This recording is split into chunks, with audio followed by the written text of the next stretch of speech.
Now I should be streaming. Or if anything, I should get this more centered. There you go, it's less annoying. Alright, I do see my thing now.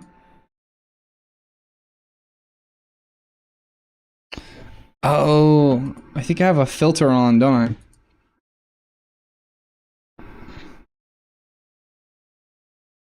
You did. Let me get this stuff set up. Filters. Did I turn off noise suppression? No, I did not. So, that's just in the background, I guess. You sound fine.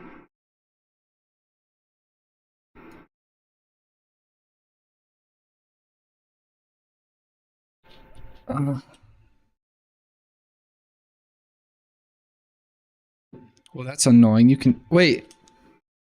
Oh, is that the water? That's Cody. Taking a shower? Yeah. Oh my gosh, that's so loud. That's terrible.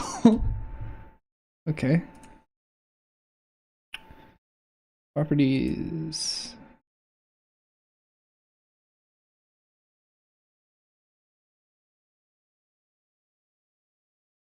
That's terrible. Okay, well, maybe I'll just turn up noise suppression a whole bunch. And, I already have it turned up so heavy.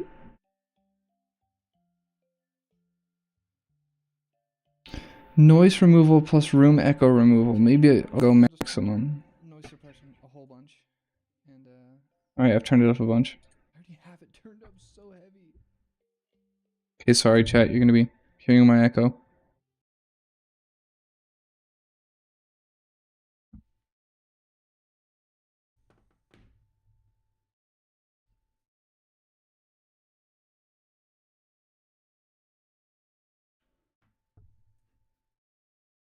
Dun, dun, dun, dun.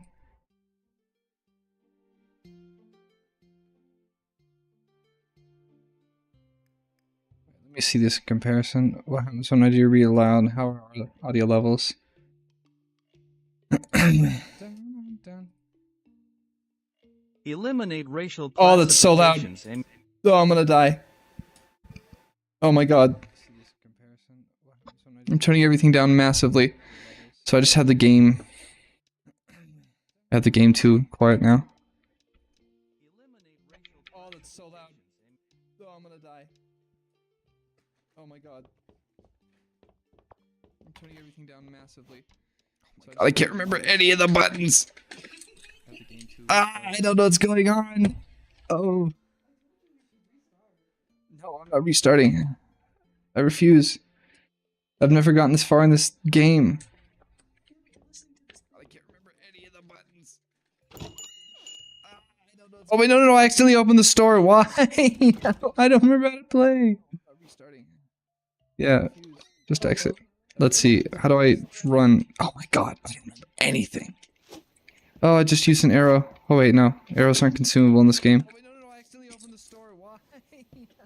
How do I roll? Why do I suddenly not know how to roll? Let's see. How do I run? Oh my god. Okay, that's backpack. Wait. Oh, rolling is a button and not a shoulder key? I remember. This is half the reason I stopped playing this game. It's not a bad game. It's just I don't understand controls in this game. Okay. Okay, chat, sorry. I'm just dealing with stuff. Right, so let's see, I can hear the game better now, and hopefully reading doesn't blow my ears off this time. Okay, chat, sorry. projects. I'm just dealing with stuff. Eliminate racial classification. Actually, those volume levels are pretty great.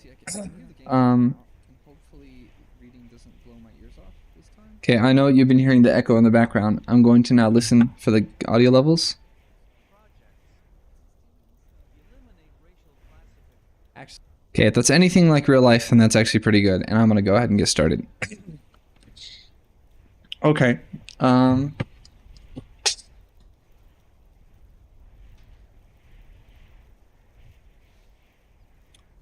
Welcome back, gamers. Welcome back to the Quiet Part YouTube channel. Official, trademark. In this video, we are continuing an ongoing thing that I have been doing. So previously, I constructed a challenge in which I had to play Minecraft as fast as possible, and while doing so, I had to read the official Mandate for Leadership, the Conservative Promise 2025, otherwise known as Project 2025 by the Heritage Foundation document, which is a 900-page conservative consensus document that, in its own words, represents the conservative consensus in the United States of America. And it outlines everything they want the next president, which is currently Donald J. Trump, everything they want that president and his office to do, and how they want to restructure and all these other things. It's like a crazy manifesto for a category, a 4-letter word for a category of person that does certain types of salutes that I cannot say here on YouTube without likely getting in trouble. It's just a giant white supremacist document. Fascist, white supremacist, Christian nationalist document. In their own words, Judeo-Christian, which isn't a word I actually like to use because I think in some ways it sort of groups Judaism and American Christianity together, even though I don't think those actually get along that well in real life. Doesn't matter. That's all semantics. I read this document. Okay, I heard it read aloud. Today we are using Microsoft Word just as I have before. I used to try to use Windows Edge, Microsoft Edge, and Edge's reader was not happy. So we're using Microsoft Word. So this isn't the literal PDF file. I've imported it into Microsoft Word, so it's going to look different. The formatting is going to be messed up, but the words are conserved, and I'm going to read it in a row. The text-to-speech is going to read it aloud. I have to listen while playing, but this is no longer a challenge because what I did previously was beat Minecraft before I had to finish the document. And the motivation was that the faster I beat it, the faster I don't get to read the document anymore. That was for the fun of it. That was for the challenge and the joke of the stream idea. I was talking to some people online about, doing this and they were saying various things. And someone rightfully pointed out that the underlying thing I'm actually trying to communicate with this challenge is inform yourself, right? Especially in light of the past however many days Donald Trump has actually been in office and doing things, but especially with executive orders.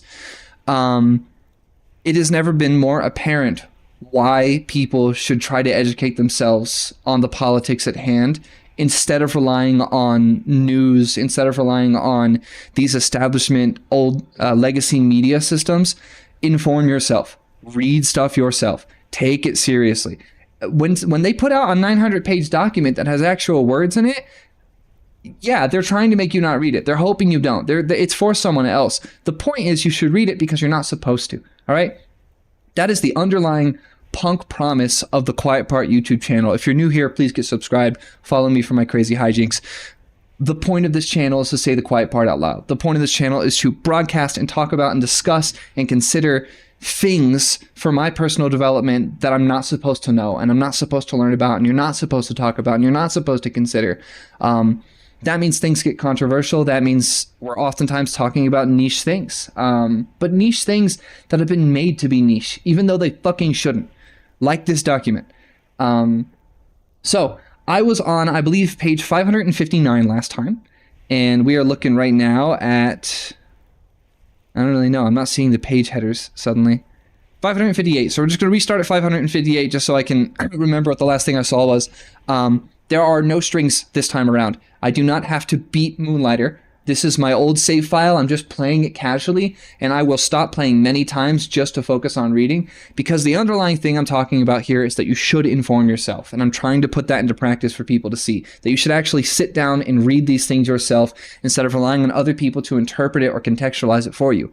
Obviously, experts are experts. Maybe sometimes their context is good, but you as a thinking human being that has the capacity to interpret things and read, we should be sitting down with these things and actually reading them. Which is what I'm going to do now. And I'm going to finish it for that premise. I'd like to finish this horrific document precisely for that reason. To say, hey, I actually sat down and read it. Hey, I actually know what's going on. Hey, I actually can cite to you that this is in here.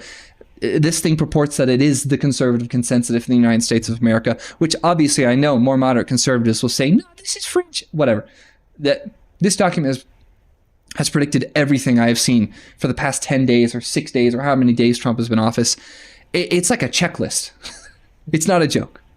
All right, I'm going to play it here. You can see it in the top left corner of the screen. Once again, the game we are playing is Moonlighter. I would love to tell you the studio that made Moonlighter. I mean, it's on the Epic Games Store. That's where I'm playing it from. I know the Epic Games Store is a little controversial. I just got it for free. It is an action role-playing game developed by Spanish indie studio Digital Sun and released for Microsoft Windows and all these other things back in 2018. So it's kind of an old game now, but it's by Digital Sun. They're an awesome indie video game studio. I like this game very much. They have absolutely zero ties to me or anything in this document. None. Minecraft, I don't know, not just kind of a white supremacist, so maybe, but like this, no. Just want to make sure that like I'm playing this for like casual entertainment while doing other stuff, just to keep me focused because of my ADHD and all this other sort of my reading difficulties that I have, which is why we're having it read aloud. So once again, you will see it being read in the top left corner. Sometimes it'll highlight word for word, sometimes it won't. You'll have to listen. I'm in the bottom left, and then we're playing Moonlighter over here on the right. So let's go ahead and get this started, and notably, let's go ahead and get this horrible document finished. Again, there are no strings attached. I do not have to beat the game. I'm just here to read for the sake of informing myself. That's what we're here for.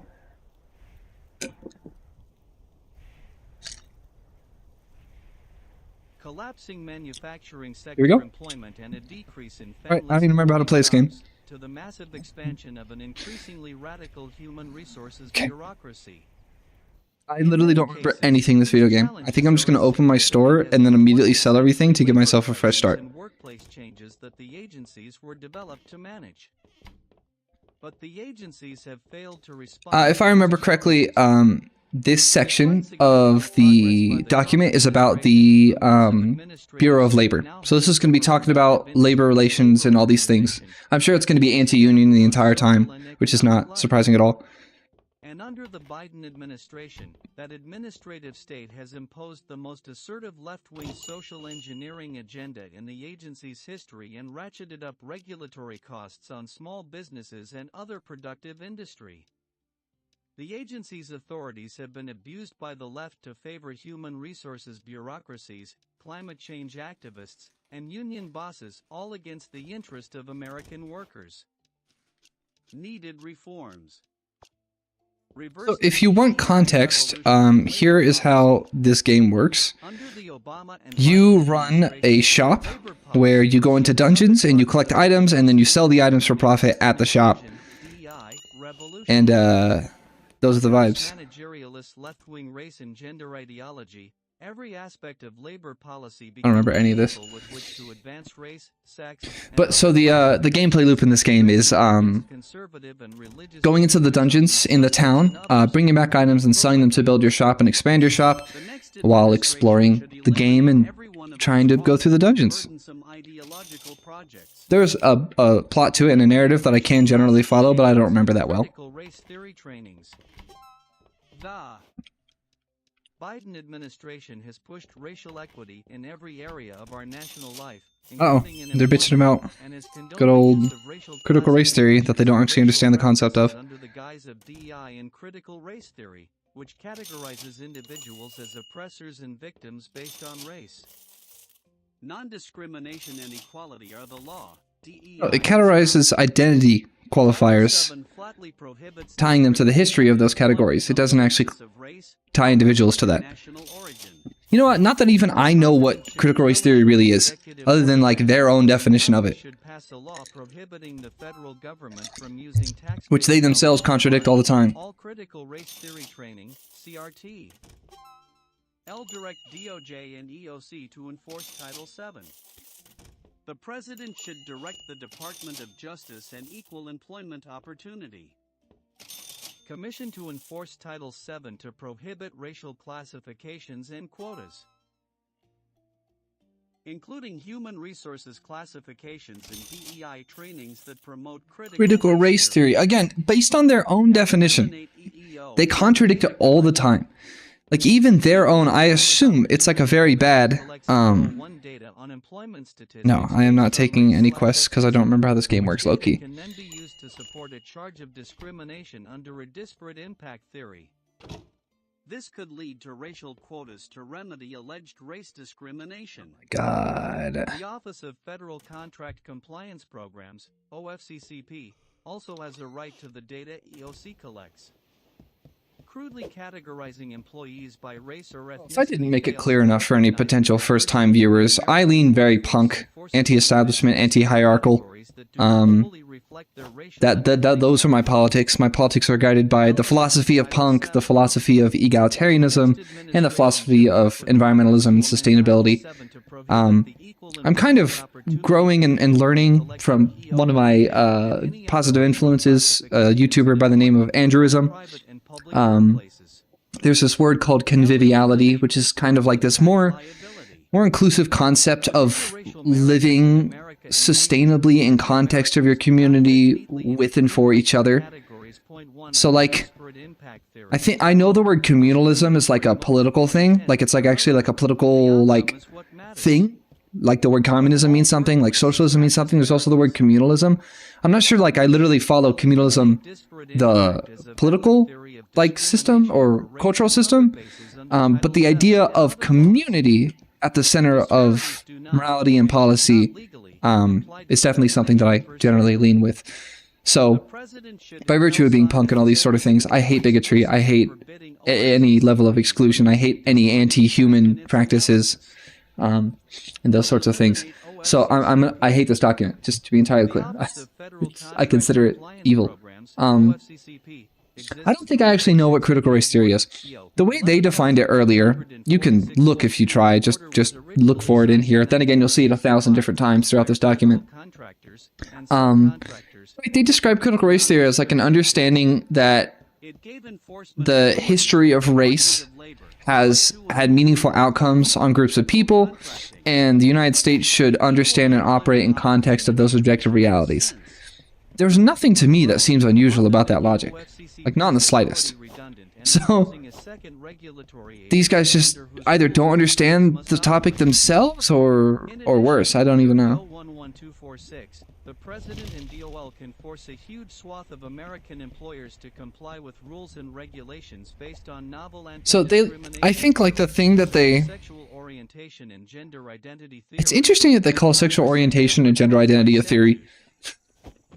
Oh, they probably mean it in the same way that like evolution is a theory.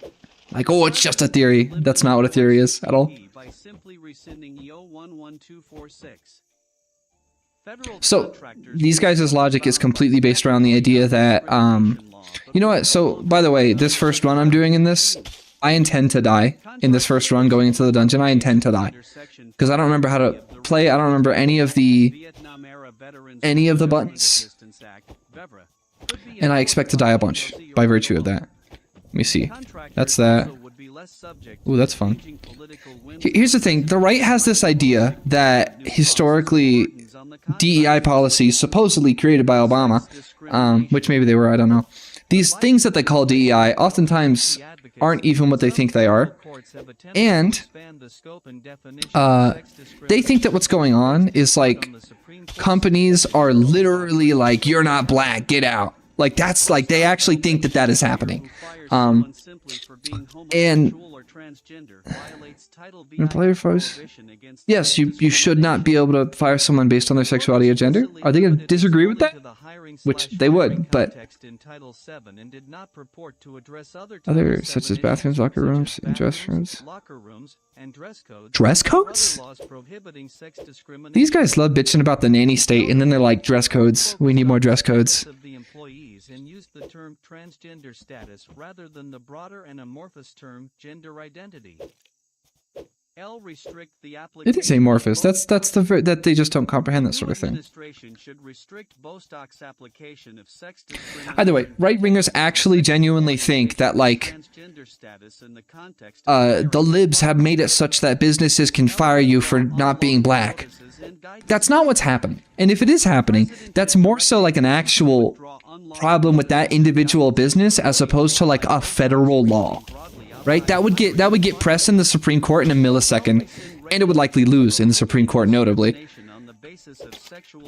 Uh-oh. Gender identity, transgender status, and sex characteristics. But they think that that sort of thing's actually happening, whereas like I will say I've heard things involving college universities in particular, but that's because they create funding mechanisms for the public universities based on the extent to which they do have like a more, and I'm not going to disagree with this idea. I do not think that you should be hiring people entirely on the basis of immutable characteristics unless those characteristics actually lend themselves to the job, right? So like, I'm thinking of another YouTuber, unfortunately. So like Jerry Rig Everything has like a business where he designs wheelchairs, and his wife is a person with a physical disability. I don't know what, but she's in a wheelchair. She uses a wheelchair. She's wheelchair bound. I'm not sure what the perfect language is for that, but she is a person whose accessibility item includes using a wheelchair. And it makes perfect sense that in this guy's business of building fucking wheelchairs, the people who are building shit are people who use wheelchairs, right? So like that would be like a thing I would expect. It's like, hey, if you're going to be on the board of directors of this wheelchair manufacturer, we would like you to be someone who personally has experience using a wheelchair, right? So now you're hiring on the basis of a characteristic that may be immutable, but the context is that your experience with your immutable characteristic lends itself to doing your job correctly. So similarly, I think, for example, that a teacher is weirdly enough a place where I think this might be okay. Here's my logic. I think that overall, it is best for a school district's teachers to reflect the overall demographics of the school district in which those teachers teach, right? I think it's important for children to have positive representation for adults that oversee them in their lives. So I think a diversity of people is very good in those contexts. I don't know if I like the idea. I don't like the idea of placing immutable characteristics for the sake of representation over a person's actual capacities to perform the job. I don't agree with that. But if you have a pool of people who are all relatively qualified, yeah, I think it would actually make sense to be like, oh, our students should see themselves reflected in the adults in their lives. My school is going to decide that we would prefer this candidate. Like, I don't know if you could ever say that to a person's face legally or socially. But that is one of the rare places where I actually kind of see that a little bit. I actually have firsthand experience with like what these people call DEI, okay? I don't know the details because I haven't researched it. I've only heard this from my coworkers and peers. Apparently, Denver Public Schools, which is where I taught, and still am a substitute teacher and employee of, apparently Denver Public Schools has a program where they are bringing in people who are first-generation immigrants to the United States legally for like foreign work visas or something equivalent to that. So it's people who are first-generation that DPS is consciously looking for their applications, encouraging them to apply, and letting them go through the application process. And so because of that, there are a lot of schools in Denver Public Schools that have had sudden ups and downs of populations of first-year teachers with qualifications that are from other countries coming in and doing their first year here in Denver Public Schools. I don't understand the actual money of it or the legality of it, but it's like the school district is sponsoring people to come over and teach. So I have seen teachers that are first-generation immigrants coming from different countries who have different qualifications than me get employed freshly by the district due to this initiative that's going on. But that's all hearsay. I haven't really researched it. But if that's the case, I don't give a shit. I don't really give a shit. Like, it's fine. Go for it. As long as I can teach, I don't really give a shit. I can't imagine giving a shit, because as long as I can teach, I just don't fucking care. Cool, go for it. Like, I personally think it's a little weird. I taught in a school building that was like 95% Hispanic students. So these are children that are literally brown in skin color. We got mixed black kids. We've got 3% white kids. And kids from a range of ethnicities and linguistic backgrounds, but mostly Spanish, Latin American. I guess in terms of race, you would say students of Central Native American like background, whatever, you know. I'm a white teacher in a school building of kids that are extraordinarily not white, all their other teachers are also white. Why are the other teachers white? Well, it's because being a teacher requires a bachelor's degree most of the time. Being a teacher requires getting an education. Access to an education requires money, meaning that if you're impoverished or come from an impoverished background, it's going to be hard to access a post-secondary education. Like, that shit should not be complicated. Like, that shouldn't be something that's hard to understand, right? That's something anyone should be able to say aloud. I think right or left, anyone can understand that, right? Like, why is it that all their teachers are white? It's not because black people don't want to be fucking teachers. There are plenty of awesome black teachers. The question is whether or not they happen to come from a family and experience the opportunities that are being able to get into a post-secondary education for education. So yeah, and not to mention, you know, to some extent, Denver is still majority white. I don't know. It's actually probably close to a toss-up at this point, like a coin flip. But even that doesn't matter. The point is, like, I myself, as a white teacher in a school building of, like, mostly students who are not white, I was like, it just kind of sucks that, like, so many of us don't actually get the cultural context of these students. We have to learn it manually and contextualize it differently. Like, I've had those thoughts. Like, that sucks. I think similarly, like, it sucks when students don't have any queer representation, and there are students that are queer.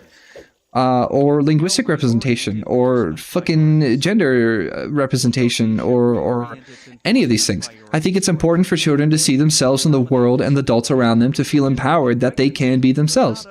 I don't think it's important. I don't think it's good. I don't think it's good for schools to try to train kids on their identity, but that's not really happening. The schools are coping with phones right now. If you think they're training kids to be trans, you're fucking losing it. Do you have any idea what other bullshit we're dealing with right now? You think I can't even teach them basic science because they don't want to. Like, I can try. Whether or not they actually uptake it, who knows? You think I'm gonna be able to teach them critical race theory? Or the how to be trans? Like, if I gave them a pop quiz on the different flags, you think they would actually pay the fuck attention? You're tripping. You've never been in a classroom. That's why I say. But they call everything woke. They hate the idea of inclusion in employment. I think inclusion in employment could be a great thing if the people you're working with ought to be represented in the people in your company. I also similarly think you should hire on the basis of merit too. But, like, these people actually think that, like, people are being fired for being white. That's not happening. But they're gonna do all of this crazy shit to make it seem that that's not happening anymore, even though it never happened in the beginning. That is the conservative scam. I have heard, though, that there's some shit involving different ethnic groups of people in post-secondary education and their college applications and access to scholarships and different things like that. But I don't know it well enough. 4 weeks of paid time off to use for paid family leave, vacation, or any reason. Congress should incentivize Family Flexibility Act. Across Time and a half. Childcare options. Wait, that was actually very interesting. The least stress on the parent-child bond. Let's see, what is this? This is very interesting. The Working Families Flexibility Act would allow employees in the private sector the ability to choose between receiving time and a half pay or accumulating time and a half paid time off, a choice that many public sector workers already have. For example, an individual worked 2 hours of overtime every year for a year. He or she could accumulate 4 weeks of paid time off to use for paid family vacation. Oh my god, so they're still doing merit-based family vacation. Just catch up with the rest of the fucking world and give everyone like 4 weeks minimum. Just fucking do it. Just catch up with the rest of the civilized world. Holy shit. But now they were talking about childcare. They're talking about in-home childcare. And I'm sure that this is tied to their history of, you know, no one should ever talk to my children. That isn't me. They should never know the outside world exists. That sort of cult mentality. But I guarantee there is data showing that in-home childcare is generally better for the development of the child. So it's interesting that they're probably about to talk about subsidizing people to pay. Are they going to talk about paying mothers to watch their kids at home? Or are they going to talk about paying someone, a third party, to come into the home and watch the kids? Or are they going to talk about paid time off to do childcare? We'll see. This is going to be very interesting. Professionalized childcare options, on-site care puts the least stress on the parent-child bond. Congress should amend the Fair Labor Standards Act, FLSA, to clarify that employers' expenses in providing on-site childcare are not part of an employee's regular rate of pay. LDOL should commit to honest study of the challenges for women in the world of professional work. The Women's Bureau at DOL tends towards a politicized research and engagement agenda that puts predetermined conclusions. predetermined conclusions ahead of empirical study. The Bureau should rededicate its research budget towards open inquiry, especially to disentangle the influences on women's. I think the data that these people are looking for are that... Okay, they just want to essentially... They want to find out that, like, actually, women need to be in the home, raising children, and that's why they're bad at jobs, and beating your wife is legal. Become a police officer. That's the vibe currently. I'm almost certain that is what they mean. Whoa, I immediately got it. They're talking about an IRA. An IRA is a investment retirement account that essentially allows the middle class to engage with and subsidize the existence of the stock market. Very, very pro-capitalist behavior. You know, hey, instead of people figuring out their retirement savings independent of the market, let's make sure that they have to access the market to retire in the beginning. So, of course, they're going to push retirement towards that direction. Regardless of the allocation of work between the couple. Uh-oh, family statistics. I'm scared. This is going to get bad. This is going to get so racist so quickly. Statistics surveys tens of thousands of households to generate detailed estimates of labor market conditions and price levels. That didn't work. And every quarter, the Department of Commerce's Bureau of Economic Analysis estimates the change in the entire economy's output to the fraction of a percentage point. What are they getting at here? Data on the state of the American family and its economic welfare are released at best annually, and generally a year or more after the fact. Metrics like marriage and fertility rates. The creepiest data point, in my opinion. Basket of middle-class essentials, and the share of families whose highest income worker earns more than twice the poverty threshold should be measured and reported monthly and in real time and incorporated in releases. They're so anti-nanny state. They're so anti-surveillance state. But then they're like pro-Patriot Act and pro-like continuing to gather data on the American household and whether or not you live with your biological parents. Or it's like your dad passed and you live with your uncle. Why? Like, what are they doing with this data? And what is it obviously they want to do with this data? Like, we fucking know them. And appropriate sufficient funds for that purpose. Congress should require that the consumer price index market basket include measurable family essential goods. If you notice that I'm not playing the game very well, it's because I'm definitely mostly paying attention to reading, actually. Oh, Christ. Monthly statistics would be of little additional value and could end up causing unnecessary confusion and concern. Okay, so they don't want monthly statistics. Oriented towards improving the timeliness of annual family statistics. So instead they want to focus on the Sabbath. Sabbath as a day. Whoa, they suddenly got super... To honor that mandate. Whoa. They suddenly got super religious with it. What? Dude, sometimes they try to... families and communities to enjoy time off together, rather than as atomized individuals, and provides a healthier cadence of life for everyone. Unfortunately, that communal day of rest is eroded under the pressure of consumerism and secularism. Especially for low-income workers. Congress should encourage communal rest by amending the Fair Labor Standards Act. So they want to increase church attendance by workers have to get paid time and a half on Sunday or Saturday, depending, except for employers with to seeing at Friday sundown or okay. Wow. They would do time and a half on Sunday to encourage businesses to not employ on Sunday in order to get people to go to church. Holy shit, that is Christian state building. You know, it's so crazy that they talk about, like, it's just socially normal to have Sunday off. Motherfucker, do you know how hard we fought for a 40-hour work week? Do you have any idea what we fucking did? What? And they're against the 40-hour work week. In many ways, they want to increase the number of hours that people can work, but in this case, they want to make an exception because it's the religious purview. religion by eliminating barriers as opposed to erecting them. Interesting. Whereas imposing This is interesting. I wonder if we'll see this actually happen. I don't... There have been plenty of things in this document that haven't happened and likely won't happen, but it would be so interesting to see that it's a federal law that if you work on Sunday, you should get paid time and a half in order to disincentivize businesses. This isn't... No, this is very obvious. This is not pro-worker, this is pro-religion. The point is not to empower workers by paying them more. The point is to disenfranchise and disincentivize businesses from making people work on Sunday. Very interesting. Teleworking. Ooh, this is going to be interesting. Telework? Is that the word they're really using? What a weird word. Still stuck in an era when telework was unique. Congress should clarify that overtime for telework applies only if the employee exceeds 10 hours of work in a specific day, and the total hours for the week exceed 40. What are they doing? 10 for the day and 40 for the week? should clarify that an employee given the option to telework need I've never worked remote. Not consistently. I worked remote as a teacher, but I wasn't really getting paid. I was a student teacher. And then the couple of times we did work remote were like snow days and like 1 week of COVID stuff when it was getting really bad in the district.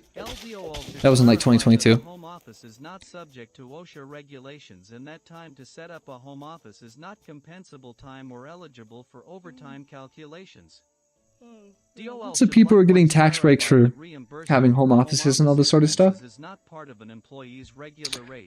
So businesses should not pay if you're going to work online. That's their logic. Again, they're really interested in supporting the real estate market, the corporate real estate market. Is an American hallmark. As Benjamin Franklin once said, America's land of labor. is the land of Much of American life is mediated by... Much of American life is mediated by Americans coming together to take responsibility for solving problems and helping their communities. Our labor agenda must allow community institutions, including small businesses, schools and universities, religious organizations, and worker organizations. You know what the bullshit is here? They're being so aggressively pro... worker independence, independent contractors. Wait, are they going to actually protect telework? Americans across all income groups, ages, No way. education levels, races, and household I would not expect that at all. in independent work, including full-time, Time, part-time, or as a So they're side pro side hustle, of course. People choose independent work for a variety of reasons, including flexibility, earning... Wait, but you hate it if it happens to be remote? What is their logic? Ironically, I actually do this myself. Like, I do this. I have a side hustle in the form of an engineering business where I make small machine parts for laboratory equipment using 3D modeling and 3D printing. I do not 3D print cute model toys. I 3D print actual machine parts for laboratories. So I just, when I say I have a 3D printing business, it's not what a lot of people think. I don't like sell things online. Personal or family circumstances such as their health or caring for a Child. child or family member. Flexibility, platform work, gig work. They're pro gig work. I am a contractor, by the way. I am a contractor. So I contract with other businesses to make things for them. Employers with 4 or fewer Employees rely rely on on 7. 7 contractors to run their I have 0 contractors. Without the ability to I am the hire those contractor, contractors, ironically. many small businesses could not compete with larger ones. But I that wonder afford to what they're employ trying to get at here. in-house. Businesses and workers currently I must don't think liberals or left-wing people are anti-contractor. I don't think that's happening. So this is just them talking about their stuff. Based on federal and state employment, Oh, this is real, though. So, gig workers who work for a giant corpo get considered contractors, so that way the corpo doesn't have to give them benefits. That is fucked up, and I'm certain they want that to keep happening. provide clarity on which workers qualify as an independent contractor or employee under the FLSA and NLRA.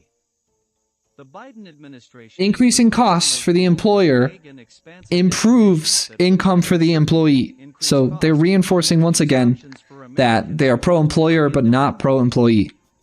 LNLRB and DOL None of that is surprising. 2019 and 2021 independent contractor rules. I'm so lost. I've been paying attention all in this dungeon. Normally I'd be 10 times faster. Should establish a bright line test based on the level of control an individual exercises over his or her work to determine whether a payee is an employee or an independent contractor, across all relevant laws. This would prevent continued uncertainty as well as provide continuity across federal laws. Congress should provide a safe harbor from employer-employee status for companies that offer independent workers access to earned benefits. Doing so would increase access among independent contractors to traditional pooled workplace benefits. I'm thinking too against that, actually. Retirement savings accounts. So yeah, if they want to offer benefits to independent contractors, go for it. But don't classify someone as an independent contractor when realistically they are an employee. Just to not have to give them benefits. That's evil. Arrangements with other businesses.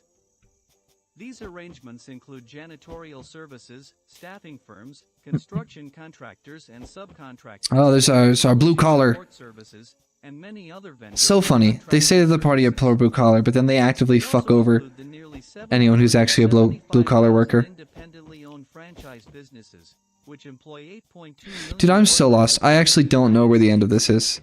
What is going on? Structure offers a proven business model for individuals who want. They're talking about fast food restaurants. Those are franchises. There's a corporate that oversees the broad brand, but then individuals own the restaurant buildings and the franchises. For employees of individual franchisee owners, even without the franchisor exercising indirect control over those employees. Oh my god, I'm so lost. I'm so stupid at this game. Is advancing an even more expansive definition of a joint employer that would upend the franchise business model, taking away ownership and income opportunities from small business entrepreneurs, costing jobs, and raising prices. LDOL and NLRB should return to the long-standing approach to defining joint employers based on direct and immediate control. Congress should enact the Save Local Business Act. Let's go. Hit it hard. Hit it quickly. That has existed outside the Obama era and Biden proposed rules. I'll just tank the hits, W. Genius. Overtime pay is one of the most challenging aspects of the fair labor overtime pay? It's easy. If they're working overtime, pay them double. Zero discussion. Whose job duties fall within the law's power or whose total pay is low enough must be paid overtime, 150% of the regular rate. Time and a half. For every hour over 40 in a work week. Nah, make it double time. Fuck them. Ball. Let's get down to a 30-hour, 4-day work week. Let's lead the world. Childcare, or even free meals, because the benefits value may be included in the regular rate that must be paid at 150% for all overtime hours. And because I don't really think about it really hard, but I likely do far less, almost always far less than 40 hours a week with my business that I work through, my business. So I've never really thought about time and a half. I would just put it in my contract. I've never put it in my contract. I've never assumed I would ever work more than 40 hours a week at this job. If I worked 40 hours a week, I'd be making like $4,000 a week or something. 40 times 100. $4,000 a week. Yeah, that'd be insane. So I never expected to ever have that many hours. I haven't ever thought to put that in my contract. Hey, if I have to work more than 40 for a job or something, I've never thought to do that. But again, it's because my business is very different from like a proper one. I wouldn't consider it something that gives me valuable experience on this topic. Would also impose more adjustments on businesses as those automatic increases take hold. See, yeah, don't let me trick you into thinking I have much actual expertise regarding concepts surrounding business, entrepreneurship, and laws. My business is barely even a legit one. I don't even have like employee ID numbers because it's just me. Employer ID number. I don't even have one because I don't have employees. It's just me. I'm a sole proprietorship. That's the word. I sometimes forget. And my contract is low-key just a template that I just found. So I don't even think my business has made enough yet for me to pay taxes on the business. I just report my total income for a year because I have a little sheet for it. Again, I want to make it entirely clear that just because like someone is anti-establishment and anti-capitalist, that doesn't mean I don't believe in the concept of having a business. I'm mostly anti like people Dragon's Wealth hoarding property privately. I'm not against the concept of like, I run a business and do a service and charge a fee for my service. I'm not fucking against that. I literally do it. On the vagueness of the law to bring enforcement activity against businesses that fail to meet an inspector or agency head's personal standard. This is not fair to regulated parties and results in disfavored companies bearing the brunt of the agency's enforcement efforts even though their behavior may be within the mainstream of employer behavior. Labor agencies should provide compliance assistance to help businesses and workers better understand the agency's position on their own rules and should do so in a way that makes it easier to follow those rules. I believe I made it to the 3rd level of this dungeon while barely paying attention to the game. Through an ever-growing body of laws, rules, and guidance documents. Wow, these guys are bitching about ever-growing body of laws and rules. Do that with tax code, please. Make that shit simple. Please. Holy hell. Federal agencies not only issue regulations to fill in gaps left by Literally, just tax billionaires. Every dollar past $1 billion gets taxed at 100%. Done. Every dollar past $999,999,999 gets taxed at 100% for every dollar past that. So no billionaires. Problem solved. Easy. Ban the existence of political action committees. Revise Citizens United versus FEC. Ban gerrymandering. And the whole country's fixed. Oh, I finally died. That took a while. Huh. Compliance assistance. That took a while. But guidance I'm okay with this though. to create new rules overnight without following legal requirements. All right, here we go again. Giving the public an opportunity to provide valuable input. This wrongful use of guidance hurts work. I'm starting to get used to just listening again, but I still find it hard. President Trump signed an executive order ending this abusive practice and created a new, fairer system for American businesses and their employees. In response, DOL published its Pro-Good Guidance Rule 10, which expressly limits the use of guidance and I always get caught by slimes. I suck. public the opportunity to submit comments I'm getting my shit wrecked. department's decisions on creating, revising, and even rescinding guidance. Under this rule, agencies cannot treat guidance as legally binding and must make all guidance documents Still poisoned? What's going on? accessible on their searchable online databases. This rule was immediately rescinded by the Biden administration. LDOL should reinstitute the Pro-Good Guidance Rule via notice and comment. Congress should amend the Keep a real chat. I don't think I understand a lot of this stuff. 11 to explicitly limit the use I know what the NLRB is, the National Labor Relations Board, I think, which is the federal office that oversees employment laws. Well, it's always anti-competitive. It's not about being anti-consumer, it's anti-competitive. Even though it is anti-consumer, it's anti-employee. What? Oh my god, I just swapped.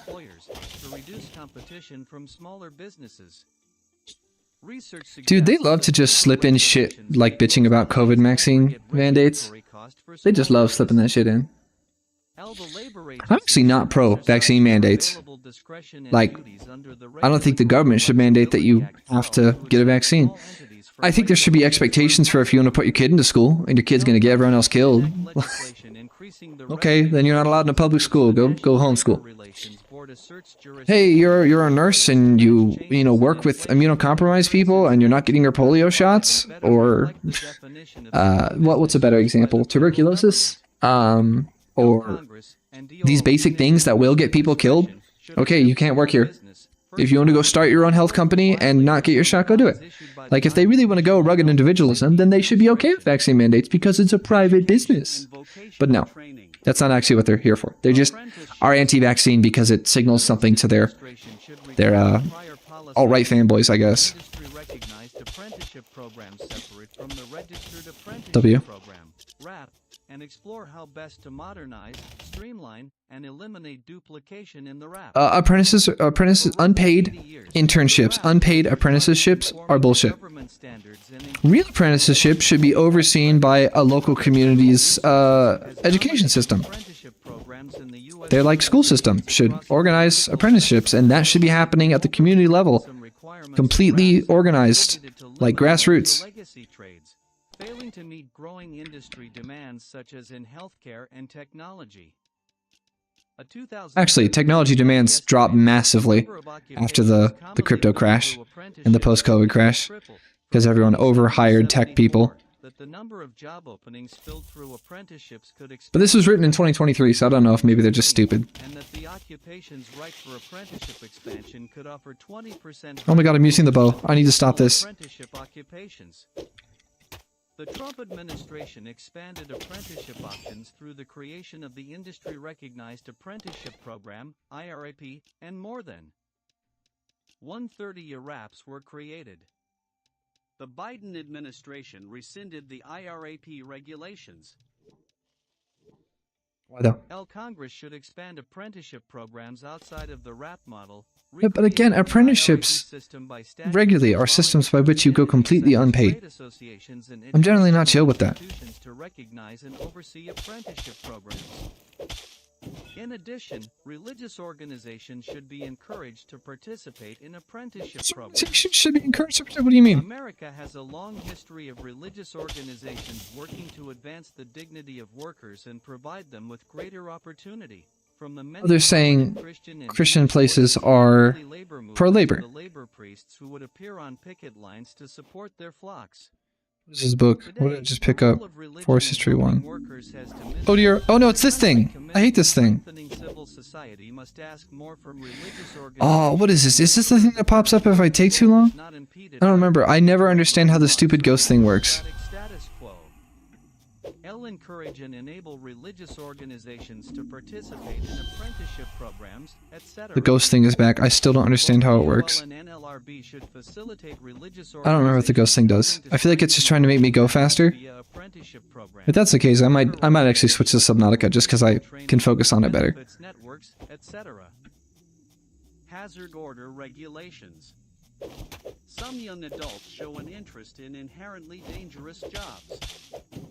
Current rules forbid many young people, even if their family is running the business, from working in such jobs. This results in workers. Alright, you know what? I'm gonna swap to Subnautica. It's gonna be too hard to focus on this if I do anything else. But also, what are they talking about? They're pro kids working dangerous jobs? Is that what I'm fucking hearing? I mean, I don't know. I don't know. It depends on your logic. Like, if you agree with the army age being 18, then I mean, fuck it. Like, there aren't many more dangerous jobs than getting shot.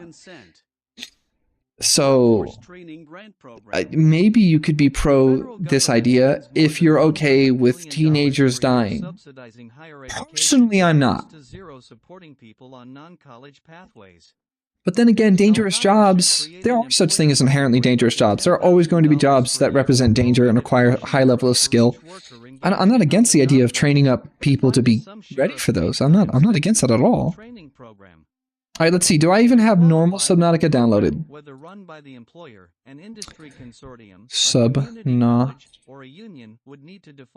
I don't have normal Subnautica downloaded, and I'm not going to play Below Zero because I'm actively in the middle of a playthrough, and I want to pay attention to the story while I play. So I'm going to play OG Subnautica, and hopefully it downloads in a reasonable time.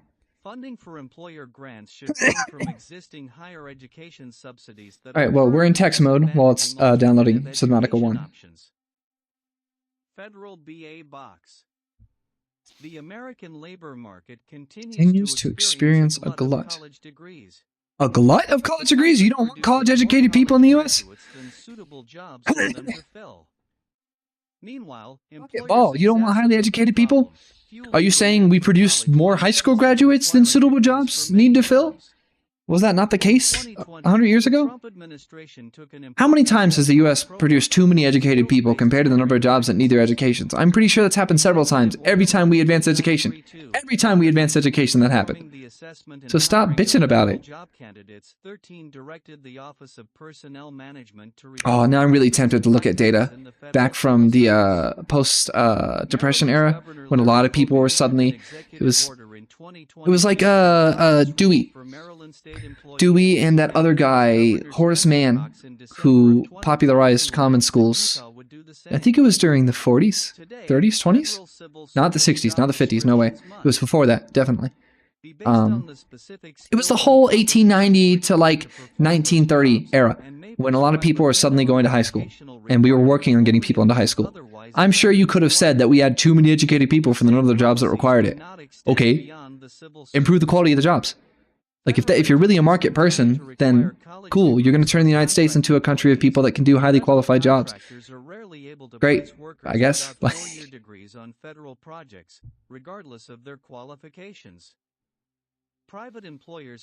Shouldn't we make getting a proper college education a good standard? Do you have any idea how dumb high school would have left me? Left most of us? Jesus, that's not even like an elitist thing. I'm saying that these people, these blue-collar workers are like, I don't need no college education from a liberal institution. I don't need one of them to be smart. I'm not saying that that person's dumb. I'm saying that person also deserves a free quality education.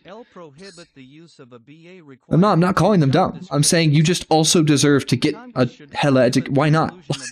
You should get one. No, you should have to go to college. I think that's completely fine. College should prohibit the inclusion of a BA requirement for all private sector employees. Private? What are they talking about?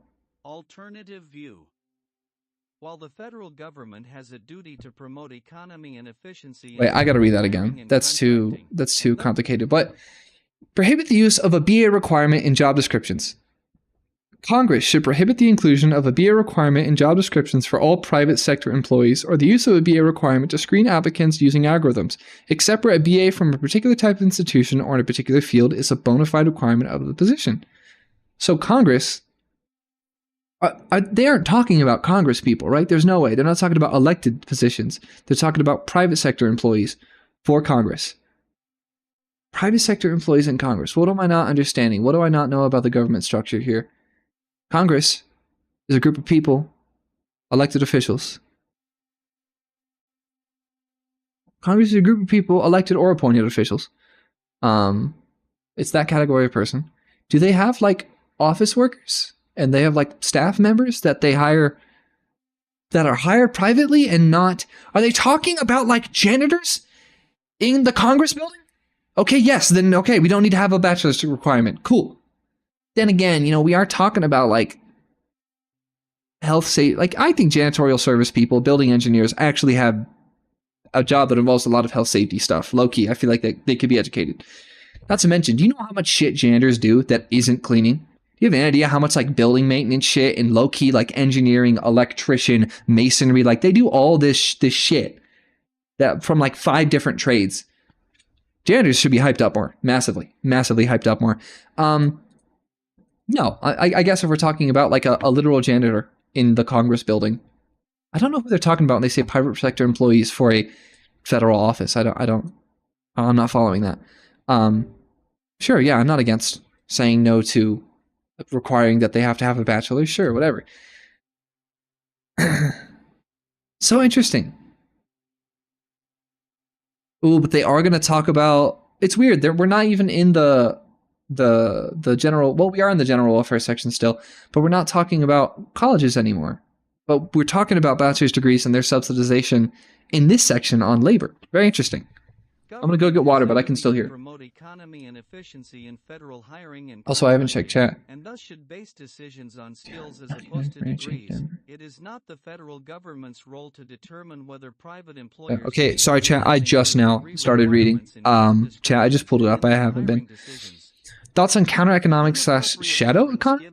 I'm not quite sure I know what counter-economics or the shadow economy specifically refers to, but I have heard of like highly community-based anti-market initiatives or like anti-currency or alternative currency initiatives.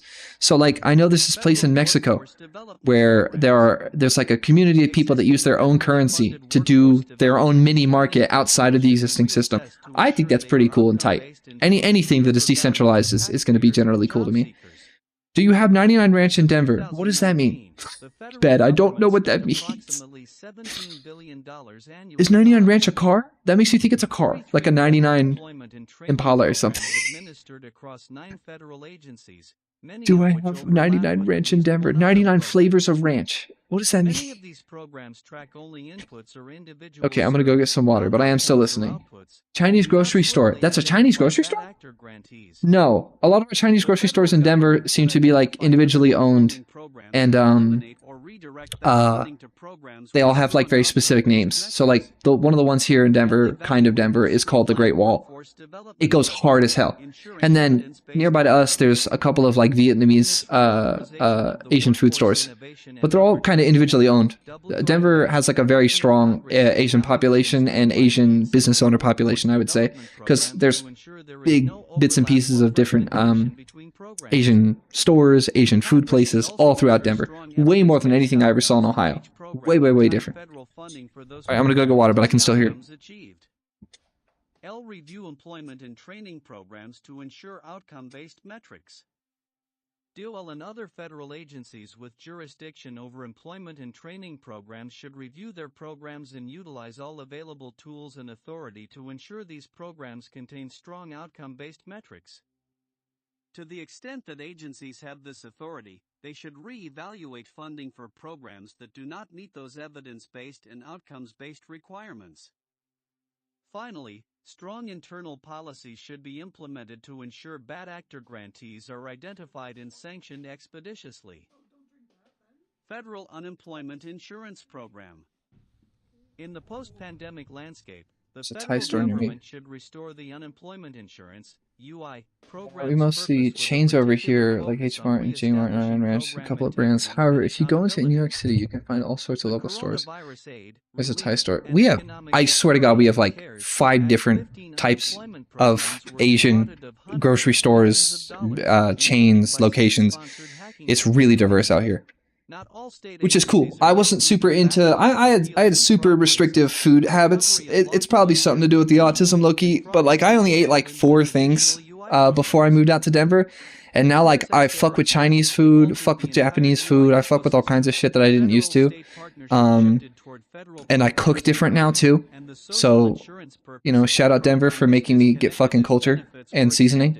Expanded to more typically uncovered populations. But yeah, low-key, like it's like a rarely considered benefit of the area. UI program reforms, including statutory authority for the Labor Office of Inspector. All right, they're talking about the CARES Act. To access all state UI records for the purposes of investigation and requiring state agencies to cross-match applicants with the National Directory of New Hires.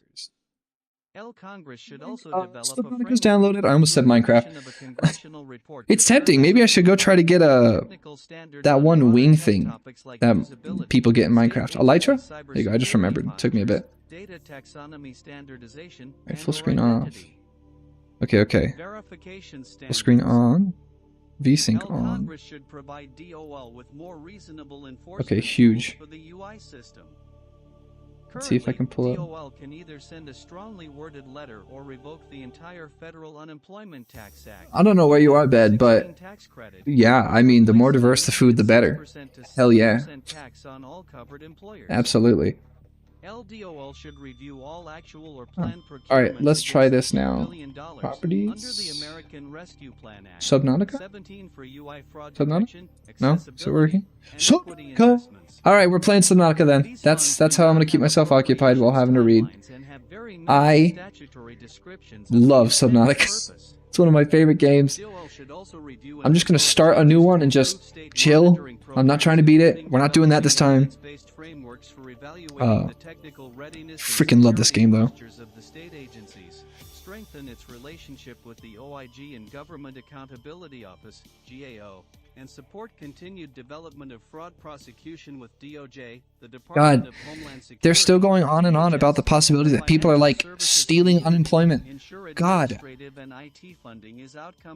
gonna go to the grocery store I was talking about. If you're here in an hour, I'll pop back in. See ya, Bed. Bye. I'll probably be here. I have hundreds of pages to go. I'm gonna die. Bye though. Have fun. Worker voice and collective bargaining. Why is this hot water? Non-union worker Okay. voice and representation. American workers lack a meaningful I'm not voice mentally in well. I'm the today's type that will drink hot workplace. water. Between 50% and 60% of workers have less influence than they want on critical workplaces issues beyond pay and benefits. Even managers are twice as likely. What is this? What is this? This is so interesting. No way.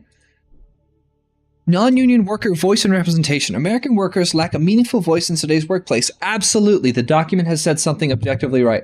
Between 50 and 60% of workers have less influence than they want on critical workplace issues beyond pay and benefits. All right, Jarvis, pull up the data comparing what that looks like for union workers and non-union workers. Oh, look, there's a giant fucking difference. Wow, maybe that's because unions are good. Even managers are twice as likely to say their employees have too little influence rather than too much. Wow. But America's one size... there was no citation for that, though, so I feel like they could just be bullshitting. But America's one-size-fits-all approach undermines worker representation. It's not one-size-fits-all. You vote on union policies by being in the fucking union. It's called collective bargaining. You bargain collectively, you dipshits. It's literally not one-size-fits-all. To infer that collective bargaining is one-size-fits-all is to infer that democracy itself is one-size-fits-all. Which means they're actually anarchists. I've proven it right here and right now. That the authors of Project 2025 are the real anarchists. Because anarchists even dislike democracy, because democracy means rule by the majority. Demos, the people. Ocracy, rule by the people. True anarchists are even anti-democracy, insofar as they don't like the fact that voting in a majority vote can still impose power on the 49% that didn't vote enough or whatever, right? So like, for these guys to say that collective bargaining, which is literally a democratic process, a very nearly direct democratic process, for them to consider that negatively in light of being a one-size-fits-all approach is to infer that this document is quite literally, explicitly, in its own words, anti-democracy. So, that summarizes this entire document. Federal labor law offers no alternatives to labor unions whose politicking, Okay, so are they going to say no unions? Because they said that once before, and they said that FDR was against it. FDR was against it because the entire point should be that federal workers should literally direct democracy vote on their shit. It doesn't make sense for them to have to collectively bargain. They should just vote. They're federal workers. They can vote to change the federal work. That was his logic. He wasn't anti the concept of collective bargaining. He was just saying it would be redundant in that context. But they're running with this shit. The next administration should make new options available to workers and push Congress to pass labor reforms that create non-union employee involvement organizations. Oh my God. They're trying so hard to hold the hands of these like blue-collar rural conservatives who know damn well that their family's prosperity has been entirely dependent on people organizing for collective bargaining, i.e. their local union, their local trade union. The conservatives are so anti-fucking union that they're like, we're going to kill unions and then make new unions. We're going to create non-union employee involvement organizations, as well as a mechanism for worker representation on corporate boards. That's called a union. The first thing is called union. The second thing is called a co-op. What the fuck are these people to just have to reinvent new words for shit they don't like because they don't like that liberals like it? What the partisanship, the fucking tribalism is psycho. This is insane work right now. Wow. Okay. Very interesting. We're playing Subnautica. It's a video game. You're on an alien planet. You gotta survive. The aliens are trying to eat you. Everything is underwater. Forgot that. That's a very relevant portion of this video game. Everything is underwater. All right. Let's go back to reading and see if we can even get it to read something to us. Back to read aloud. Come on. Cooperative model run jointly with management that focuses. It's called a co-op. It's called a workers' co-op. It's when the workers own the company. We already have that. Why are you making a new one? Alright, we're getting off the ship. This is not a speed run. I'm just starting a new one. This is not a speed run. I don't have to beat the game. It would be hilarious if I did. And I might kind of try for fun, but I'm not going to try to do this quickly. I've never tried to beat Subnautica quickly before, that's for sure. prohibition on formal worker and management cooperative organizations like works councils. Creates an employee involvement organization, EIO. EIO, just make it a union. On critical issues like working conditions. What the fuck? We already have unions, you dipshit. They want to make they want to make unions that are essentially owned by the business. So that way if the business disagrees with what the people are voting on, the business can just shut the people down. That's what they want. They want to continue centralizing power into the business itself and away from the workers, because workers very clearly get plenty of power through unions. The rise in independent and flexible work opportunities, significant expansion in family-friendly policies like paid family leave, and the decline in private sector unionization is indicators of workers increasing competency and control. Another way to help expand workers' freedom and voices in traditional... Wait, what the fuck did they just say? Others interpret the rise in independent and flexible work opportunities, significant expansion of family-friendly policies like paid family leave, and decline in private sector unionization as indicators of workers' increasing competency and control. No.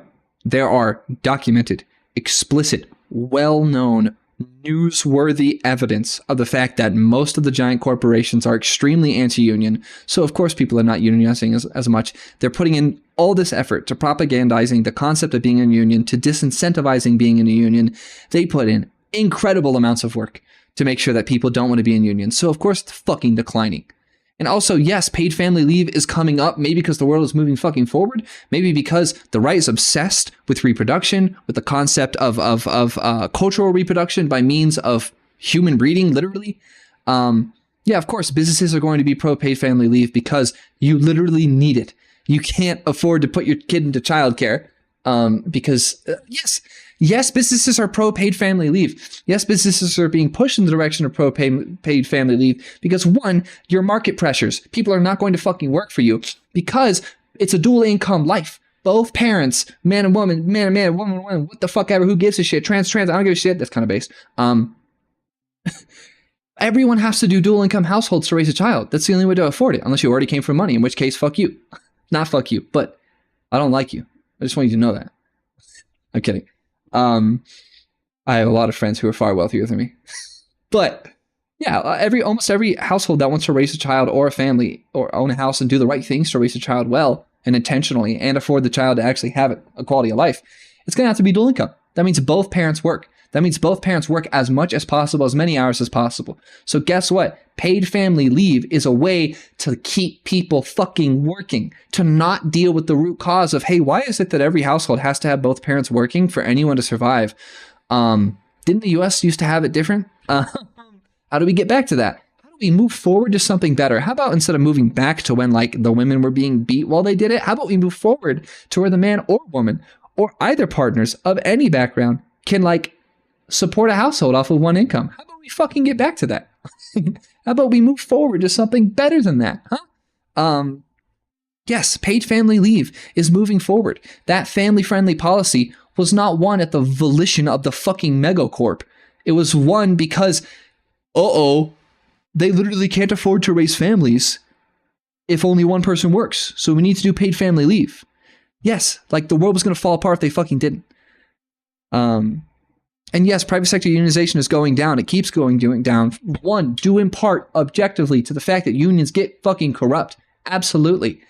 But two, due to the incredible work being put in, and by incredible, I mean terrible, work being put in by mega corporations to disenfranchise and disincentivize unionization. So yeah, of course it's going the fuck down, but not voluntarily.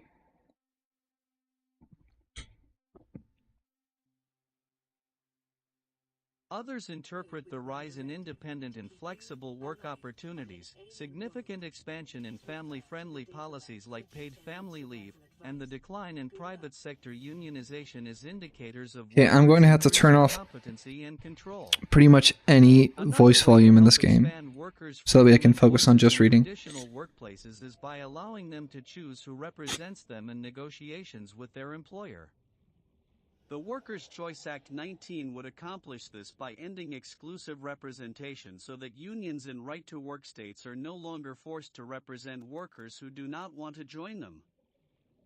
Union transparency. Private sector unions must file detailed financial information with DOL on matters including union spending, income, loans, assets, membership information, and employee salary, but unions composed entirely of state or local employees are exempt from this filing requirement. These disclosure requirements help workers and the public understand how union leaders are raising and spending union dues. They also can serve as a vital source of So they want information more. that helps workers I decide actually which unions agree with they the are asked idea to join or of don't. making union spending public. Do it. Ball. Do it. There should be no union executive making a 7-figure income. That should not be fucking happening. Absolutely not. That should not be happening. Hell no. That should not be happening. I don't care how good their work is for other workers. There should not be someone making tens of millions working as a union person. Hundreds of thousands? Fuck it, go for it, right? Like you're technically, the head of a union should be someone who's the absolute best in that field. Like they should be the fucking best. That's why they should be representing. Sure, fuck it. They can have multi-6-figure, maybe even $1 million incomes. Fuck it. But no, there should not be actual collusion and money laundering happening in what are they talking about? Some of the shit that I was actually just talking about? What is this? The OLMS. Involvement in trusts that they either own, majority stake in, or control.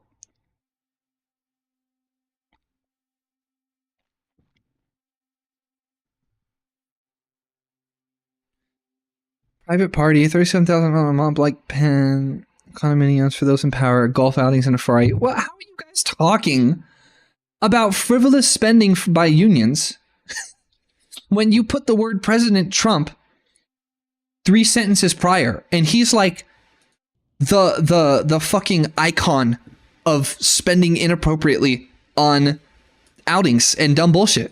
What are you talking about? Also, these numbers are nothing in comparison to how bad shit can get. This is trash. They gotta pump these numbers up. This is weak.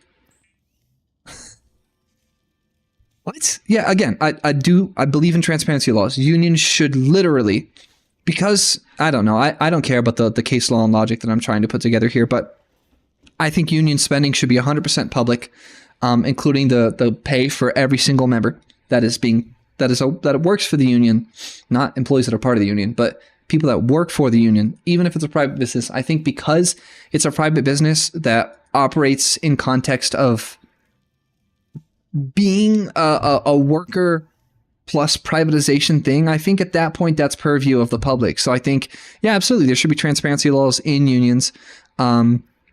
We should know where the money's going. Abso-fucking-lutely.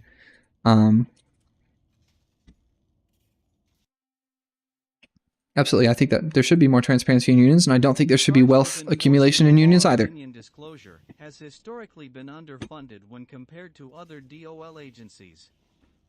This relative lack of funding has made ensuring disclosure more difficult.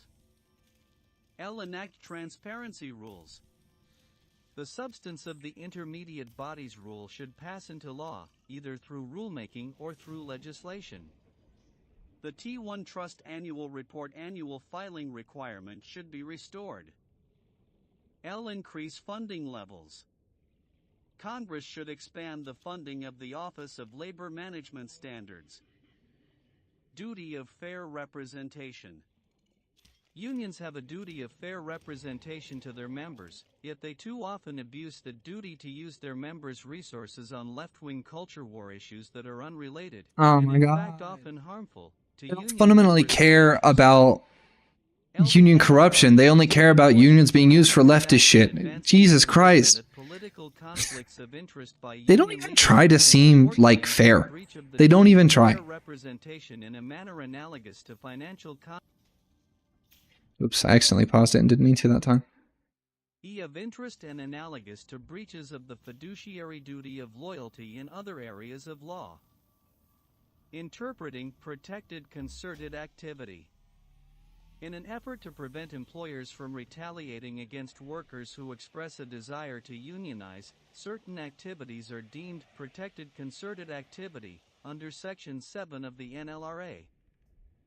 The NLRB has issued extreme interpretations of these activities, such as determining that a business requiring its employees to be courteous to customers and one another is an unlawful infringement on the free speech rights implicit in the protected concerted Wait, that might actually be based. in the NLRA. Yeah, we shouldn't require employees to be nice to assholes. Fuck it. Go for it. But I know what the right is doing with this. They're saying like they can, people can call people slurs and shit. You look gay, I'm gonna call you a slur. Like that's definitely what they're trying to protect here, obviously. Listing 8 instances of lawful actions by employers. Injunctive relief and worker organizing activities. Within the confines of the more reasonable definition of protected concerted activity described above, the NLRB should increase its pursuit of reinstatement injunctions. Firing workers engaged in concerted activity has an immediate chilling effect on organizing, but remedies under the NLRA typically come only much later and amount only to back pay. In NLRA Section 10J, Congress empowered the NLRB to obtain temporary injunctions that immediately reinstate workers to their jobs in these circumstances. Some more meaningful. This provides a more meaningful remedy to the worker and creates a significant deterrent to unfair labor practices, because prompt reinstatement will tend to reinforce the legitimacy of the organizing effort. I'm lost again. I don't know what they're talking about. The NLRB, the National Labor Relations Board, right? Bureau? Board? Something like that? I'm gonna Google it because I should. NLRB. The NLRB should increase its use of National Labor Relations Board, independent federal agency that protects the rights of private sector employees. What does independent federal agency mean? What is an independent federal agency? Is it just one that gets funding from the government but doesn't touch a branch? They're not reported to. They're not made to report to higher officials. Okay.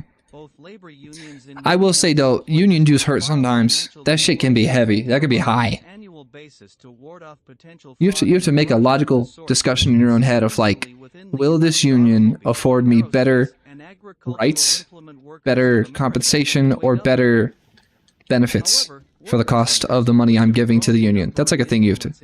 That's math that we all have to do in our heads.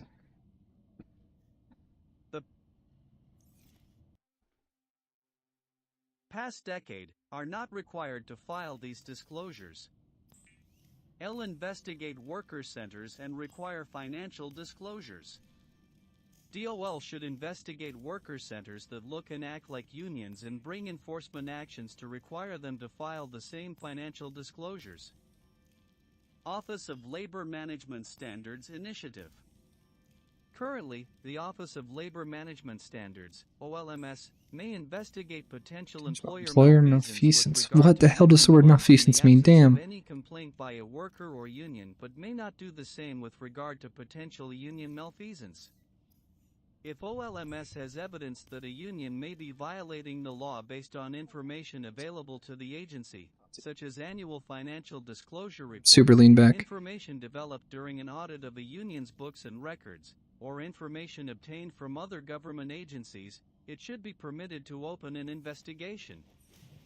It should have the same enforcement tools available for both employers and unions. Revise investigation standards. The Office of Labor Management Standards should revise its investigation standards to authorize investigations without receiving a formal complaint. Oh, I need to eat. Oops. Should probably do that. Persuader rule. During the Come here, Obama peeper. administration, Nope, come here. DOL I'm gonna get you. created significant regulatory burdens for I'm too slow. employers Got with it. respect to the advice that I've eaten it. employers receive Wonderful. about union activity. As a general matter, employers who hire lawyers or other consultants to advise employees about union issues must file disclosure forms with the department, as must the lawyers and consultants. I'm totally gonna drown in this game several times, just to be entirely clear. Like, I'm definitely gonna drown several times because I'm not paying attention. Administration, advice provided solely to the employer required no disclosure. The Obama administration attempted to eliminate this advice exemption with a directive known as the Persuader Rule, which was successfully challenged. See Persuader in rule. court. Sounds interesting. In 2018, the Trump administration formally rescinded the Persuader rule. The dangerous thing about this document is that if you just read it, you end up having to Google a lot of shit, and you just learn passively. Unionizing the workplace, card check versus secret ballot. Under the NLRA, instead of having a secret ballot election about the decision to unionize a workplace, a union may instead collect signed pro-union cards from a majority of the employees it wishes to represent and then ask the employer and National Labor Relations Board for voluntary union recognition. That request gives the employer the option to hold a secret ballot election or to recognize the union without any such election. This card check procedure is likely to I think people should be protected from their true preferences, ranging from a desire not to employees should absolutely be protected from being in trouble just for being pro-union. That should absolutely be part of the process, and I think that this likely, the whole card check situation likely protects people from dealing with these things.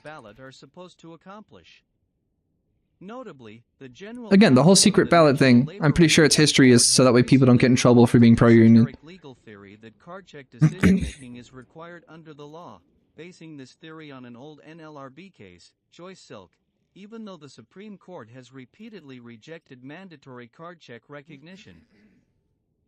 Discard card check. Okay, I say make it as easy as possible to vote to union, make it as easy as possible to not vote to union. It doesn't matter. Like, make it easy to vote to unionize. Simple. Although current labor law allows I can see nothing in this game right now. It is dark. More or less any time. The calendar for any attempt to decertify a union is I haven't made a scanner. That's pretty stupid. I should probably do that. If a union is recognized as a collective bargaining agent, then employees may not decertify it or substitute another union for it for at least 1 year under federal law, the certification bar. Similarly, when a union reaches a collective bargaining agreement with an employer, it is immune from a decertification election for up to 3 years, the contract bar. I say democratize unions as much as possible. Employees must often wait 4 years before they are allowed a chance at decertification. They can vote whenever to decertify, recertify, change, replace, unionize, ununionize. You should be able to vote whenever the fuck you want, as long as the majority of people are on board to vote. Comes into play once again, meaning employees with Easy. an interest in decertification must wait another 3 years. Eliminate the No, contract there shouldn't be term minimums for unions. You should be able to do it whenever you want. Eliminate the contract bar rule so that employees with an interest in decertification have a reasonable chance to achieve their goal. Tailoring national Again, employment rules. they're even framing it explicitly and using language to say that what they are ultimately here is anti-union. They want to make it as easy as possible for unions to not exist. Act 22 set out one-size-fits-all floors regulating the They just said employment of OSH to say OSHA, and I think that's very funny. These substantive worker protections often do not mesh well with the procedural worker protections offered through the NLRA's collective bargaining process. Unions could play a powerful role in tailoring national employment rules to the needs of a particular workplace if, in unionized workplaces, national rules were treated as negotiable defaults rather than non-negotiable floors. Congress should amend the NLRA to authorize collective bargaining to treat national employment laws and regulations as negotiable defaults. For example, this reform would allow a union to bless a relaxed overtime trigger, e.g., 45 hours a week, or 80 hours over 2 weeks, in exchange for firm employer commitments on predictable scheduling. Alternative policy. While some conservatives, including the author of this chapter, believe that it would be a mistake to antagonize unions' core interests, others argue that the next administration should end project labor agreement requirements and repeal the Davis-Bacon Act. And while some conservatives have chosen not to address massive federal subsidies for unionized labor, others believe that current laws and regulations that pick winners and losers to the detriment of the majority of construction workers and to all taxpayers should not be ignored.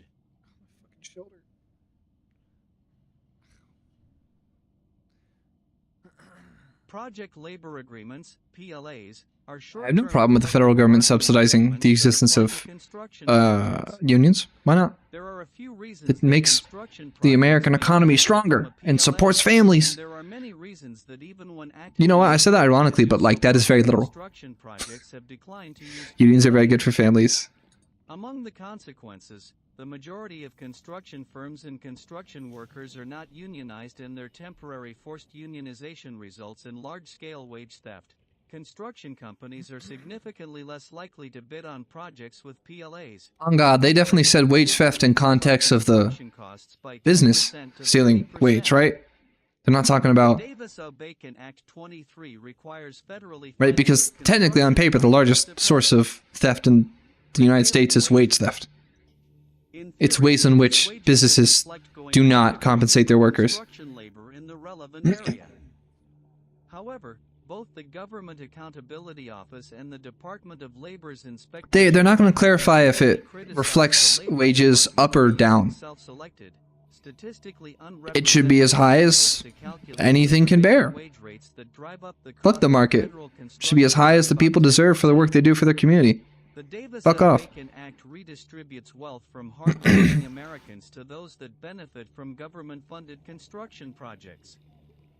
Government-funded construction progress. The Bacon Act would increase worker freedom and end a long-standing effective What, and they tax don't on think the American current tax code, literally, which increased for anyone who makes less than $300,000 a year, they don't consider that stealing from hardworking Americans to move the money up?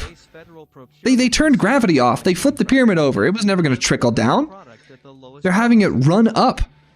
Using their fucking tax code. They can't bitch about thieving money from hardworking Americans when their entire Trump tax code is designed for that one fucking thing. Do you know how many people my age, how many people that are young and not super used to paying taxes regularly on their income because we're just building up to being in different tax brackets? Do you know how many of us just noticed that we're starting to owe taxes, and it's because of the Trump tax plan that literally concentrates wealth upwards for anyone who makes less than $300,000 a year?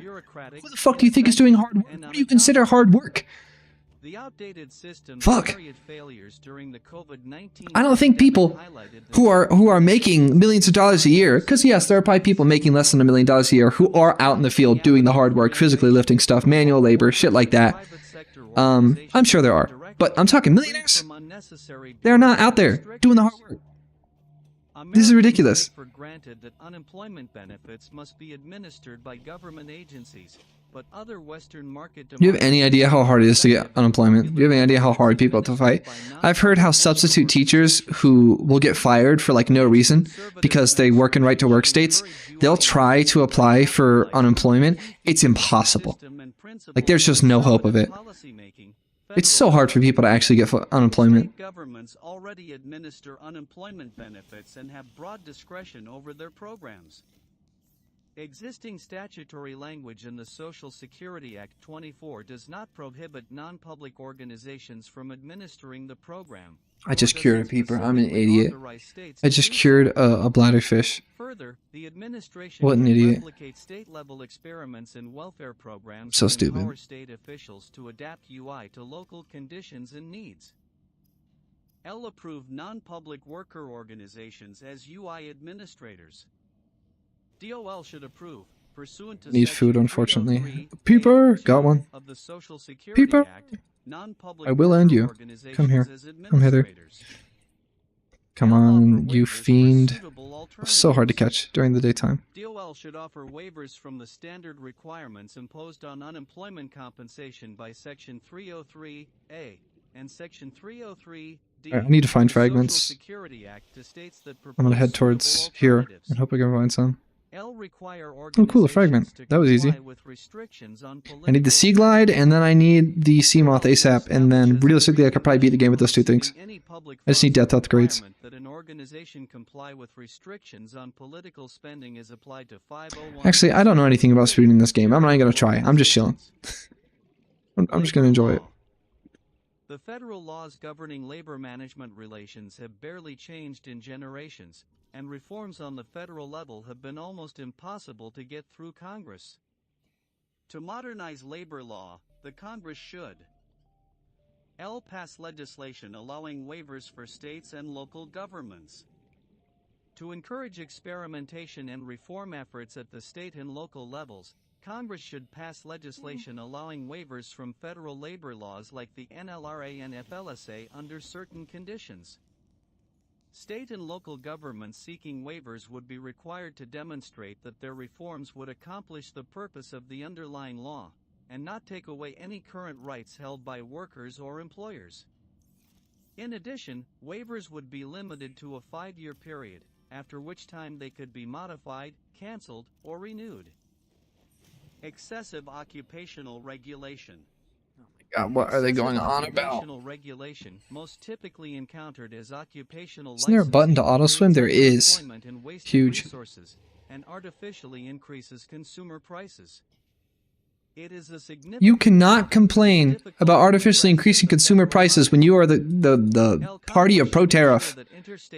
You dipshits. Occupational license recognition that are federally funded do not require new or additional qualifications.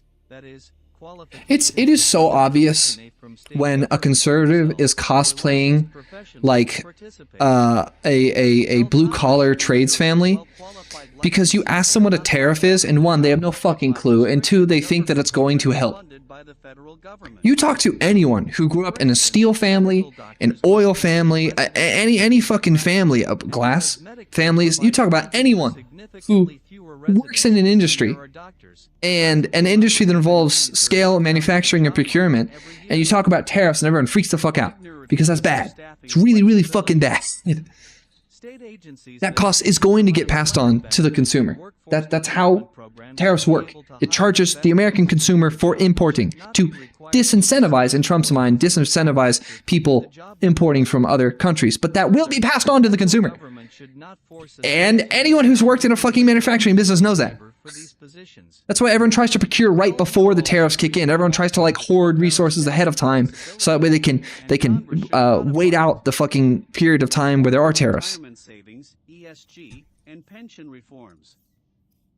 Remove ESG considerations. Pension reforms. Again, like conservatives seem like the young party of like old retirees and shit, and people think that you get more conservative as you get older. Why would you touch retirement in this document? You're going to piss off your people. Unfortunately, your people don't even know. You've won the culture war in their minds, so they don't even know that you're the bad guy. Like, they have no clue. The ESG movement has focused especially on reducing greenhouse gas emissions. Great, we should do that. Fuck off. ESG proponents advocate for divestment. Zero discussion. We absolutely should do that. Or the exercise of investor influence to reduce oil and gas production. ESG considerations unrelated to investor risks and returns necessarily sacrifice trust law's traditional sole focus on investment returns for collateral interests. And while individual investors may prefer to invest in green companies, woke companies, or companies with companies. diversity, You gotta be afraid of woke companies. They're coming for you, children. Everyone knows that. So, the question relevant to DOL is whether, and under what conditions, fiduciaries should be permitted to follow this path as well. While Americans are free to invest their own savings however they wish, in ERISA, Congress imposed strict duties on employer-sponsored worker retirement. Do you know, I am going to say, I don't know what the politics of this is, but I do not think I should have to pay in to a teacher retirement. I should not be mandated to pay into a government-subsidized retirement plan as a teacher. I am forced to. I have to pay into it. I don't get to choose to just keep my money and choose not to pay into retirement. I don't get a choice. I have to pay in Colorado to something called PARA, and I actually hate that. If I decide that I don't want to pay into a traditional retirement system, I don't want to. Just let me opt out. Cool, don't give me any benefits. I don't want the benefits. I don't want to pay into it. I also don't want the benefits. Just let me just not do it. But in Colorado, the whole teacher's retirement situation is such that, like, they mandate that you pay into it. Which fucks me over, because I don't intend to retire in a traditional manner. Is it a pro-social thing for all the other teachers that are actually in it and will get retirement? Yes, compelling it increases buy-in, it increases the amount of money that the people get back. There are benefits to it. I don't think I should be mandated to do it, and that pisses me off. I don't want to do it. Let me out. But no, I'm literally required to. It sucks. It actually sucks. Alternative view. Some conservatives believe that ERISA plan investments should be made solely on a pecuniary basis, and the consideration of any non-pecuniary factor, ESG I need or otherwise, should be prohibited. a laser cutter Other conservatives in this believe game. that even though ESG investing is often not a sound financial It's a sea glide. strategy, Not it useful. is not wrong for retirement plans to offer ESG Let me set up my investment options buttons. so long as individuals I usually use explicitly custom keys for acknowledge this. the need to pursue investment options that do not exclusively maximize pecuniary gains. Thrift Savings Plan. The Thrift Savings Plan, TSP, is the retirement savings benefit plan for most federal employees and many former employees. The TSP is managed by the Federal Retirement Thrift Investment Board. Once I get silver, I need to go make an improved oxygen tank ASAP. Assets under management. The Once I get silver. TSP is one of the largest retirement plans in the world. Dude, I'm gonna be real. People aren't talking about it, but like retirement plans in general are a scam. Absolutely should you be saving for retirement. Absolutely. Should you try to make as much money as you can out of your retirement money? Also, absolutely. Does that mean you'll probably have to invest? Absolutely. But all of this shit is subsidized to make the middle class engage with the market. That is the point. It is to make you engage with the market. So that way the people that are running the market can make hella fucking money off of your retirement money. So they can use your money like it's liquid. That's evil, and I feel like no one's talking about that.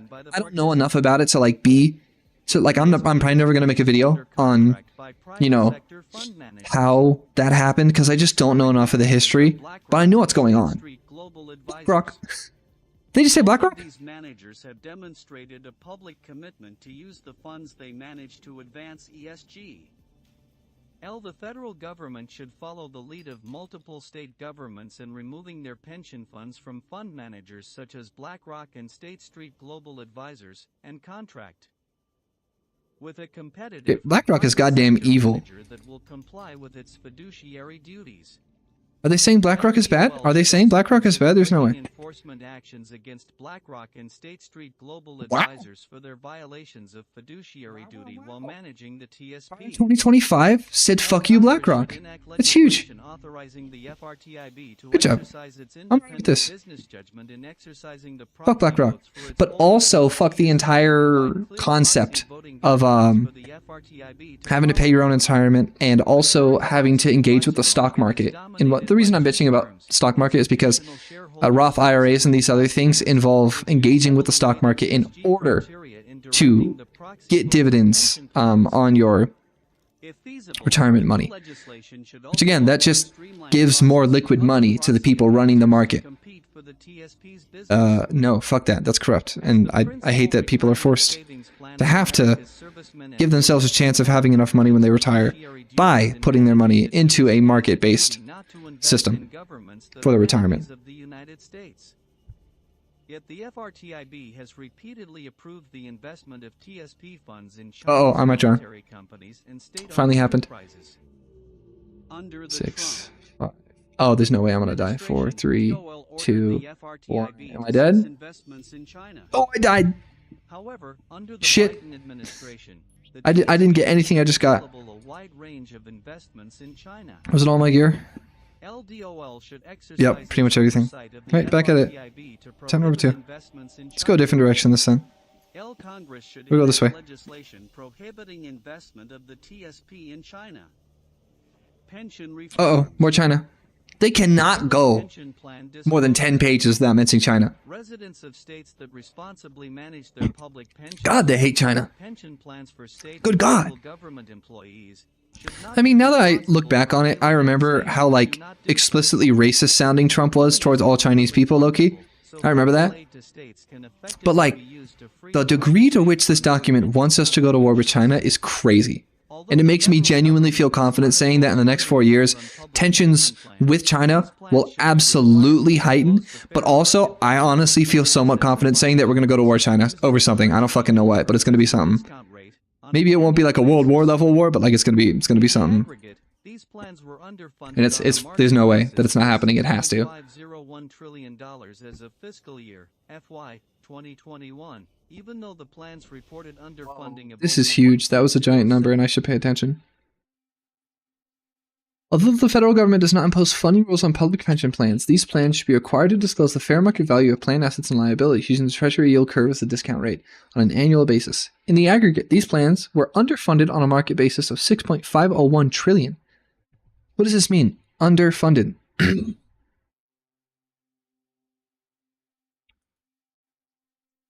Retirement benefits. To prohibit investment in China. No investment in China. I'm not following this super far. Pension plan disclosure. Residents of states that responsibly manage their public You'll notice I'm very comfortable saying I don't know what the fuck I'm listening to. This is... I'm not a member of the federal government. I think I'm technically a member of the state government because I'm a substitute teacher and I work for a public school, but like... I don't study this stuff. I don't know it with so much specificity.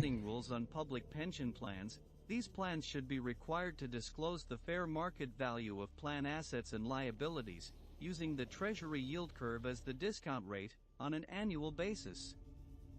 In the aggregate, these plans were underfunded. I'm scanning a trash can. I don't know why I'm scanning a trash can. This is not worth the amount of oxygen I'm about to lose. Also, I just died again. There's no way I can get out there quick enough. It's gonna happen again. God damn it. Am I gonna make it? Oh, cool, I'm gonna make it. Cool. I need silver. I need to improve my oxygen tank as soon as possible. Congress should require public pension funds to disclose the fair market value of plan assets and liabilities, using the Treasury yield curve as the discount rate, on an annual basis. Multi-employer plans. At the request of multi-employer union pension plans, Charger? Oh, scanner room fragment. God damn it. It's everywhere. They really push the scanner room in the early version of the game now. Like, really encourage you to go after it. Trash can, don't need it. Bioreactor, hey, that'll be useful. Maybe. As a result, these plans are generally I need silver. with $757 billion in aggregate What underfunding. do I not understand about the concept of underfunding? Does that mean like insurance business owners are in debt? What does it mean to be underfunded? Like, underfunded insofar as, like, there's not enough extra money going into the plans to invest in pursuit of hitting their targets for retirement? There's so much I don't know about retirement benefits and the economics of retirement. I don't know what the fuck is going on.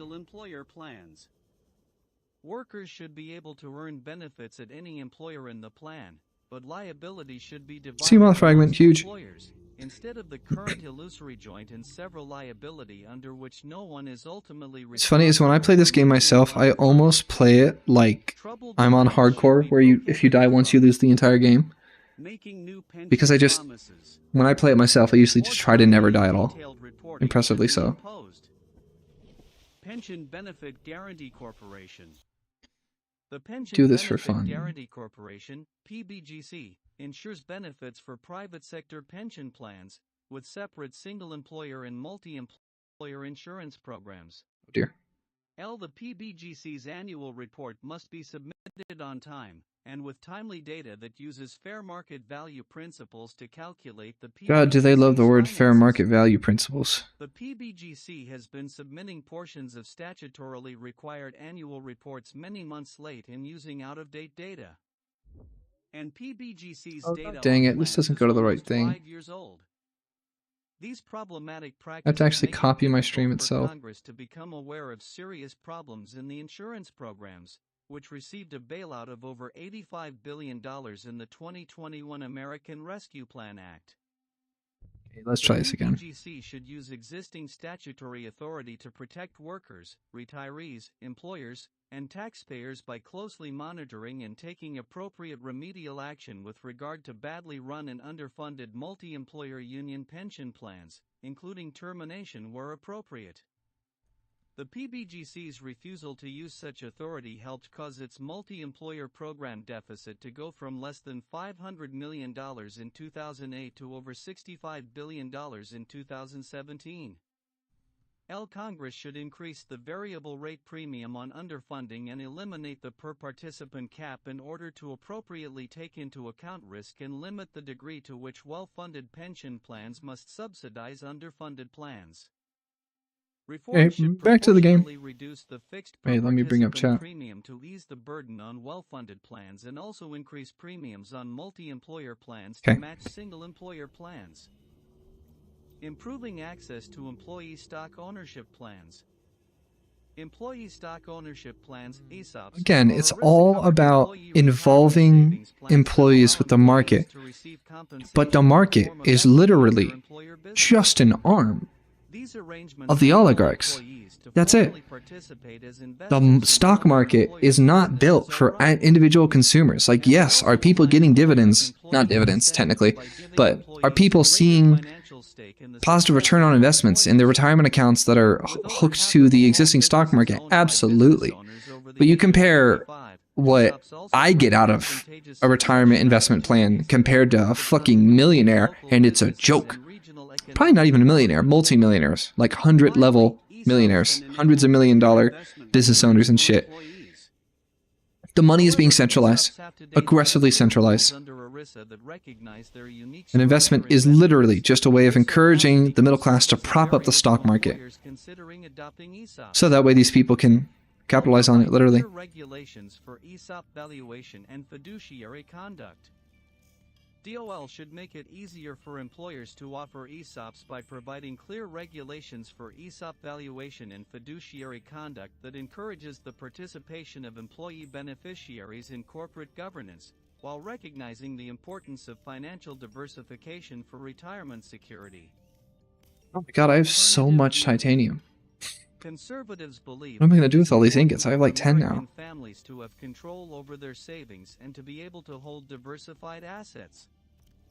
While ESOPs can be a beneficial Damn, okay, part of whatever, I'm balling. workers' and family I got too many. savings, some conservatives I need believe the that builder government tool so should I can not build a favor place one and store form of shit. investment over another or make it harder for families to have a diversified investment portfolio. Putting American workers first. A labor agenda focused on the strength of American families must put American workers first.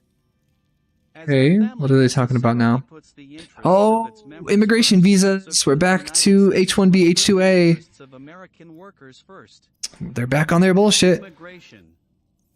The H-2A visa, meant to allow temporary agricultural workers into So this is the United agricultural States, version. also suffers frequent employer abuse. The low cost of Isn't it H-2A employee workers abuse? undercuts American workers in agricultural employment. The Aren't H-2A those program is migrant not workers subject getting to any fucked statutory in terms of their numerical pay? cap and has been expanding in And quality of recent life years, and worker surpassing protections? 200,000 Should we visa worry about them? issuances for the first What? time in 2019. cap and phase down the H-2A visa program.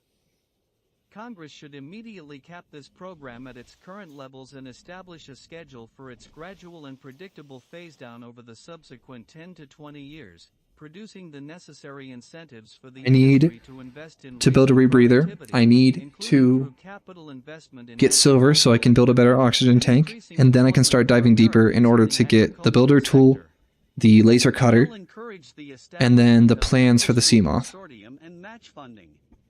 I am accidentally sort of speedrunning this game. I didn't really intend to, but it's just who I am. Can't help it. I'm simply too much of an elite gamer. I feel like Hassan. This is what he does. He plays games. He talks politics. Alternative view. Some conservatives believe that temporary worker programs help to fill jobs So, that Americans will they not keep fill. including these alternative views because economics is one of the few places where conservatives And keep down the tout that they like really know what's going on. services produced by the temporary workers. And so there's likely to be more actual conflict here because their target audience has nuanced understandings of the topics at hand. Increase wages, raising the price of food for all Americans, and that even such wage increases may not be sufficient to attract enough temporary American workers to complete the necessary farm tasks to get food products to market, since those jobs are, by their nature, seasonal. Those who share this view argue that any plan to phase out the program should weigh the program's current costs, relatively low, and the program's current benefits, makes American farming more profitable and sustainable while keeping down food costs. They just use the word sustainable. That's illegal. They're not allowed to use that word. H-2B visa program. The H-2B visa, for non-agricultural seasonal workers, suffers from many of the same harms and abuses as H-2A, albeit of lesser scope because of its cap and distribution across many sectors. Congress should immediately cap this program at its current levels and establish a schedule for its gradual and predictable phase-down over no more than 10 years. Silver? Crap. Alternative view. As with the H-2A program, some Give me silver. conservatives see Where is the it? H-2B program as a valuable Silver? program that provides low-cost temporary workers in jobs that American Damn, they're actually going in on discussing the ins and outs of immigration visas and how it's going to affect the economy. Ski resorts, swimming instructors at summer camps, housekeepers and groundskeepers at amusement parks, and extra summer cooks at restaurants that serve national park patrons. These seasonal jobs are less desirable to Americans who predominantly prefer year-round work. Labor shortages after the pandemic support this belief. Absent the H-2B program, many of these seasonal businesses would be forced It's interesting, to there, cut hours or only even because be this altogether. involves other Any plan to categories phase out of the program people, should literally weigh people from other countries. costs, Only relatively because of low, that and are they the having these program's current conversations about benefits, weighing seasonal one business group against the workers. other, like this. Higher kinda weird. American requirements. When government purchases goods or services, if at all possible, not only should the company be an American company and the products be manufactured in America, but the companies should also be encouraged to hire American workers. Likewise, private employers should be free to prefer our own countrymen. Congress should mandate that all new federal contracts require at least So they're 70% against of the company's DEI employees to be U.S. citizens, based on the immutable with the characteristics percentage and increasing to at citizenship least of other people, 95% over unless a they're 10-year Americans. period. So Congress actually must enact a DEI, law so that in terms of employers only can hiring have the Americans, freedom who to are make Americans hiring insofar as a Americans mostly priority. immutable citizenship birthright Despite the significant category, advantages it's that okay to foreign hire citizens with that and bias, work authorized but you can't hire with any other programs biases. provide to American workers, I have some and the questions country at large. regarding their logic Such a here. practice has been illegal since 1986.25. This makes no sense. You can't say this makes no sense. You guys make no sense at all. That the government has a duty to limit its spending in order to Wow, they're doing lots of alternative view for this stuff regarding employment in the employment market, the job labor market. Money, it must find the most economical and effective way to do so. Excessive government spending will be borne by American workers and families through reduced incomes and purchasing power. door out to outside open. Can you go There close may it? be good reasons to Also require a possibly bring me certain some snacks. percentage of American workers I'm on hungry. federal contracts, Thank you. but those decisions should be based on economy and These are pretty good. efficiency as opposed to Oh, cool. arbitrary I'd like some of that. quotas. Visa fraud. Chip? American businesses that commit visa fraud and hire illegal Delicious. immigrants should not be the beneficiaries of federal spending. But a 2020 report by the Department of Labor's Office of Inspector General, OIG, examined the department's process for excluding employers who commit visa fraud and abuse from federal contracts and found much to be desired. To protect the American workforce from unscrupulous immigration lawyers, employers, and labor brokers, the department must follow the recommendations of the OIG and institute more robust investigations for suspected visa fraud and speedier debarments for those found guilty. International labor policy. Leveling the international playing field for workers. As recent decades of intense import competition and offshoring have made clear, American workers suffer when the U.S. opens its markets to foreign nations' minimal labor standards and exploitative conditions. While federal law already prohibits the importation of goods produced with forced labor, the prohibitions are toothless without effective means of enforcement and cover only the most basic of workers' rights. The Trump administration and its United States Trade Representative, USTR, took unprecedented steps to redress the issue for workers. The U.S.-Mexico-Canada Agreement, USMCA, contained the strongest and most far-reaching labor provisions of any free trade agreement, FTA, with protections and commitments to reduce labor abuses and raise wages.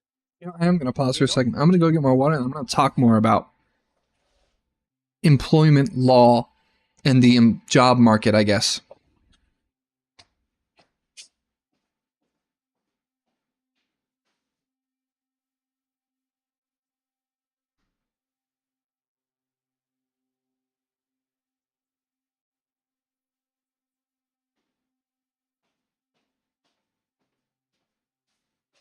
Okay, so here's the thing.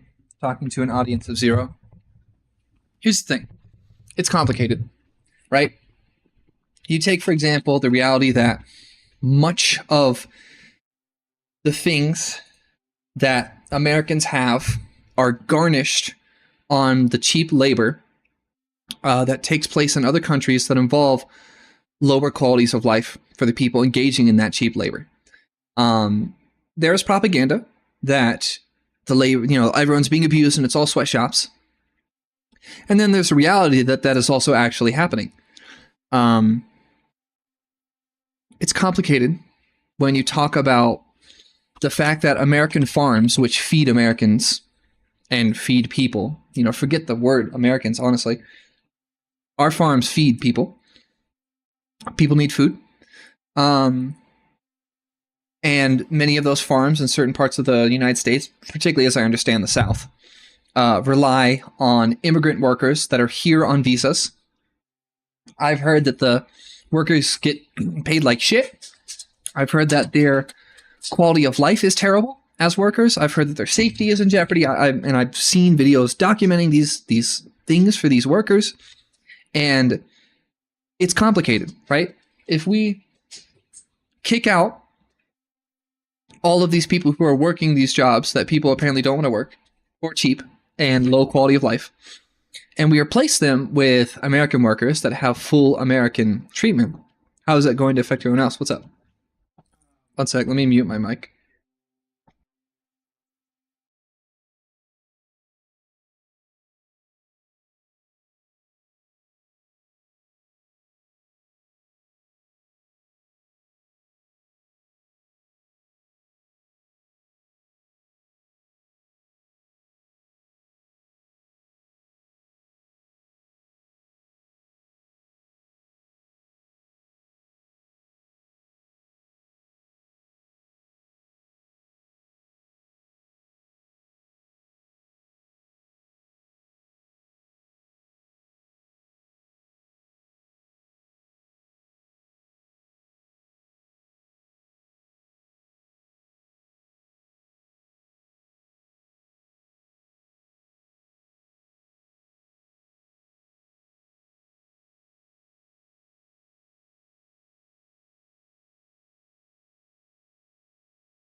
water pressure.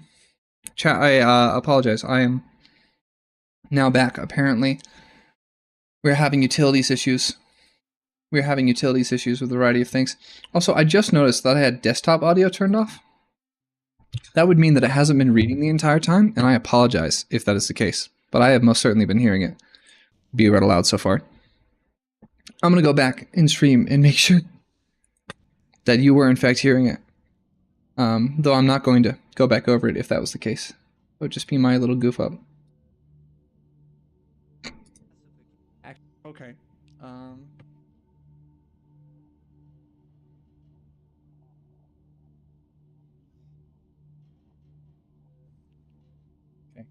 Was audio off there? Oh, it said it was reading. Be that much of. Okay, you guys were hearing it. Good. I'm just double checking for the recording. All right. It's complicated, right? People are getting their cheap food prices, arguably due in part to the fact that this work is being done, and it's being done cheaply by immigrant workers. That's a thing to weigh. Do you want to increase food prices, or do you want to treat people correctly? I mean, obviously, my opinion's obvious. What? Is our cold water Nope. just hot water? Just hot water up there. So, I mean, it's easy. It's obvious what I would weigh. I would rather have higher prices. But everyone be paid more fairly. And then I would rather just have the industry take the hit because the industry is incredibly wealthy. It's interesting here that they're talking about this discussion of cheap labor versus the price of goods, the morality of what cheap labor is, and the morality of making it harder to access goods for consumers and people going hungry and shit like that, and the pressure on American households. It's interesting to see that it's weighing these different things here. And I'm going to be honest, I don't know what the perfect solution is. I'm not going to say that I actually have a particular side here on how to reform how we use immigrant workers.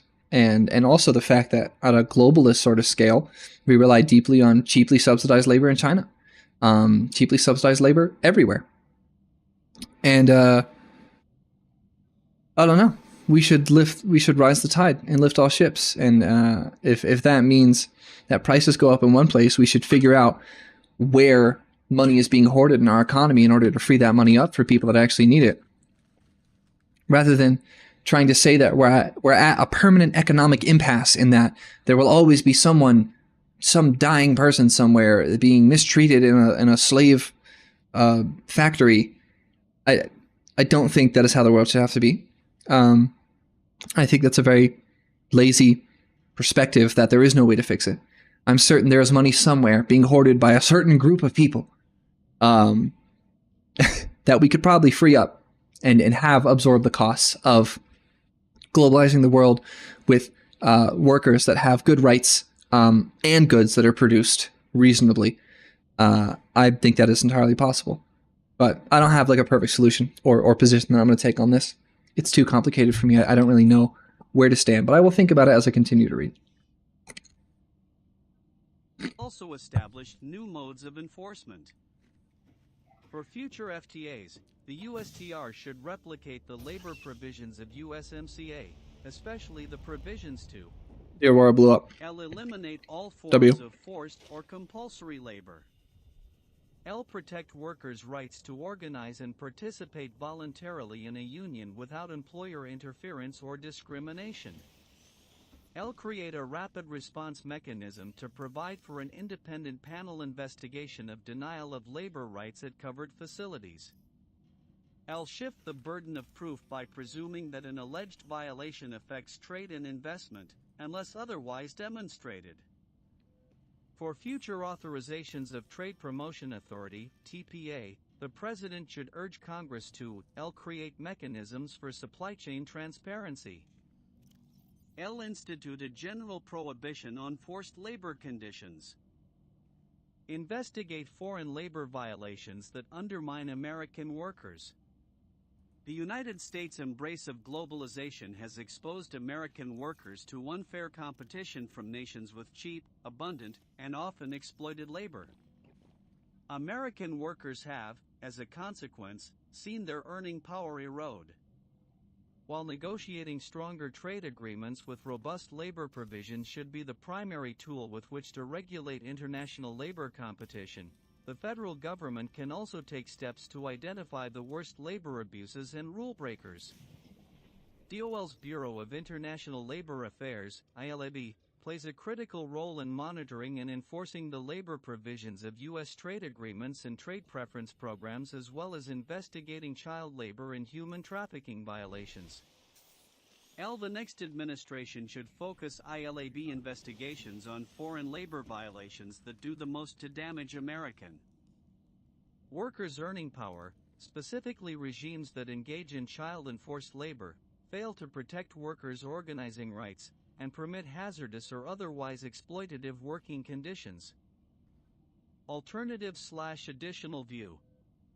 Conservatives share a belief in protecting and promoting American workers and their families and orienting international policies with Americans' interests first. Some conservatives believe that the best way to put America first is by making America more attractive.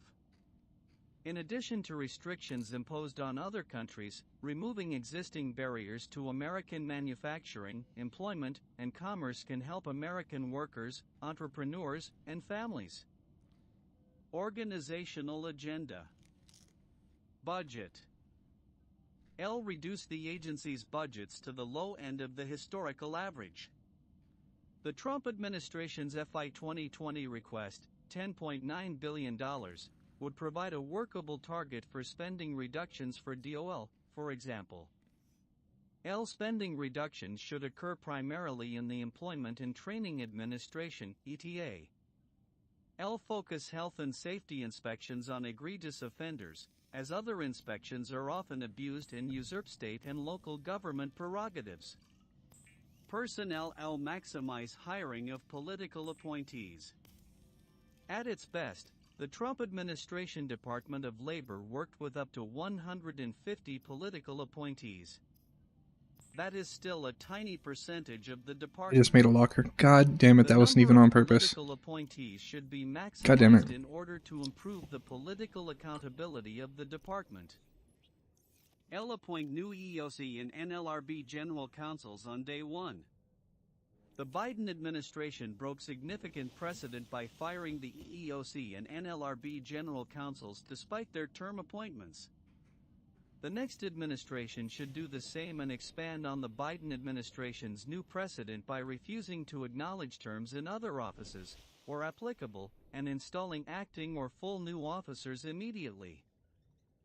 Implement a hiring freeze for career officials. A hiring freeze imposes financial discipline on agencies' personnel costs and reduces agency bloat. Office of Compliance Initiatives (DOL) should fully staff the Office of Compliance Initiatives (OCI), which was reopened by the Trump administration after the Obama administration closed its predecessor down. OCI educates employers and workers on their rights, responsibilities, and available recourse under the many statutes, rules, and regulations administered by DOL. Most businesses want to follow the law, and OCI exists to make knowing the rules easier, which leads to increased compliance. Improve visa-related labor market monitoring. DOL's Office of Foreign Labor Certification plays an important role in the approval of H-visa applications, but it is currently housed in the Employment and Training Administration, which is DOL's primary grant-making division. LOFLC should be moved out of ETA and made directly accountable to the Secretary with a politically accountable director. Conclusion. The good of the American family is at the heart of conservative labor policy recommendations. The long-standing tradition of a strong work ethic in American culture must be encouraged and strengthened by policies that promote family-sustaining jobs. By eliminating the policies promoted by the DEI agenda, promoting pro-life policies that support family life, expanding available apprenticeship programs including by encouraging the role of religious organizations in apprenticeships, making family-sustaining jobs accessible, simplifying employment requirements, and allowing employers to prefer American citizens when making hiring decisions. Among the other policy recommendations discussed above, we can begin to secure a future in which the American worker, and by extension the American family, can thrive and prosper. Author's note, many contributors listed at the front of the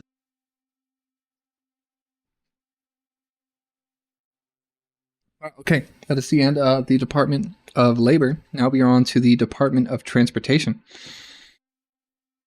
FDOT, Federal Department of Transportation. US dot, maybe? I don't know. This is just going to be the entire oil lobby, isn't it?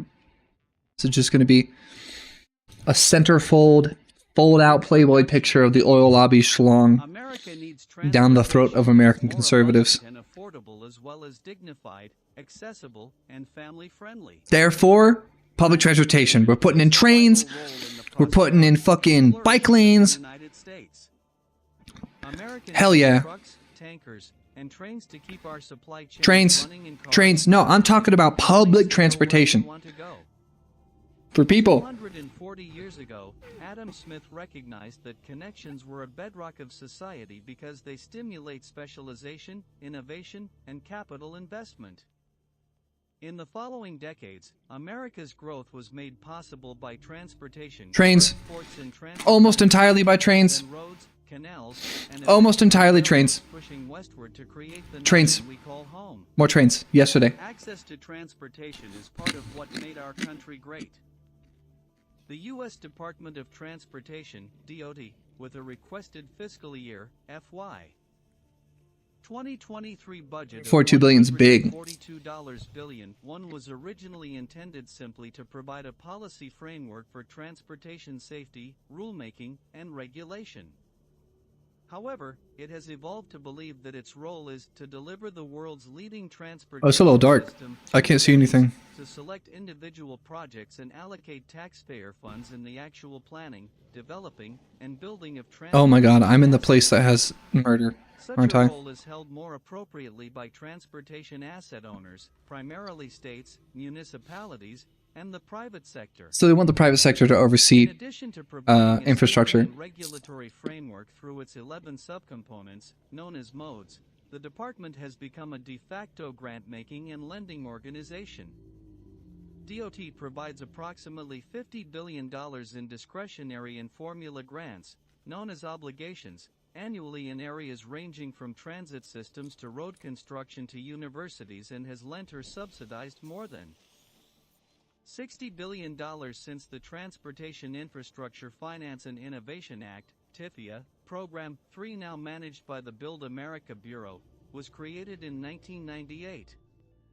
This evolved role as a major, and often primary, funding and financing source is far from the department's original policy framework.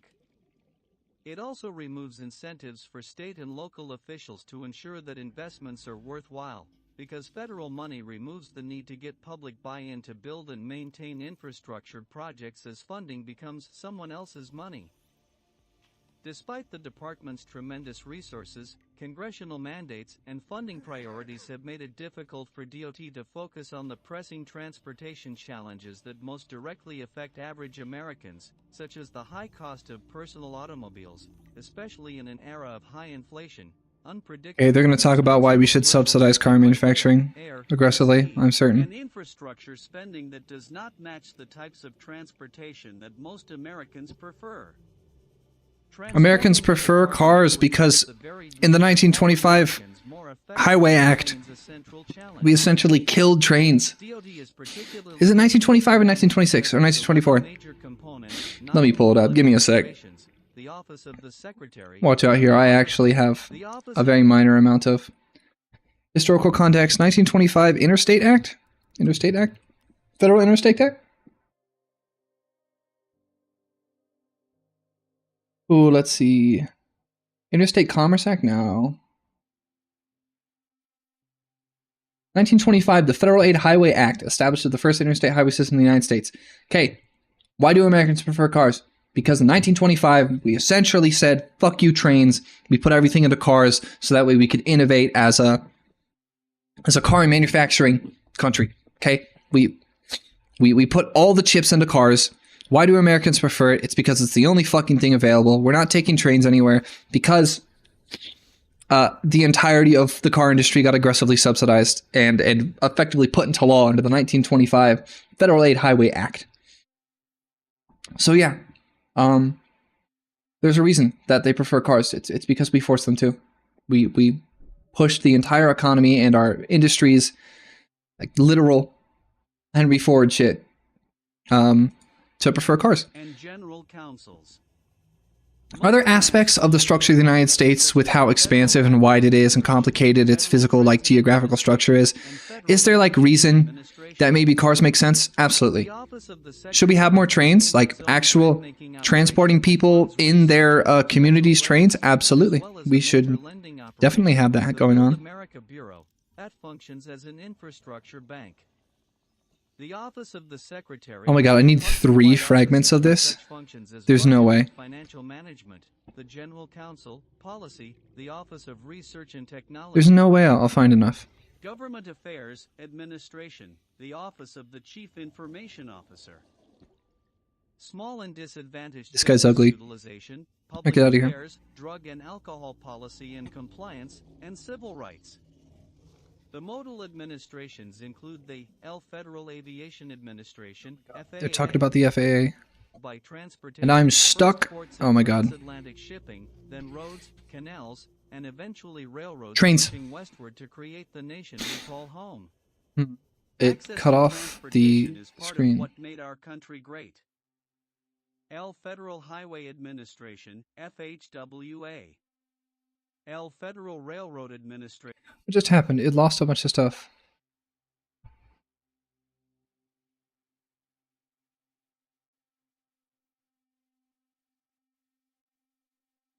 Just happened. It started skipping around pretty intently.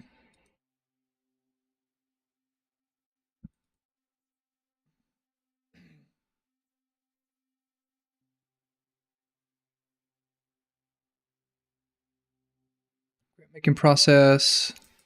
Rules on rules for approach to regulation. Build America Bureau. BAB.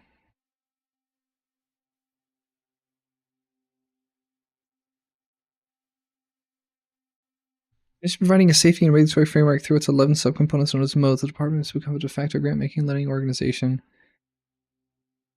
It also removes incentives for state and local officials to ensure that investments are worthwhile because federal money removes the need to get public buy-in to build and maintain infrastructure projects as funding becomes someone else's money. This is so anti-public infrastructure, it's insane. Yes, is it true that most Americans prefer cars? Absolutely. Why do they prefer cars? Because of the history, because of the lobbying, because of the corruption.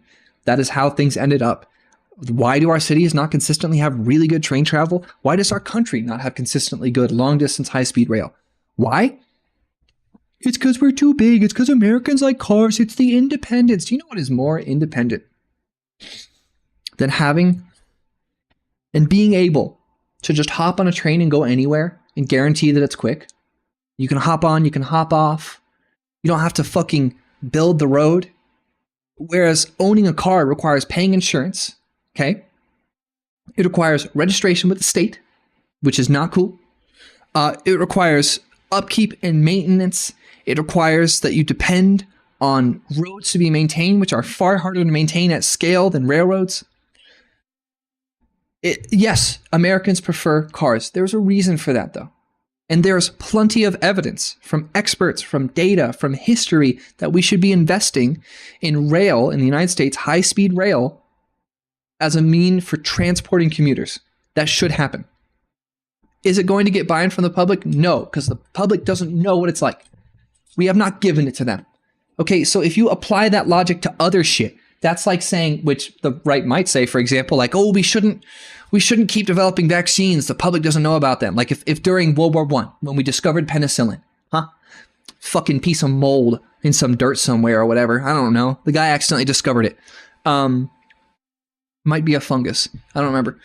Penicillin. Someone discovered the first antibiotic that we could make, right? It was made by a different organism. We could grow it and then extract it and yada, yada. Can you imagine if like efforts to get antibiotics up and going in preparation for the next World War and the rest of human history moving forward? Can you imagine if they had made the argument that, whatever group helped fund it, private or public, whatever funding happened for making antibiotics more popular, can you imagine if they said, well, its existence removes incentives for state and local officials to ensure that investments in antibiotics are worthwhile because federal money removes the need to get public buy-in to build and maintain antibiotic projects as funding becomes someone else's money. This is confusingly anti-innovation for like a document that is obsessed with America being innovative. Yes. It's going to be hard to get public buy-in for trains because Americans haven't fucking had them. We have not had them in the modern America since we were done expanding. Not that we aren't doing it in other lands now. Since we were done expanding on the main continent. No, trains have not been as relevant.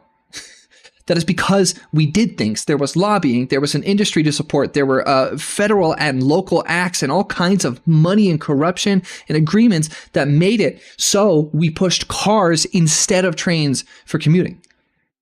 We should be pushing trains for commuting, absolutely. We should be investing in it, even if we don't have public buy-in, because objectively the public will like it right after it's fucking done. High-speed rail. I'm not talking shitty rail lines in cities in the United States that can't be built for nothing. I'm talking about good high-speed rail that can be used for commuting, long distance, short distance, whatever. But this argument is so shit because it is weirdly and confusingly anti-innovation for a document that is obsessed with American exceptionality and innovation. And in fact, Ayn fucking Rand was obsessed with trains. She fucking loved trains, man, let me tell you. The whole Manifest Destiny, the whole American exceptionalism, that is all closely tied to American expansionism, which is closely tied to trains and train culture. So it's very weird to see them hate public transportation projects. I don't get it. Incentives for state and local officials to ensure that investments are worthwhile, because federal money removes the need to get public buy-in to build and maintain infrastructure projects as funding becomes someone else's money. Despite the department's tremendous resources, congressional mandates and funding priorities have made it difficult for DOT to focus on the pressing transportation challenges that most directly affect average Americans, such as the high cost of personal automobiles, especially in an era of high inflation, unpredictable and expensive commercial shipping by rail, air, and sea, and infrastructure spending that does not match the types of transportation that most Americans prefer. Transforming the department to address the varied needs of all so many Americans terrible presuppositions in this argumentation and logic that completely ignore history. Particularly difficult to manage because its 11 major components, 9 modal administrations, the Office of the Secretary, and the Office of the Inspector General all have their own sets of personnel, including administrators, deputy administrators, chiefs of staff, and general counsels. Most grants flow through the modes, such as the Federal Highway Administration, Federal Transit Administration, and Federal Aviation I get eaten by a Reaper Leviathan right now. The Office of the Secretary contains its own grant-making operation that funds research and some special grants, as well as a major lending operation, the Build America Bureau, that functions as an infrastructure bank. The Office of the Secretary has department-wide offices for such functions as budget and financial management, the General Counsel, Policy, the Office of Research and Technology, Government Affairs, Administration, the Office of the Chief Information Officer, Small and Disadvantaged Business Utilization, Public Affairs, Drug and Alcohol Policy and Compliance, and Civil Rights. The modal administrations include the Federal Aviation Administration, FAA. By transportation, first ports in transatlantic shipping, then roads, canals, and eventually railroads pushing westward to create the nation we call home. Access to transportation is part of what made our country great. And it was what type of transportation? Trains. Bring back trains. Stop fucking jerking off cars. Stop. L. National Highway Traffic Safety Administration, NHTSA. L. Federal Transit Administration, FTA. L. Great Lakes St. Lawrence Seaway Development Corporation, GLS. L. Maritime Administration, MERID. L. Federal Motor Carrier Safety Administration, FMCSA, and L. Pipeline and Hazardous Materials Safety Administration, PHMSA. DOT's fundamental problem is that instead of being able to focus on providing Oh, hell no, Americans with this is affordable awful. and abundant transportation, it has become saddled with congressional requirements that reduce the department to a de facto grant That's it, I'm getting murdered. organization. Yet there I'll is never little survive. need for much of this grant making, for two reasons. New technology enables private companies to charge for transportation in I found the many Markiplier bobblehead. could transform how innovation I found the Markiplier bobblehead. It Huge. is vital to consider the Incredibly role of important. user fees and other pricing innovations with regard to I don't understand. transportation infrastructure. No, Airport no, no, no. leases, Please do not aircraft, place this toll car right now. I charges do on not need roads it. and Please bridges, stop. and per gallon taxes on gasoline and diesel fuel are all examples of user charges that affect the decisions of transportation system users. I found the Markiplier doll. It's all Changes over. could shift our nation's transportation away from being a top-down system that is misaligned with the needs of so many Americans. Increasing private sector financing could revolutionize travel and increase everyday mobility. Again, to its they want the greatest private sector to potential. subsidize public transportation projects. Mostly they're just talking about cars, Doing though. so would keep transportation decisions out of the hands of bureaucrats in Washington, D.C., who are far removed from local problems and preferences. If funding must be federal, it would be more efficient for the U.S. Congress to send transportation grants to each of the 50 states and allow each state to purchase the transportation services that it thinks are best. Such an approach would enable states to prioritize different types of transportation according to the needs of their citizens. States that rely more on automotive transportation, for example, could use their funding to meet those needs. Meanwhile, many Americans continue to confront serious challenges with their day-to-day transportation, including costs that have increased dramatically in recent years. DOT in its current form is insufficiently equipped to address those problems.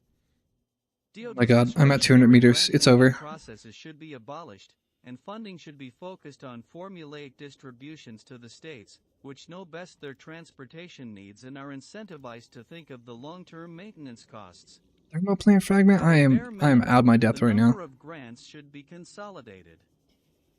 DOT would also reduce unnecessary burdens by returning to the Trump administration's rule on rules approach to regulations, implemented in late 2019 as RN 2105 AE 84.4. This rule strengthened the administration's effort to remove outdated regulations, find cost-saving reforms, and clarified that guidance documents are in fact guidance rather than mandatory impositions.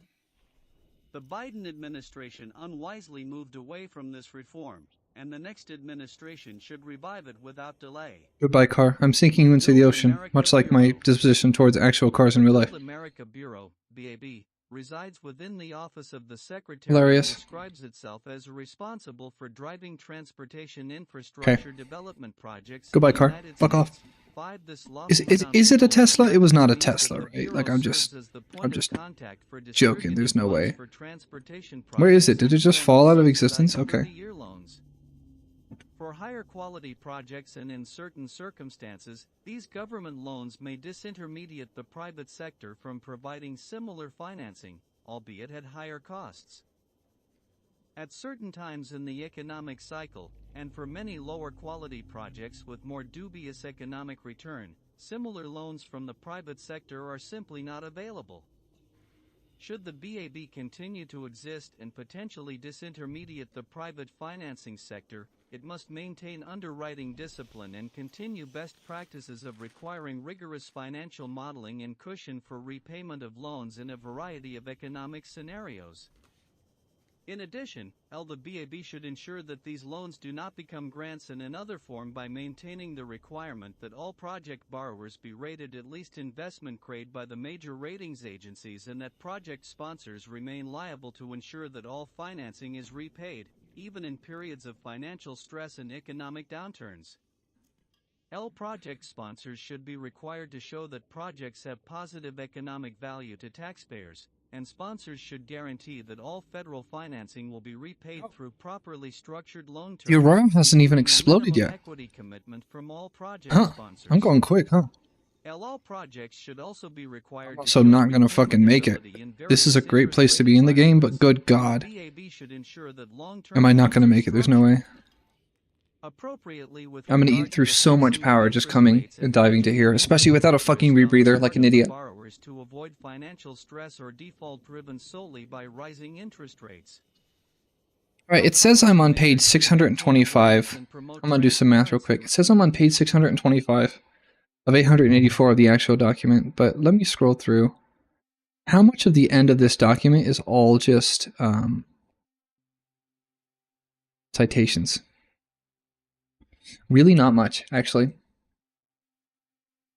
Alright, so I actually kind of have to read all of these. 627. I think what I'm going to do, chat, is I'm actually going to increase the reading speed a little bit and see how that improves my chances here. I need to get to the actual 627 page. Where was I? Uh-oh. Veterans Affairs. DOT.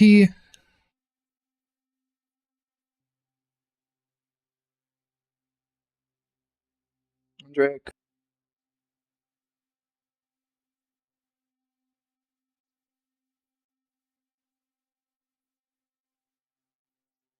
Thank you.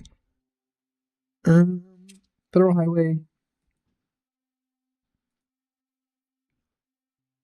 Where was I? No, I didn't expect this to screw me over. Just looking around would do this. No, I have to be before this still. Yep, emerging technologies. They definitely haven't touched that yet. Awareness improvement. Continuous use of the loan program. Oh, BIB? Build America Better Bureau. Okay, we were here. I'm gonna go to public-private partnerships and just start back from there. Again, with things sped up a little bit, so that way I don't eat too much of my actual day over. Much infrastructure could be funded through I might be able to read faster, actually. private partnerships, P3S, a procurement method that uses private financing to construct infrastructure. I don't know. That might be too fast for me to read in my head. Operate the asset under requirements specified by the government in a contract called a concession agreement. It's kind of hard. The private partner is given the right either to collect fees from the users of the asset or to receive. I'm gonna go for it. Government conditioned on the asset's availability. If a highway is not open to traffic when it should be, for example, the government's payment to the private concessionaire is reduced. The best practice for a government that is interested in using a P3 to deliver a project is for the government first to perform a value for money study, which compares the costs and benefits of procuring the asset under a typical procurement against the costs and benefits of utilizing a P3. Since private equity is involved, the financing costs for P3S are higher, but they also are frequently more than offset by the private sector's ability to generate efficiencies and cost savings in the design, construction, maintenance, and operation of the asset. If the value for money study finds that the efficiencies of a P3 and the value of risk shifted to the private sector exceed the additional financing costs, then utilizing a P3 is good public policy because Americans have better infrastructure at a lower cost. As well as providing better transportation facilities for Americans, P3S offer a number of benefits to governments. Specifically, they help provide access to some of the world's best talent with vast experience in delivering infrastructure. L create incentives for innovation and creativity. L shift unique project risks to companies that are familiar with those risks, and L allow designers, contractors, and maintenance teams to work together through the delivery of the process to focus on lifecycle costs as opposed to just initial design and construction costs. It should be noted that project funding and P3S are not synonymous. Policymakers and government leaders frequently mistake the financing that P3S provide for funding. A P3 allows the government to obtain equity from the private sector, but that equity has to be paid back with interest. Like a loan, a P3 can be used to accelerate revenues and provide needed capital to help pay the upfront costs of a project, but also like a loan, the private P3 investors must be paid back for investors to realize a financial return. Some mistakenly think that using a P3 would allow a road or bridge to be delivered without increases in tolls or taxes. It is important to remember that all funding for governmental infrastructure comes from either taxes or user fees. P3 financing can be used to make those funding sources more efficient, but it cannot replace the need for taxes or user fees to provide the funding for the project. In addition, a poorly managed P3 procurement process, the process government uses to identify the best private P3 partner, can result in excessive consultant costs and years-long delays in delivery. While P3S can offer efficiencies in delivering the project, the P3 procurement process itself can be significantly longer and more expensive than traditional procurement processes. Finally, and possibly most important, a P3 gives a private party the ability to collect fees or payments over decades, a period well beyond the length of the careers of political they're reinforcing using the private sector to do things instead of the public sector. Again, I don't know. I hear privatization and almost imagine a Trojan horse for funneling money into a certain direction. And I typically don't actually trust a private business to actually consider the well-being of people. Wow, Cyclops Death Module 1 is going to be huge. That's going to help a lot. Can't believe I just found that by accident. Emerging technologies. As private companies develop a future of new, emerging technologies, one role for DOT is driving clarity in the government's role in setting standards for safety, security, and privacy without hampering innovation. DOT can oversee the testing. That's scanning too quickly. I already have it, don't I? Nope, that was the last one. Cool. Alright, I can go all the way down to about 45 seconds, maybe 30 seconds before dying now. The department should ensure a tech-neutral approach to addressing Oh, any emerging transportation I gotta go up now. keeping safety as the number one priority. As part of this, it should work to facilitate the safe and full integration of automated vehicles into the national transportation system. Over time, these advanced technologies can save lives, transform personal mobility, and provide additional transportation opportunities, including for people with disabilities, aging populations, and communities where car ownership is expensive or impractical. NHTSA's and FMCSA's current regulations were written before. Okay, so they're trying to support. Both operating administrations have issued advance notices of proposed rulemakings. Wait. The department should ensure a tech-neutral approach to addressing any emergency transportation technology while keeping safety as the number one priority. As part of this, it should work to facilitate the safe and full integration of automated vehicles into the national transportation system. Over time, these advanced technologies can save lives, transform mobility, and provide, there is a very neoliberal sort of pro-ability argument, and like an anti-ableism argument for why we should have more automated cars. But the question is whether or not you should put Elon fucking Musk as an official member of the federal government and that not have any ties to those things. There's no corruption in there at all. I'm totally certain. These are obviously being made by small businesses that are doing these things. I don't know. It's interesting. They're very decentralization. They're very small business. I'm very decentralization-y, right? And then I talk about trains, which are projects that have to be done at scale. And then they talk about automated cars, self-driving cars, which is also something that requires a ridiculous amount of scale. I think that to whatever degree these people are just facilitating and encouraging corruption, these are also just necessary contradictions and complications of governance and decision-making. Like, you want to be anti-large scale, but there are some things that require large scale. In their minds, self-driving cars, but in my mind, it would be train transportation that requires large scale. I don't know. It's very interesting. I'm going to be right back, chat. Oh, hopefully I don't die. 3 seconds of oxygen.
All right. Stream and chat of 0 viewers. I am going to lock in and to reading and getting this done more quickly.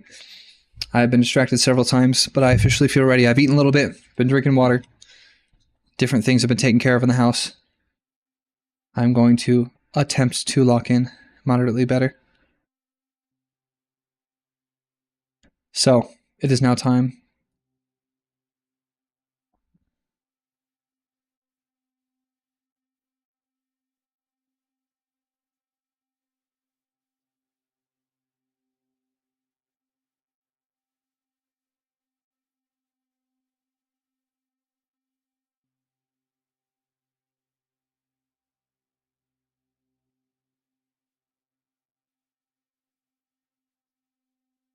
Did Joe delete? Did Joe delete the post I put for the stream?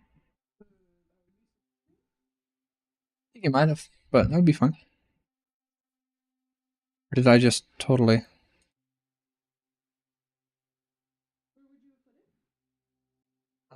Political discourse normally.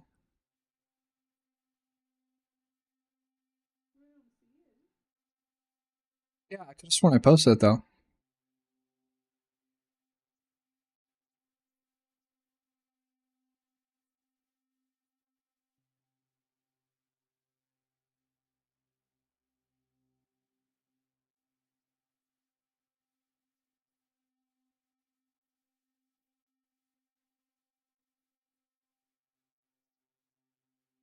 Maybe. Oh, I did? Where? Good. It is a shit post. Good. I'm okay with this. Okay. I thought I put it in political discourse. I'm completely fine putting it in shit posting because this video is nothing but a shit post. Completely fine. I was like, oh, dang, I didn't mean to. Because I even said in it, I was like, I'm not going to do this again. Don't worry, I won't be flooding anyone with these because I won't stream often. All right, back to it. We're talking about NHTSA and the FMCSA, the YMCA, and then the Anarcho-Primitivists, ANPRMS. The Advance Notice of Proposed Rulemaking, Anarcho-Primitivists, that's all I can interpret that as. Okay, so yeah, they're making the neoliberal argument, the neoliberal argument, realistically, of we should do more AI cars because it increases people's ability. Trains. Nothing more able than not having to do the driving, right? Takes you where you want to go. It's nearby. No, I actually think, there should be systems for that sort of thing. How about you employ like people and you create systems by which people with mobility needs can like get cab drivers and stuff. But then again, also there's a benefit to not yourself having to talk to a person or rely on a person or and whatnot to get your transportation needs met. From a non-regulatory point of view, DOT has pivoted from a successful focus on the voluntary sharing of data to improve safety outcomes to adoption of a more compulsory and antagonistic approach to mandating data collection and publication through a standing general order related to automated vehicles. This needs to be reversed. Many of these new and innovative technologies rely on wireless communications that depend on the availability and purchase of radio frequency spectrum, a trend that is consistent with what we see in connectivity in our everyday lives. There is a role for DOT in ensuring that in the fight over I thought these guys were anti-5G. What's going on? For technologies to work in transportation, and in particular to work for transportation safety, they have to meet the You know what? It might be that 5G is unironically one of those things that like most conservatives actually don't give a shit about or know about. They should account for the potential for radio And that's like proper, just lazy propaganda shit. In response to a request from Congress, the Federal Communications Commission allocated the 5.9 GHz band of spectrum to traffic safety and intelligent transportation systems (ITS). Oh, interesting. In 2020, the FCC took away 45 MHz of the 75 MHz it had added, leaving only 30 MHz for transportation safety and ITS. DOT needs to represent the transportation community and make the case for needed spectrum to the public in Congress. Shit. Average fuel economy. I stayed down too long. One reason for the high numbers of injuries on I won't make that. Oh, I died. I son of a bitch. Safer vehicles. Congress requires the Secretary of Transportation to set Am I going to hear the death sound? for new motor vehicles sold in the Fuck. United States. This mandate was established in the Energy Well, I got the 75 APCA. 6 law passed in the wake of the Arab oil embargo to I got the blueprints that I got, and that's what matters. Blueprints are relevant in this game to me. prescribe the maximum feasible mileage requirements for different categories. How many belongings? IC, All of them, model year. realistically. The standards must be Damn. achievable using available IC technologies running on gasoline, diesel fuel, or similar combustible fuels and must not be set so high as to prevent automakers from profitably producing new vehicles at sufficient. Okay, nope, now they're talking about ICE vehicles. Super important. Corporate average fuel economy standards. Passed along the wake of the Arab oil embargo to promote greater efficiency and lessen the national security threat of the U.S. dependence on foreign oil. The statute directs DOT to prescribe the maximum feasible... Oh, man, I'm going to take it back down to slow reading if I want to really take this in. Damn it. Maximum feasible mileage Back to slow. requirements for different categories of internal combustion engine (ICE) automobiles for each model year. The standards must be achievable using available ICE technologies running on gasoline, diesel fuel, or similar combustible fuels and must not be set so high as to prevent automakers from profitably producing new vehicles at sufficient volume to meet consumer demand. Congress recognized that the ICE-powered automobile has been instrumental to advancing the mobility and prosperity of the American people and that Yes, but once again, there is history in federal law for the reason why ICE vehicles got pushed so hard instead of trains. Independent, privately owned ICE vehicles. Technically, diesel trains are an ICE vehicle. Internal combustion, right?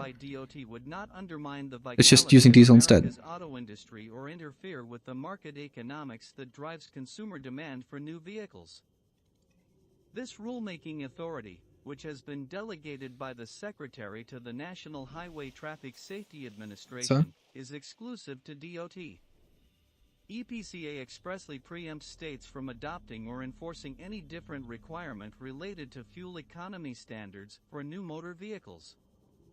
While the statute instructs DOT to consult with the Department of Energy and the Environmental Protection Agency, EPA, in formulating its standards, no other federal agency, including EPA, has clear authority to set fuel economy requirements in place of NHTSA. The Clean Air Act 7 gives EPA general authority to establish emissions limits for new motor vehicles for air pollutants that are found to pose a danger to humans. However, there is no reason to believe Congress ever contemplated that EPA's authority to address automotive air pollution might be used to displace or supersede NHTSA's fuel economy mandate under EPCA. Congress chose to assign the power to set fuel economy standards to DOT rather than EPA. This was not only because DOT understands the technologies and economics of the auto industry, but also because NHTSA is the nation's leading motor vehicle safety regulator, and Congress sought to ensure that fuel economy requirements would not adversely affect highway safety. Unfortunately, the Biden administration has flouted these statutory limitations in nearly every respect. The predictable result is higher expected transportation costs for Americans. In pursuit of an anti-fossil fuel climate agenda never approved by Congress, the Biden administration has raised fuel economy requirements. Oh, I forgot that you drown while in your thing. I'm just an idiot. I forgot that you drown while on that. I don't know why I thought that.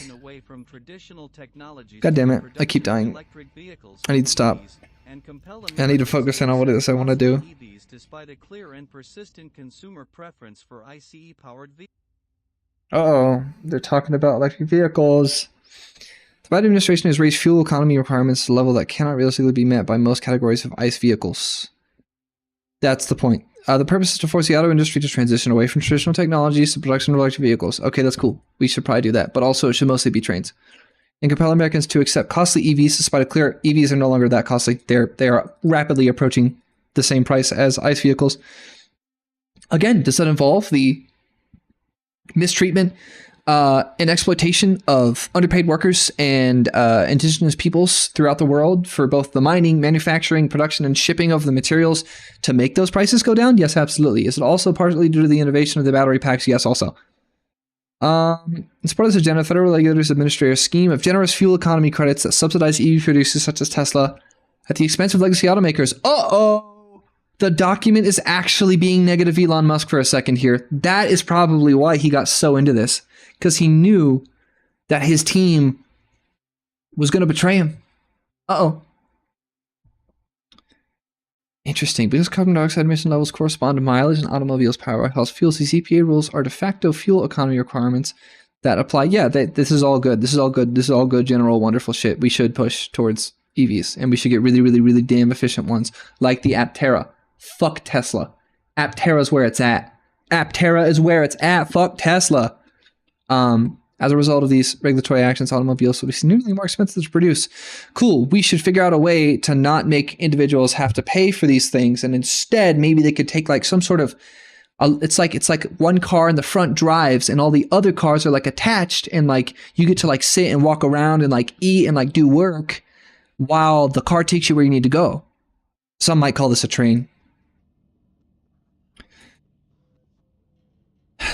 Loss of auto industry jobs for Americans. It also means this. Whoa. Fewer affordable new vehicle options for American families, and fewer new vehicle options will be sold. And fine. Hi, Cat.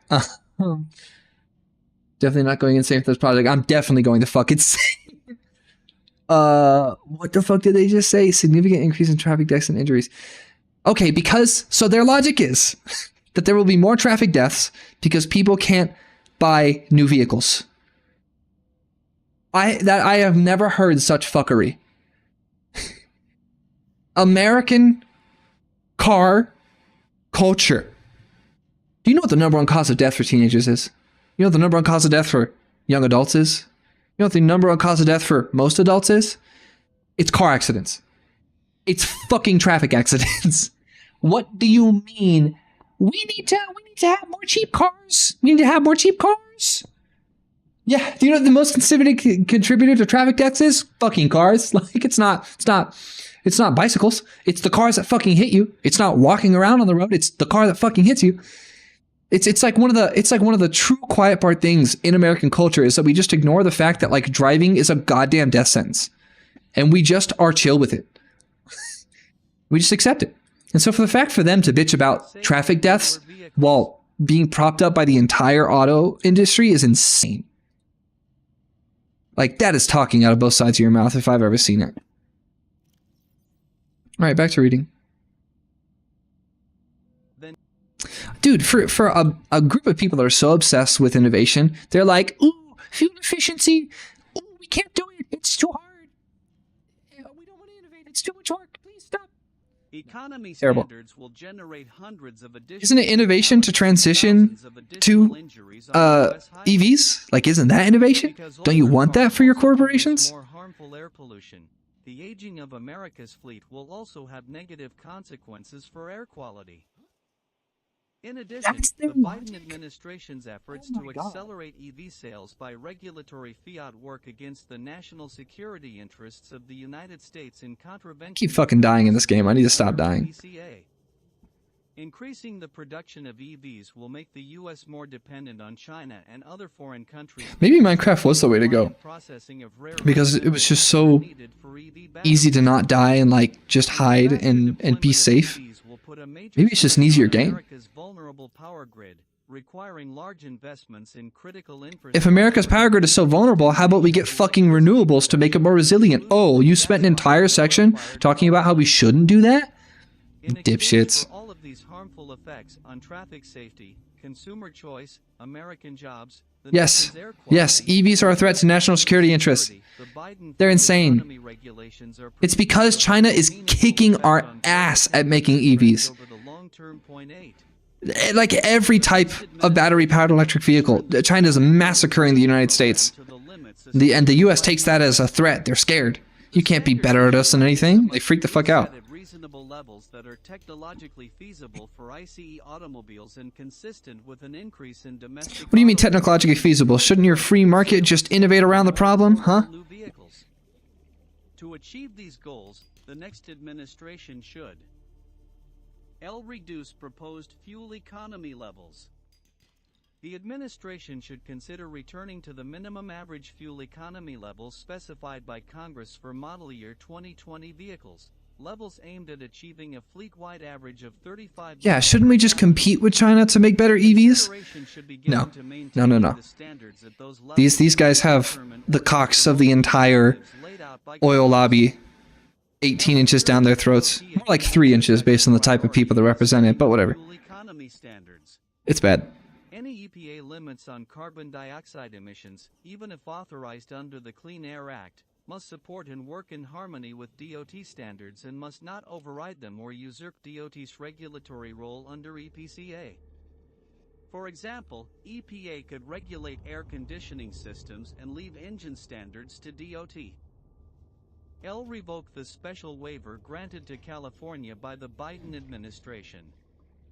California has no valid basis under the Clean Air Act to claim an. Are they talking about the air quality impact from carbon dioxide? They talking about that California thing where they said they would ban the sale of new gasoline vehicles by 2035, I believe, possibly 2030, maybe. They're probably really pissed about that. I thought states have rights to vote on the things they want to do. I thought we hate the Fed telling people what to do. If California, the state, wanted it, why not let them? Nope. You're freaking the fuck out. Federal Highway Administration. The Federal Highway Administration, FHWA, has jurisdiction over the interstate highway system, which is vital for the transportation of goods and people throughout the country.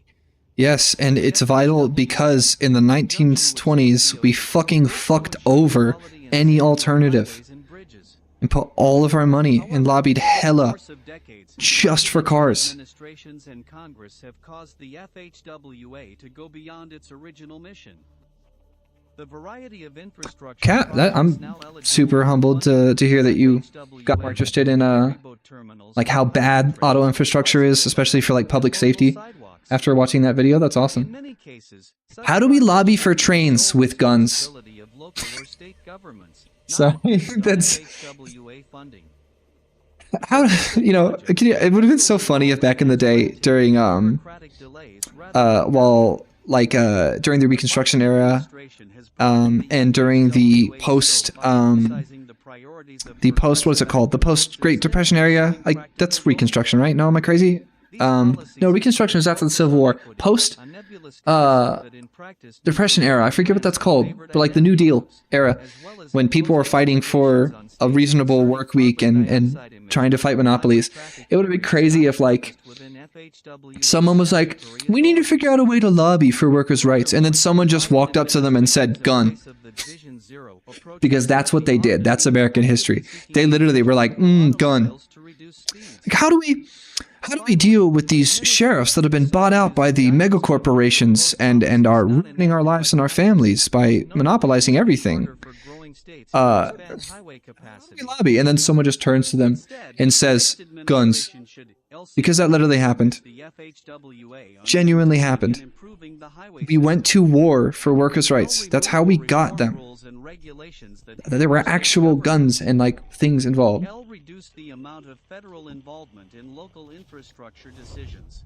No, yeah, if any money's going anywhere, it should be in support of making it so we have properly resilient.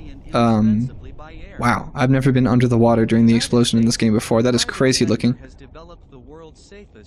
That was a cool animation. Love it. And now the radiation suit's been added. Nice. I've been waiting on that. Undo that legacy and to strangle the development of new technologies such as drones and advanced air mobility, including small aircraft. Oh, they're talking about drones? Air taxis? Jesus Christ. Starting in the 1970s, deregulation and increased competition turned air travel from a luxury to an affordable travel option enjoyed by most Americans. The United States has 4 major airlines, each with roughly 20% of the train domestic industry market. happened precisely because we fucked over the train industry. We could have had high-speed fucking rail. Look at Japan, their GDP is like a fucking fifth of ours. We could have had the fastest fucking trains. They could have been everywhere. The US would have been unfucking stoppable. People would have been so goddamn sustainable. God, we should have gotten trains. Give me fucking trains, bro. I can't believe Ayn Rand put all this damn work into American exceptionalism and jerking off trains in American culture, and then the fucking 1925 Act ruined everything. God damn it. All because the actual robber barons literally worked with the government to make sure that cars would take over. Unfucking believable. Beginning with the Obama administration, this authority has been if Americans put effort into high-speed rail, that shit would go like 350 miles an hour. They'd have like flames on the side and shit. That'd be insane. It'd be fucking crazy. Oh, I forgot this game actually has auto. Shit is stressing me out. Cat, completely valid. This is very stressy and not fun to listen to. Take care of yourself. Thanks for dropping by. Completely valid. Again, back to the air travel. Gunpowder powered. They'd probably be diesel, 100%. Like they would be diesel, almost guaranteedly. Well, outside of cities. So interstate trains would be diesel, 100%. Publicly indicate that a new administration would support joint venture efforts by smaller carriers, for example, JetBlue and Spirit, to achieve scale necessary to reduce Radiation shoot, fiber mesh and 2 lead. We have both those. L. Review foreign ownership and control limitations and, if necessary, work with Congress to change existing statutes. I need 2 fiber meshes. I don't think I have Worldwide to. investors I do not. are providing access to capital to foreign airlines for innovations and I'll try not to lose all my sanity, cat. Take care. U.S. airlines cannot match. Oh my god, stop talking about air travel when trains are right fucking there. It is so much more. Oh, fuck my shoulder. It is so much more, so less efficient. Air travel is so much less efficient than just getting off our asses and building trains. Or rejecting the applications of new air carriers within 12 months. God, it would have been so cool if after 9/11 the US was like, fuck it, trains, man, that's all we got. Can't trust airplanes. That would have been epic, but no, that's not what happened. Not at all. In a perfect world, the market would dictate these options, but in the highly Radiation regulated suit. international aviation sector, the current incentives are to keep out competitors. Slot regulations. Yes, the aviation industry is incredibly corrupt, due in part to the fact that the government literally supported it. That happened. Are adversely affecting aviation safety. In the wake of the 2009 Colgan Airlines crash, all commercial pilots and co-pilots were required to have 1,500 flight hours. Today, facing a pilot shortage, larger and safer twin-engine planes with 2 pilots are being phased out of service at smaller airports and replaced by single-engine planes that have only 1 pilot. This trend could be reversed if co-pilots were required to have fewer flight hours or could count certified simulator training. Federal subsidies are And you guys cannot be trying to deregulate the requirements for becoming a pilot. Holy hell. Don't. If there's anything to not do, that. Subsidizes flights to 200 small airports that are not otherwise commercially viable. The program was established in the 1970s as a temporary measure to cushion deregulation. It has since been made permanent. Finally ending the program would free hundreds of pilots to serve larger markets with more passengers. A new administration could reform regulations to encourage airports in lower-served areas of the nation. International air travel is regulated and restricted by individual treaties between the United States and other countries. Aviation suit, huge. The new administration should remain committed Cool. to the laudatory goal of open skies. However, many of the largest emerging Epic. markets are not fully open, and our aviation policies should reflect that reality. I need the builder tool, like yesterday. I don't know. Did it already... Is it built in? Can I just build it immediately, or do I have to scan it? Oh, it's already built in. I should have been building a habitat a while ago. Son of a... Alright, let's get to it. Cool, huge. I need to make a, I need to make a computer chip. China has failed to put in place several of the policies to which it has already agreed. The U.S. should not offer additional negotiations until the Chinese implement the agreements they have already signed. The current administration's policies in several areas that affect aviation and limit America's future opportunities for growth are internally inconsistent. Okay. In addition to Gold a on new me, entry initiative, copper. the new administration should establish an interagency clearinghouse to drive consistent Okay, I'll need a battery across the likely, I government think. on spectrum, And drones, then- and advanced air mobility. Silver wiring kit Federal made of silver. Aviation Administration.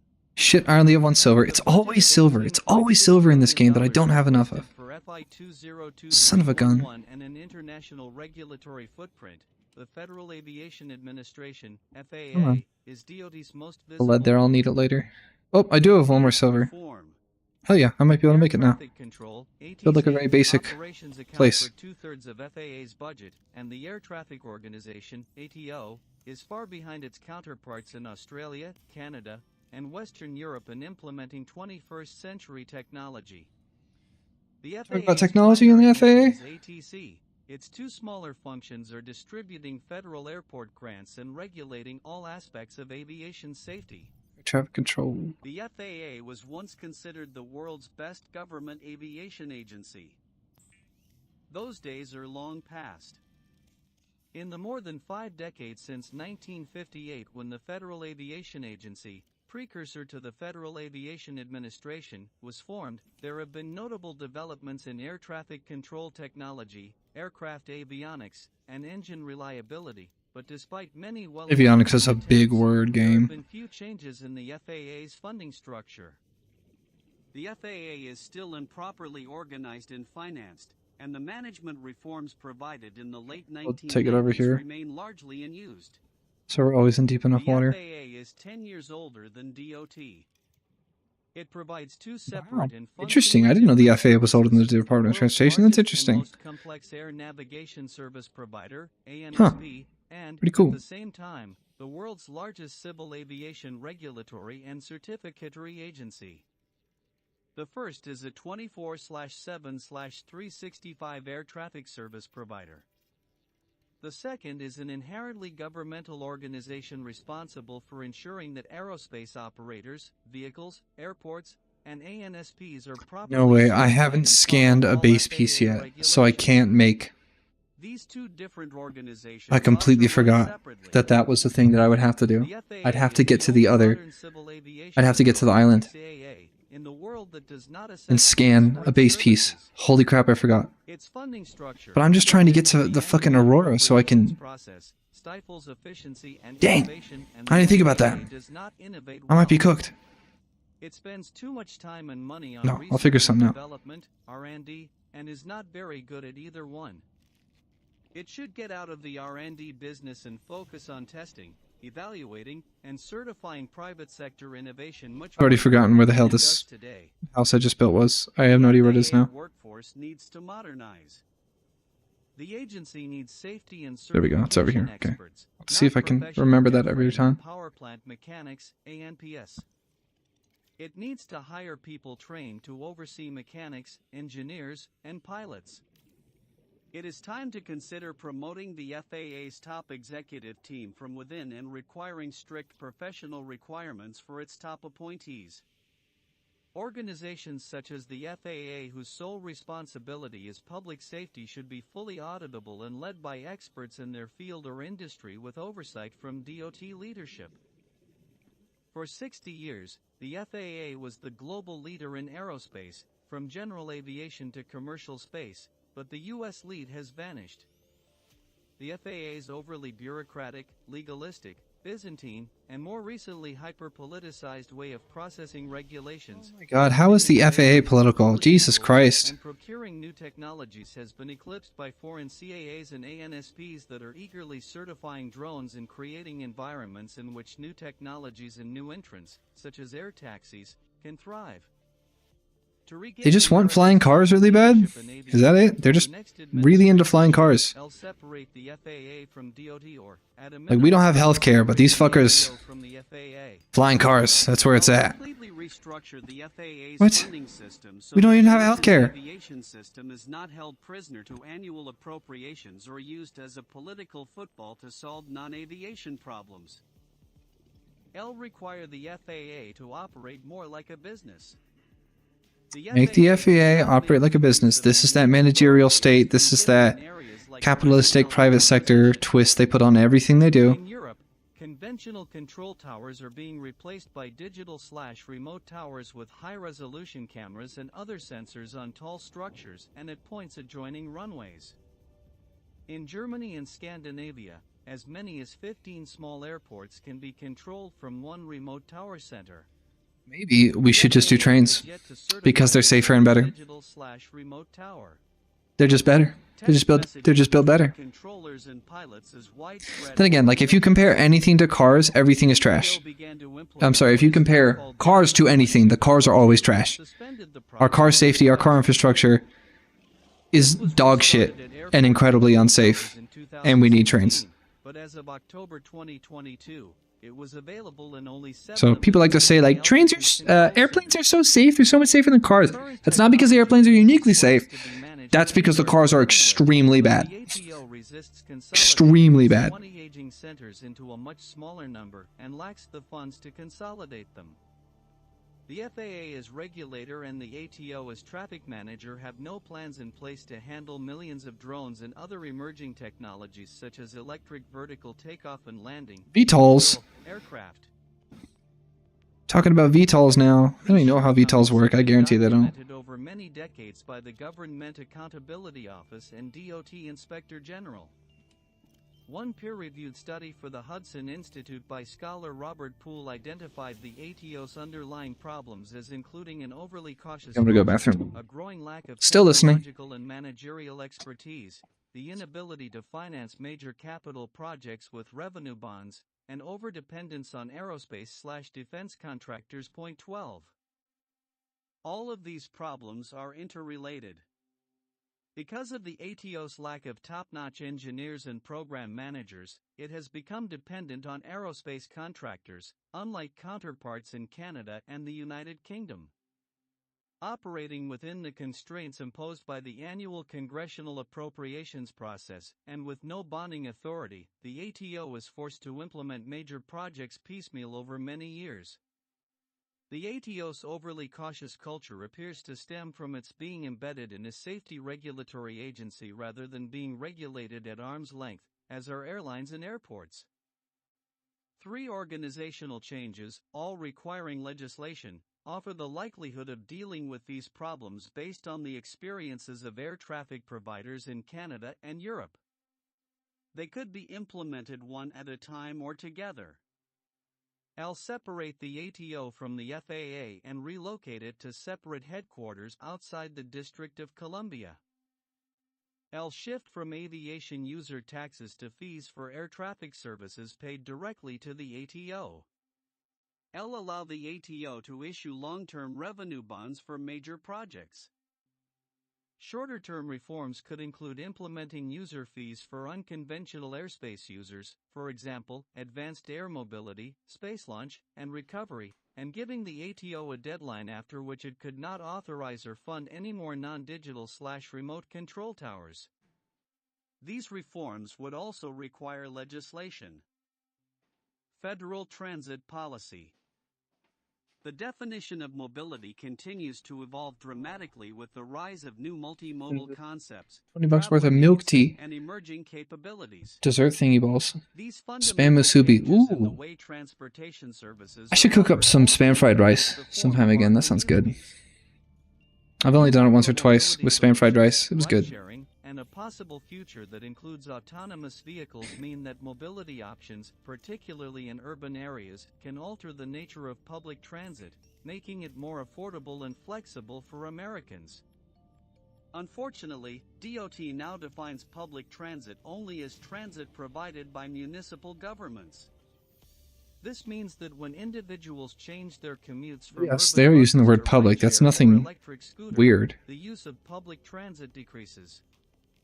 A better definition for public transit, which also would require congressional legislation, would be transit provided for the public rather than transit provided by a public municipality. The COVID-19 pandemic caused a substantial decline in Usage of all forms of transportation. Yes, people are moving around Mass less. transit has been the slowest mode to recover, with October 2022 ridership reaching only 64% of the level seen in October 2019. The sustained increase in remote work has caused changes in commuting patterns.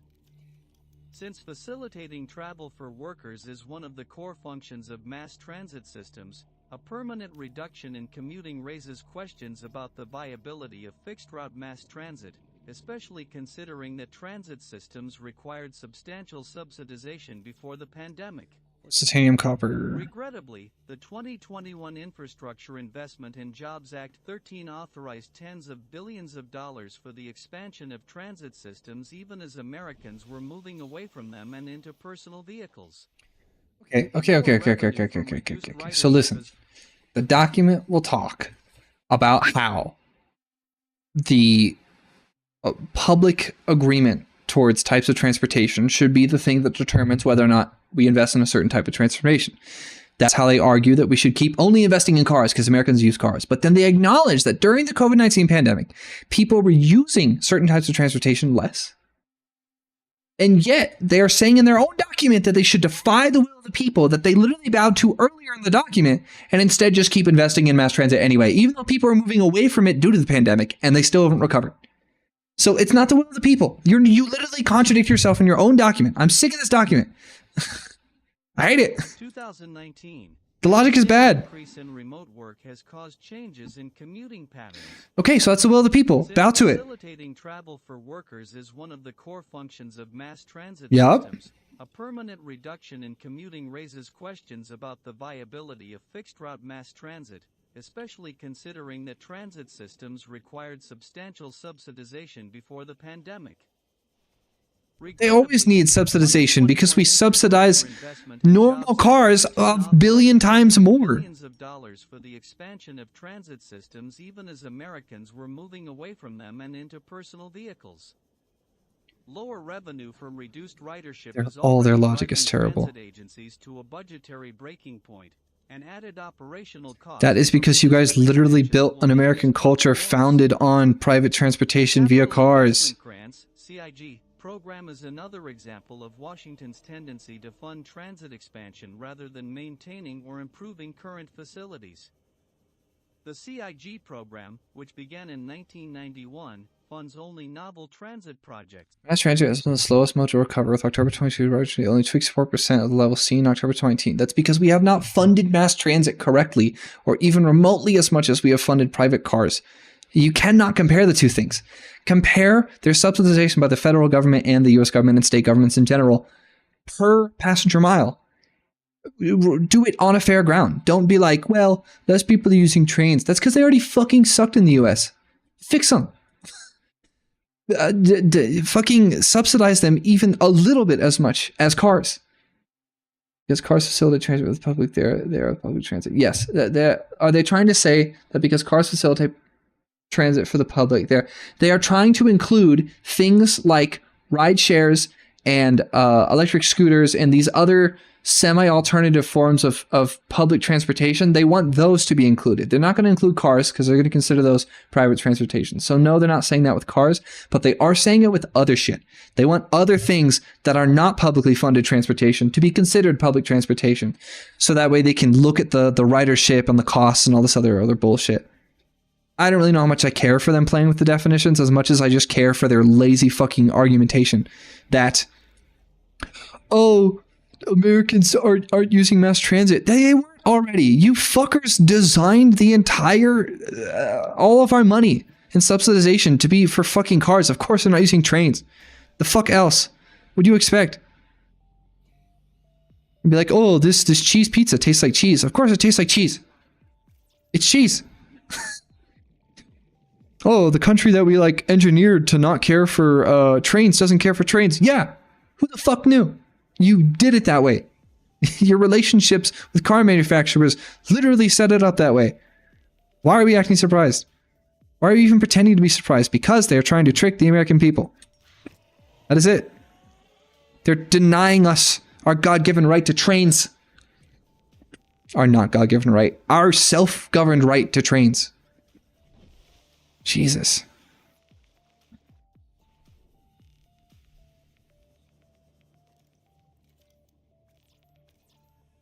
I'm out of titanium? Are you kidding me? How? Oh, I stopped reading. I should probably go back to that. I'm just, not enjoying this section. This section's terrible.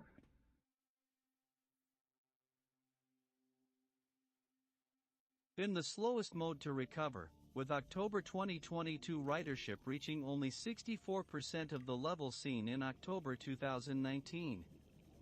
The sustained increase in remote work has caused changes in commuting patterns.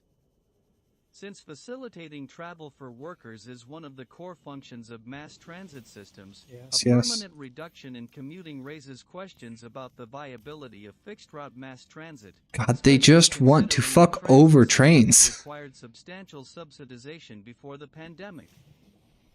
Regrettably, the 2020 and they're just going to ignore all the subsidization that takes place for cars. They're going to completely ignore that.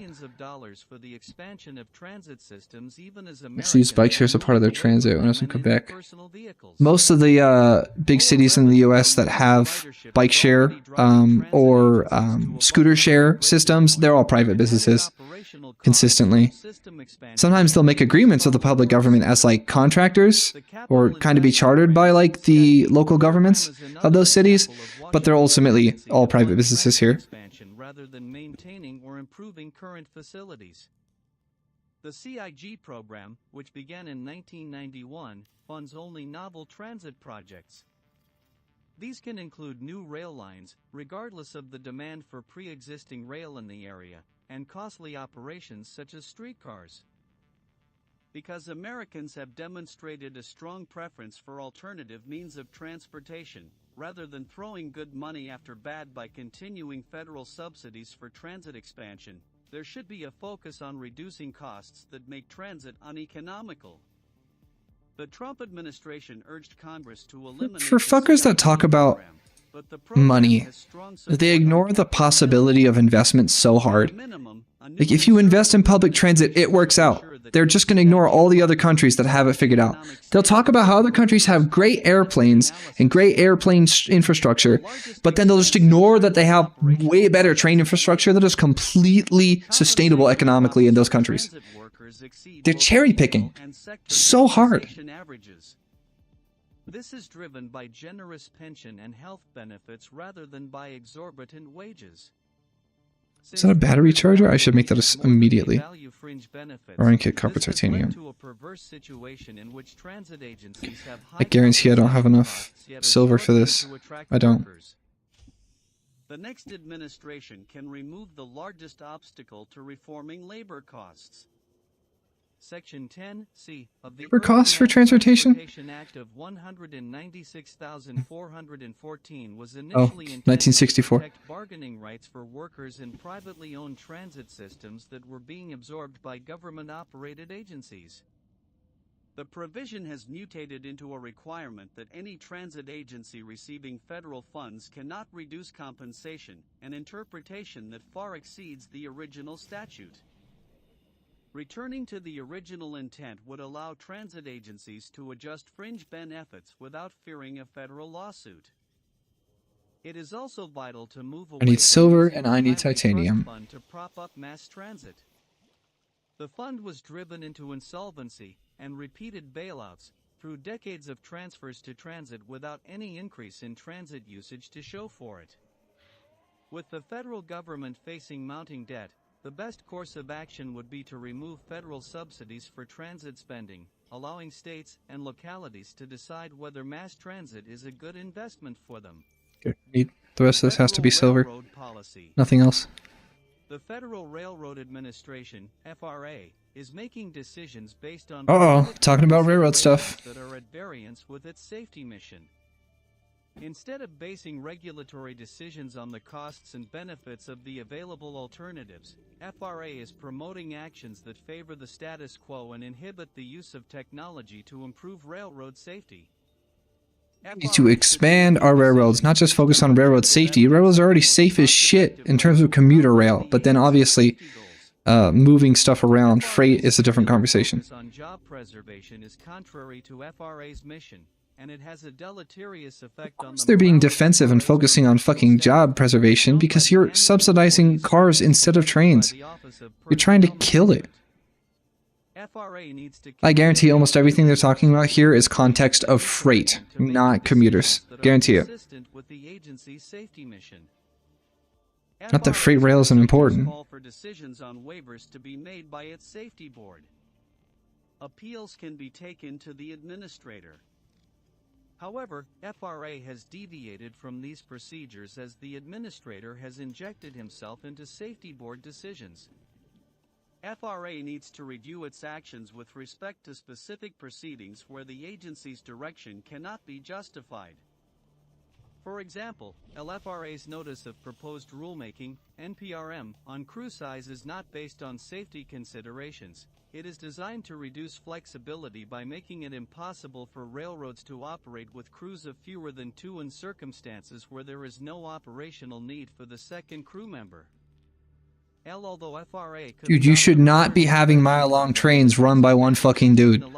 I don't care. You should not be doing that. 50-year-old track inspection requirements, leaving customers with higher costs.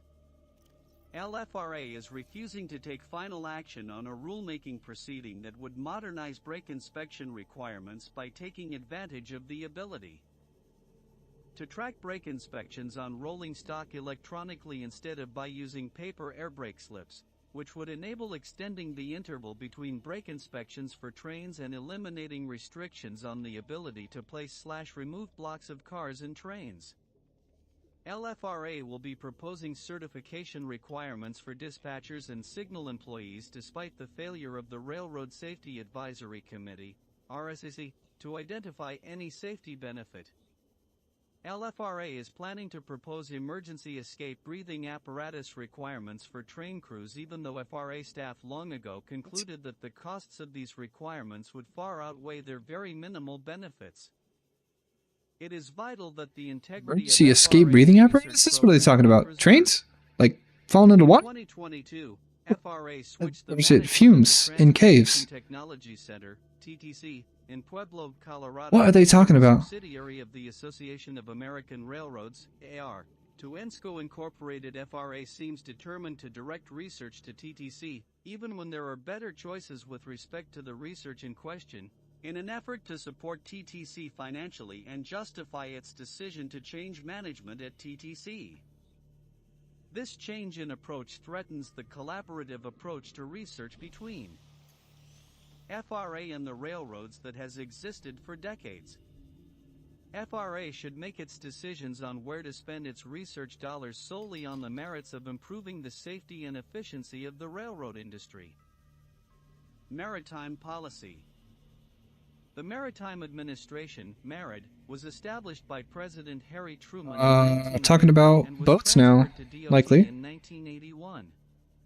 A principal function is maintain, the overall health of the U.S. merchant marine, 15, which is important Merchant marine, both that's to an national interesting defense word and that I haven't heard foreign before. and domestic commerce. MARAD is also in charge of the United States Merchant Marine Academy and operates ships and funding for the 6 state maritime academies. MARAD would be better served by being transferred from DOT to the Department of Homeland Security, DHS. MARAD is the only DOT modal administration that does Putting not them regulate in the Department of industry that it Homeland represents. Security The instead. maritime industry is regulated I have by some the questions US about that. Coast That's very Guard, interesting. Ships and personnel, and by the Federal Maritime Commission, cargo rates and competitive practices. Furthermore, MARAD has responsibilities both in peacetime commerce and operationally in wartime/crisis sealift through its responsibility to manage the National Defense Reserve Fleet and 45-ship-ready reserve force for the U.S. Navy.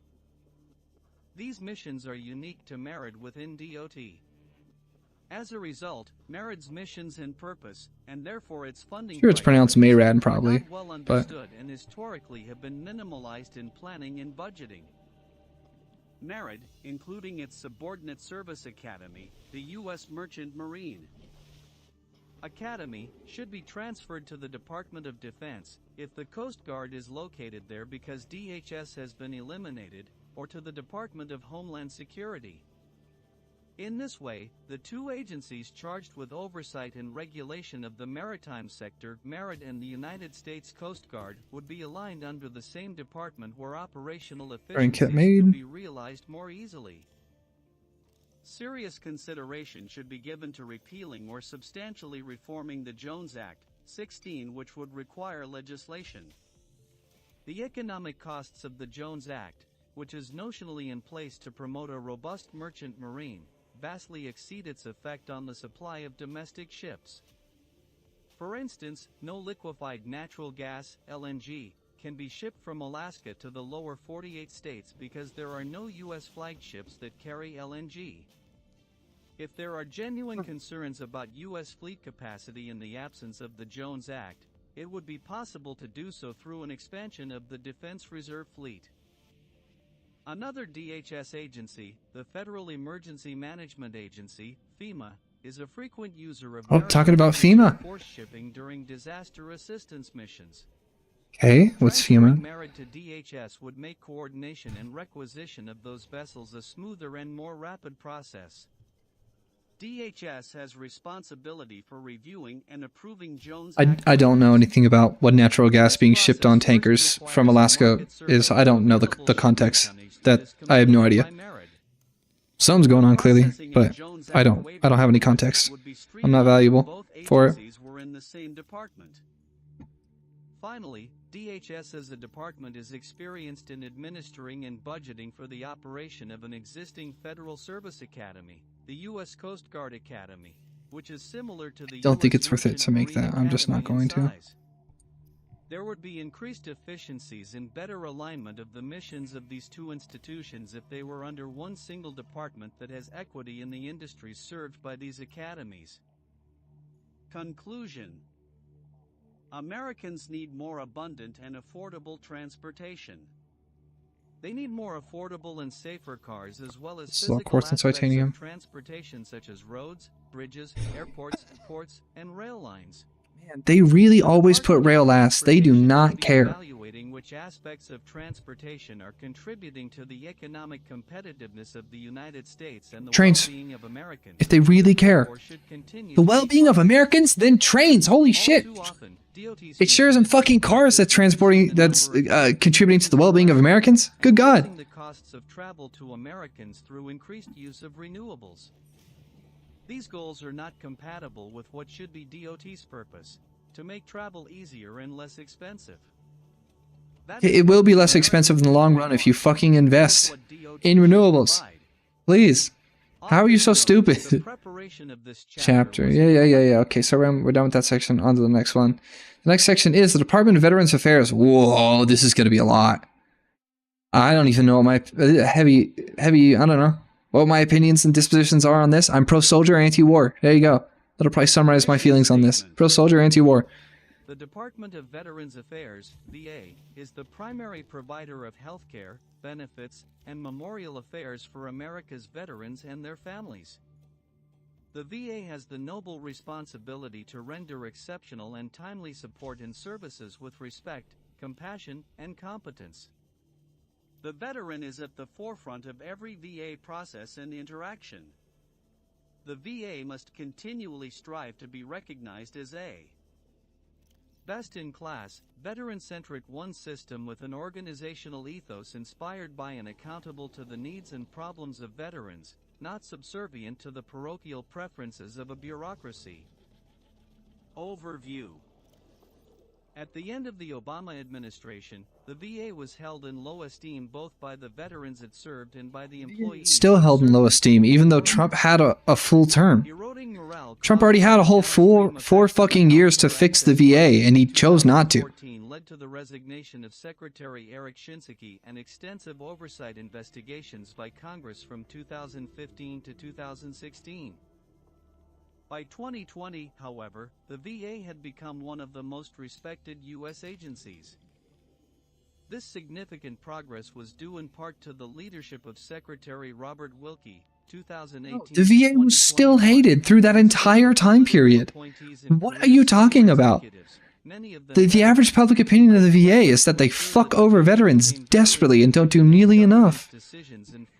Whatever you fuckers might have done during that term did not change public opinion on it. Translated into a department that was better attuned to employees and veterans' needs and experiences in the daily operations of healthcare, benefits, and memorial affairs. During that period, the VA received the largest number of watershed congressional authorizations to reform its healthcare and benefits that it had received since the post-Vietnam War years, along with historic increases in annual appropriations, which have tripled since the last full year of the George W. Bush administration. The current VA leadership team of Biden appointees has adopted some of their predecessors' governance processes. However, they have not sustained the previous administration's commitment to a genuine veteran-centric philosophy, most notably with respect to the delivery of health care, and harbor a bias toward expanding the unionized federal employee workforce that has not always been aligned with a focus on veteran-centric care.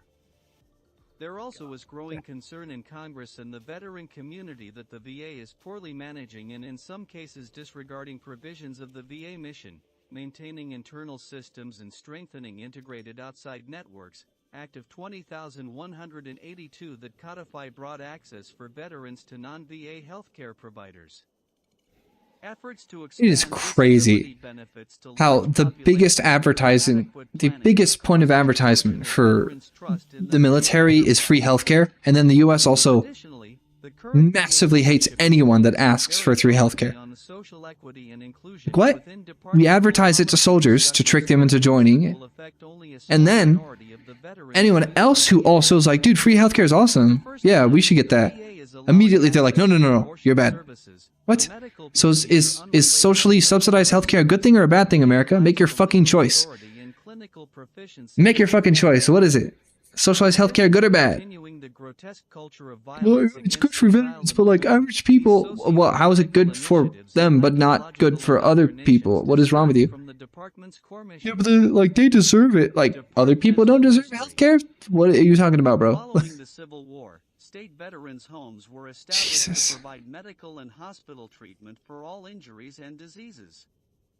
When the United States entered World War I in 1917, Congress established a new system of veterans' benefits, including programs for disability compensation, insurance for service personnel and veterans, and vocational rehabilitation for the disabled. That was overseen by three different federal programs: the Veterans Bureau, the Department of the Interior's Bureau of Pensions, and the National Home for Disabled Volunteer Soldiers.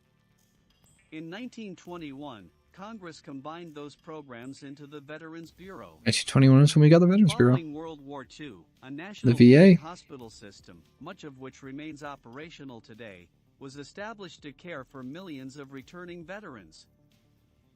Following the Vietnam War, the VA's federally owned and operated hospital network expanded again to meet the needs of the volunteer and draftee population. In the past 2 decades, the VA has purposely transitioned to leasing medical properties rather than building expensive new facilities that can take years to complete and often experience budget overruns. As the nature of healthcare has evolved, with a growth in same-day surgical procedures and outpatient care, so has the VA, and in 2018 Congress added access to private sector urgent care outlets as one of the VA's healthcare benefits. Today, the VA operates 172 inpatient VA medical centers, VAMCs, which are an average of 60 years old, and 1,113 community-based outpatient clinics, BOCs, which are newer facilities designed to meet the needs of veterans closer to home. The VA also manages a community care network, CCN, through contracts with Optum and TriWest, third-party healthcare administrators responsible for building and maintaining a robust population of community providers to meet the needs of veterans referred for care outside of the VA system. Currently, approximately 6.4 million veterans out of 18 million nationally, and out of the 9.1 million who are enrolled, use the VA for healthcare. They use the VA for healthcare. Employer-sponsored plans, TRICARE, So they have jobs Medicare, where it and covers, Medicaid. or Medicare or Medicaid. The Okay. disability benefits system evolved significantly in the years between the Cold War era and the global war on terrorism, a period when the VA enrolled large numbers of veterans from World War II, Korea, and Vietnam who were seeking disability benefits in healthcare. Disability compensation is the largest VA benefit, but there also are dozens of others, the next largest of which are the GI Bill and the Home Loan Guarantee. These benefits are administered through 56 regional benefits offices, RBOs, So weird. and hundreds So of weird. We satellite sites desperately around want to the send country. more of these people to war to get killed The Agent and Orange maimed Act of and traumatized and hurt. 1914 significantly expanded And the yet, scope of disability benefits for those we who were talk so deployed to negatively Vietnam, about and the cost benefit of that those they get for benefits doing began that to work, increase dramatically which is as the healthcare. Vietnam generation of veterans aged and began to I just don't get it. experience adverse health The logic is issues, so shit. some of which were presumed to have been caused by defoliant chemicals used in Southeast Asia. In 2016 Did and they just 2017, reference Agent a Orange? burdensome backlog of appeals No of fucking denied way. disability claims from multiple wartime generations, a backlog numbering in the hundreds of thousands, led to a Alright, what should I be doing in the game right now? Not that I'm like desperately focused on the game, but like what should I be doing? Trying to figure it out. Streamlined appeal processes. Implemented in 2017, this historic good governance success has helped the VA to reduce the number of these appeals dramatically. The Sergeant First Class Heath Robinson honoring our promise to address comprehensive toxics, PACT, Act of 20,225 addressed adverse health outcomes presumed to be the result of veterans' exposure to airborne toxins during the global war on terrorism and further expanded disability benefits to the most recent generation of veterans. These ambitious authorities, like the 1991 authorities, have the potential to overwhelm the VA's ability to process new disability claims and adjudicate appeals. Currently, the VA is seeking to hire large numbers of personnel to process these claims while exploring the use of an automated process to accelerate claims reviews and decisions. Automating to accelerate claims reviews for veterans, but when healthcare CEOs use automation to deny claims for people that rightfully paid for their health insurance. Jesus. In sum, the VA for the foreseeable future will experience significant fiscal, human capital, and infrastructure crosswinds and risks. Budgets are at historic highs, and with a workforce now above 400,000, the VA is contending with a lack of new veteran enrollees to offset the declining population of older veterans.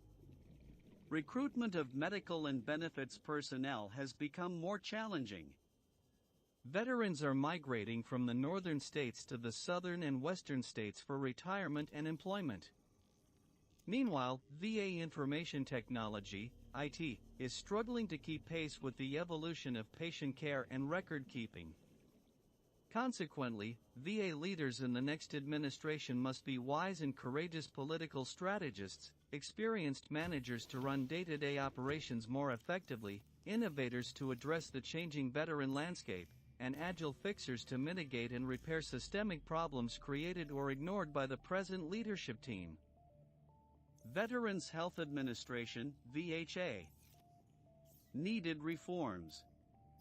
Dang it, I shouldn't have cooked that. I should have departmental clinical cured policy it. directives that Oops. are contrary to principles of conservative governance, starting with abortion services and gender reassignment surgery. Oh my god. Neither aligns with service-connected conditions that would Again. require VAs providing this type of clinical care, and both follow the left's Jesus. trend of abusing the role of government to further its own agenda. Further its own agenda, you mean let veterans voluntarily and independently decide what kind of healthcare they need to pursue? The VA will experience a significant generational shift in its overall patient population. Of the approximately 18 million veterans alive today, roughly 9.1 million are enrolled for VA healthcare, and 6.4 million of these enrollees use VA healthcare consistently. These 6.4 million veterans are split almost evenly between those who are over age 65 and those who are under age 65, but the share of VA's healthcare dollars is spent predominantly in the over 65 cohort. That share increases significantly as veterans live longer and use the VHA system at a higher rate. VHA enrollments of new users are increasingly at risk of being exceeded by the deaths of current enrollees, primarily because significant numbers of the Vietnam generation are reaching their life expectancy. The generational transition from Vietnam-era veterans to post-9/11 veterans will take several years to complete. The ongoing demographic transition is a catalyst for needed assessments of how the VA can improve the delivery of care to a numerically declining and differently dispersed national population. Of veterans, a population that is more active, reaching middle age or retirement age, and migrating for lifestyle and career reasons. At the center of the VHA's evolution during this generational transition is an ongoing tension, some of it politically contrived, between direct care for veterans provided from inside the VHA system and community care for veterans who are... I think technically I need the propulsion cannon too, but I know the repair tools necessary. I need to make a laser cutter. But a laser cutter requires a diamond, doesn't it? In recent years, the budget for community care has grown as... Fuck, it requires 2 diamonds. Sometimes outpacing the budgets for I think I'm gonna care go... and individual VAMs. Fuck it, I'm going to the I'm going to the island now. I have to. Let's do it. Island time. Going to the island using just the fucking sea glide. Island time. Here we go. The Biden administration has watered down that effort, has sought various procedural ways to slow the rate of referrals to private doctors, and at some facilities is reportedly manipulating the community care access I standards fundamentally required by do the not VA believe Mission Act of that 2019. liberals, If the makeup neoliberals, of Congress is and favorable in leftists 2025, are anti-soldier. the next I do administration not should believe that rapidly that is and happening. explicitly I codify guarantee VA it. Mission Act access standards in I legislation don't to think prevent the VA anyone is from avoiding anti-social in the watering U.S. down the requirements in the future. Whatever number of people, it's First and nothing, foremost, and there's a no way veterans it's being bill of meaningfully rights is needed reflected so that veterans in and VA staff our know exactly policies. what No way. benefits veterans are So I don't believe entitled any to of this. receive, with I the don't clear believe any of their process of interpretations of the identification actions being reviewed, taken by the so that previous staff office. ensure that all veterans are I'll gladly informed tell of their them that, eligibility you for know, community care. neoliberals are stupid in about 10 different ways, but like I know veterans are not something that they're purposely trying to fuck over. Community care unless they request information or are given a referral. To strengthen community care, the next administration should create new secretarial directives to implement the VA Mission Act properly. Sections for consideration and areas for reform include the following. Sections 101 and 103, Community Care Eligibility for Access Standards and the Best Medical Interest of the Veteran. Section 104, Community Care Access Standards and Standards for Quality of Care. Section 121, Developing and Administering an Education Program that teaches veterans about their health care options available from the Department of Veterans Affairs. Section 152, Returning the Office for Innovation of Care and Payment to the Office of Enterprise Integration with a joint governance process set up with the VHA. Section 161, Overhauling Family Caregiver Program Expansion, which has gone poorly, so that it focuses on consistency of eligibility and awareness that the most severely wounded or injured may require the program indefinitely. Require the VHA to report publicly on all aspects of its operation, including quality, safety, patient experience, timeliness, and cost-effectiveness, using standards similar to those in the Medicare Accountable Care Organization program so that the government may monitor and achieve continuous improvement in the VA system more effectively. Encourage VA medical centers to seek out relevant academic and private sector input in their communities to improve the overall patient experience. Budget. Conduct an independent audit of the VA similar to the 2018 Department of Defense, DoD, audit to identify IT, management, financial, contracting, and other deficiencies. Assess the misalignment of VHA facilities and rising infrastructure costs. The VHA operates 172 inpatient medical facilities nationally that are an average of 60 years old. Some of these facilities are underutilized and inadequately staffed. Facilities in certain urban and rural areas are seeing significant declines in the veteran population and strong competition for fresh medical staff. In 2018, Congress authorized an Asset Infrastructure Review, AIR, of national VHA medical markets to provide insight into where the VA healthcare budget should be responsibly allocated to serve veterans most effectively.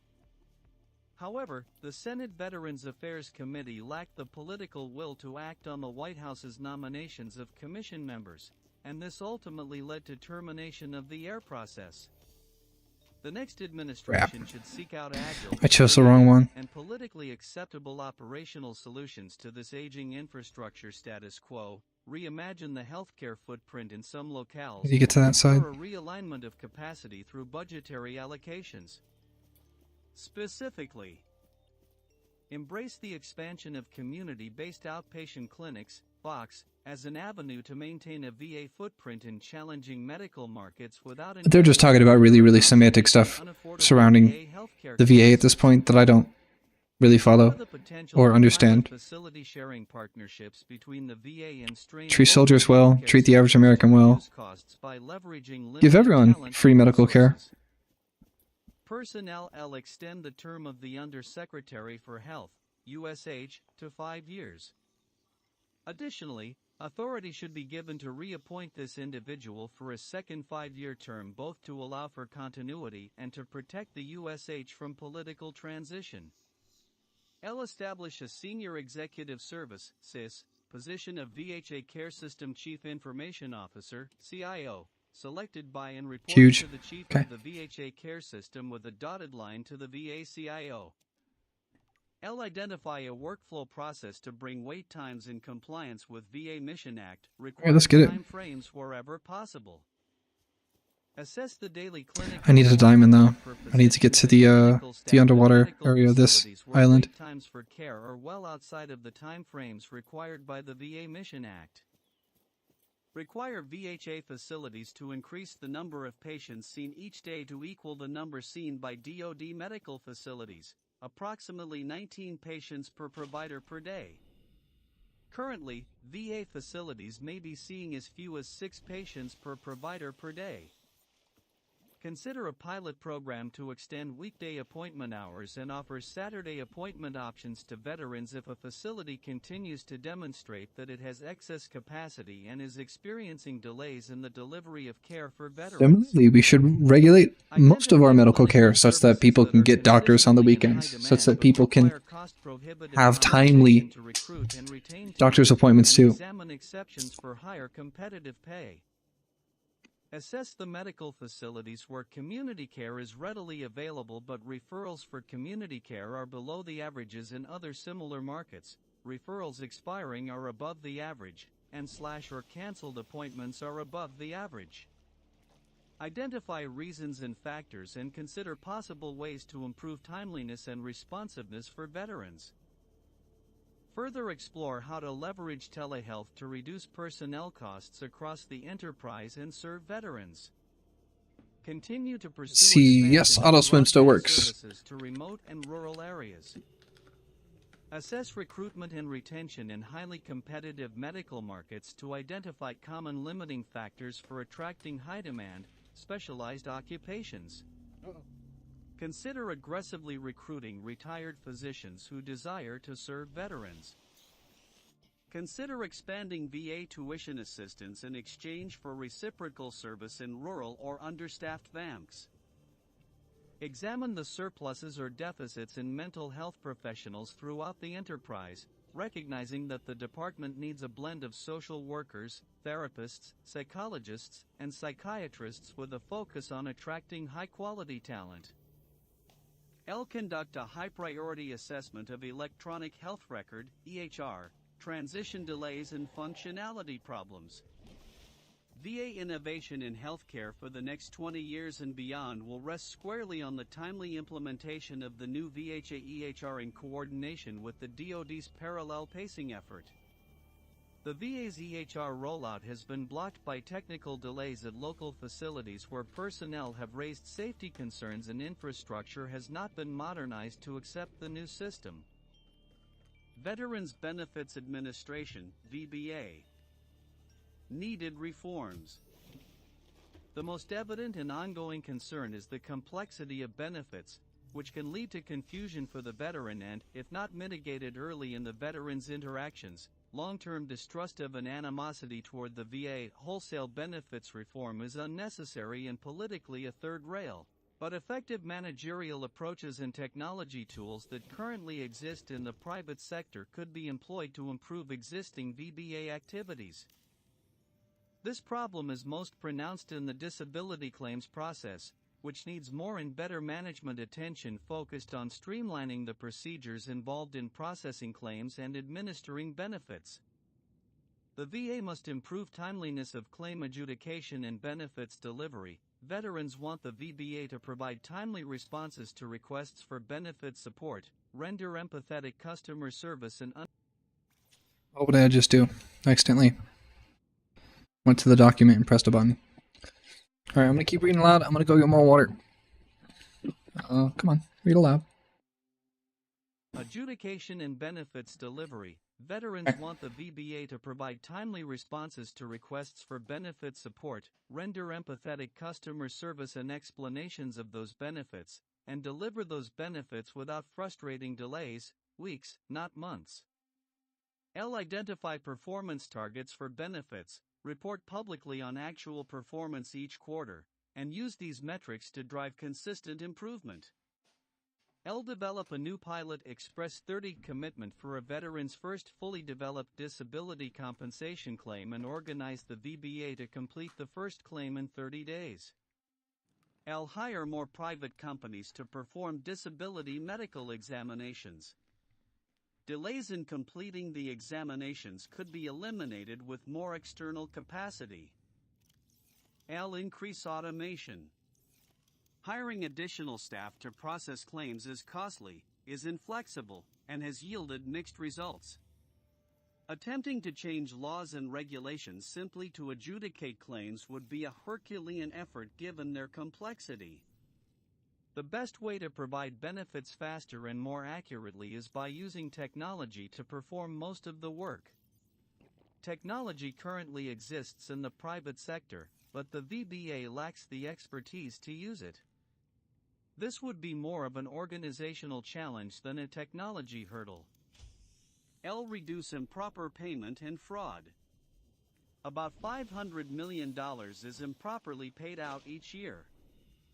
Better tools, training, and management could reduce this substantially, but rule changes at the departmental level would be needed. Budget. I don't know if Minecraft had an auto walk feature. I should have been using it if it did. But I'm using it in this game. Has assigned disability ratings to a growing number of health conditions over time. Some are tenuously related or wholly unrelated to military service. The further growth in presumptive service-connected medical conditions pursued by Congress and veteran service organizations, begun with Agent Orange and most recently for burn pits/airborne toxins, has led to historic increases in mandatory VBA spending in recent years. The VA has a time-phased plan to reassess the VASRD and its ratings for compensation, but this internal process can be slow and laborious, requires Office of Management and Budget, OMB, approvals, and can become politically charged both in Congress and with VSOs. The next administration should explore how VASRD reviews could be accelerated with clearance from OMB to target significant cost savings from revising disability rating awards for future claimants while preserving them fully or partially for existing claimants. The VBA's information technology top-line budget should be re-examined and reassessed in light of the need for expanded automation across the enterprise. Traditionally, VHA captures the large majority of VA IT funding. The VBA needs to make the case for a larger IT budget with clear requirements to support that request. Personnel. Pursue reforms of the human capital management process and operations within the VBA to build a more blended workforce with more contractors to process claims.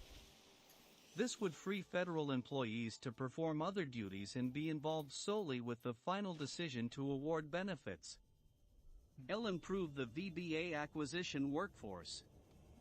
The VBA needs more world-class contractor support. Currently, few of the top companies have contracts with the VBA, and the VBA needs to conduct more outreach to the private sector through senior leader engagement and industry conferences. To identify more effective and efficient ways to complete claims, establish a knowledge exchange program with top-tier private sector companies that do similar work. The VBA is fundamentally a financial services organization. A significant amount of its work has a private sector analog that could be leveraged to improve service to veterans. That's huge. For most of its Freaking purple tablet, that's awesome. VBA has been a risk-averse, insular, paper-based organization, implementing technology only over the past decade. This insularity has led to a predominantly build-it-ourselves approach, partly because VBA staff has limited experience or insight into current private sector tools and methods, and partly because the VBA struggles to compete with the VHA for IT funding. Senior executive leadership needs more innovators and trailblazers, qualities that have sometimes been lacking in the VBA's senior ranks. Recruiting a more relevantly knowledgeable and technologically savvy team, along with robust political control of the VA, I spat myself back bring about outside. better solutions to the VBA's workflow There is challenges. guaranteedly a Reaper Leviathan nearby. Resources and I hear it. Administration, HRA. Needed reforms. It's not this way, L is it? rescind Okay, all good. delegations of authority promulgated by Dang. the VA under the prior administration. L transfer all career SAS out of PA/PAS designated positions on the first day and ensure political control of the VA. L take a close and analytically critical look at where hybrid and remote work is a net positive as a functional necessity and where in-person collaboration and presence will help to instill a strong work ethic and a more cohesive environment for productivity from the Office of the Secretary across the headquarters enterprise. The COVID-19 pandemic spurred a significant shift to hybrid and telework options for large segments of the staff in the Washington headquarters, in its satellites, and at some VBA regional offices. The remote work expectation has been amplified and formalized within the Biden administration team at VA to the extent that the current secretary, deputy secretary, and their staffs are not in office as a matter of a routine presence, while VA staff in Washington, D.C., have limited in-person meetings, relying more frequently on video conference calls. The short-term and long-term effects of this policy on the department are unknown, but generally, the policy may be undermining the cohesiveness and competencies of some staff functions and diluting general organizational accountability and responsiveness. Budget. L expedite the acquisition of a new Human Resources Information Technology (HRIT) system. The current system is not user-friendly, has minimal fusion, middleware capacity, and is not conducive to data-driven personnel decisions. Personnel data needs to be organized and managed to There we go. Okay, now I'm getting diamonds. the I need 2. HRIT system, associated databases, and other. Shadow personnel systems have no shortage of data. The problem comes with effective management of the data. Broaden pay and benefits in critical VA skill sets, beyond medical care occupations, to be more competitive with private sector industry. IT, acquisition, cyber, and economists are some examples of skill sets that are difficult for the VA to recruit, largely because of the limitations of federal pay scales. L continue to maximize the use of new VA hiring and pay authorities provided by Congress in the RAISE Act 6 and PACT Act 7, as well as existing authorities in student loan forgiveness and the Public Service Loan Forgiveness Program. Personnel. L foster a culture that is mission, veteran, driven, alert, engaged, and habitually responsive to the veteran, and structure an environment that promotes a flexible and agile workplace. L increase employee satisfaction/experience to improve recruitment and retention of VA personnel. Go beyond the traditional focus on the extrinsic, monetary pay and bonuses, and seek creative ways to instill teamwork, loyalty, and pride. L train leaders and managers to promote an energized and productive workplace culture and reward those who do it well. Ensure that senior leaders, CIS, set the proper example. L focus more attention on hiring veterans and military spouses. The percentage of veterans employed at VA has been declining. L support the White House Office of Presidential Personnel, PPO, in identifying a fully vetted roster of candidates to assume all key positions at VA well ahead of formal nominations.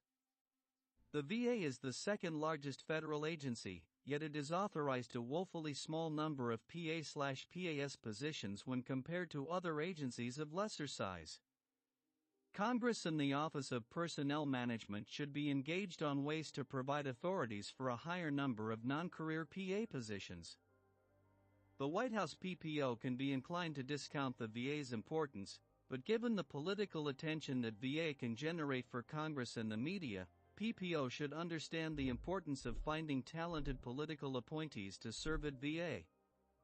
L increase the number and utilization of limited-term appointment senior executive service positions for up to 3 years to work on special projects to ensure talent refreshment, talent acquisition, and flexibility. Manage the relationship with organized labor effectively and proactively. Ensure that any agenda that includes labor/civil service reform in the VA has a clear direction from the secretarial level, support from the General Counsel, alignment with the Assistant Secretary for Human Resources and Administration, and a unified and strong political will to carry it out. Without those elements, labor reforms are very difficult to accomplish. Ensure that each senior leader in the process gets buy-in from reform-minded career employees willing to accept and support change. Those mid-level and senior-level managers exist, but they will need to be identified early and shown trust and confidence. Ensure that the White House communicates the labor reform agenda swiftly. Yeah. Trump administration executive orders on civil service jacket. Reform, official time, I like jacket. government-furnished office space, were issued too late, and departments and agencies were not prepared to execute them. Anticipate the inevitable opportunities for legal challenges from organized labor, and be prepared for them to happen and be dragged out, which makes early, decisive timing all the more important. Ensure that the White House is prepared to support a concerted and deliberate effort on implementation to avoid perceptions of a disconnected strategy and disaggregated effort. Remain mindful of which labor contracts end, when they end, and what the agency's goals for renegotiation are. If not done effectively, contract end dates will be missed or lack notification. It is therefore essential to have a clear strategy with respect to what leadership wants from a new contract. Do not make the perfect the enemy of the good in contract negotiations. Work with Congress to sunset the Office of Accountability and Whistleblower. Oh my God, okay. OAWP. Listen, stuff regarding the well-being of people, which veterans are people, is important. That's valuable. It's good. I'm very tired of this section. They're just going on and on about small things in the regarding the VA system. This redundancy results in lengthy investigations, gaps in coverage. It's getting kind of fucking boring. This is not very interesting. Employee and supervisor accountability. Well, thank you. Consider decoupling HRA and the Office of Security and Preparedness, OSP. When Congress directed that the that sounds good. OAWP be established, it did not include authorities for a new Assistant Secretary position. You should make me Consequently, the OSP was combined with HRA to free a PAS position. The functions of HRA and OSP are dissimilar and thus create an organization that is difficult to staff with the talent needed to execute both missions effectively.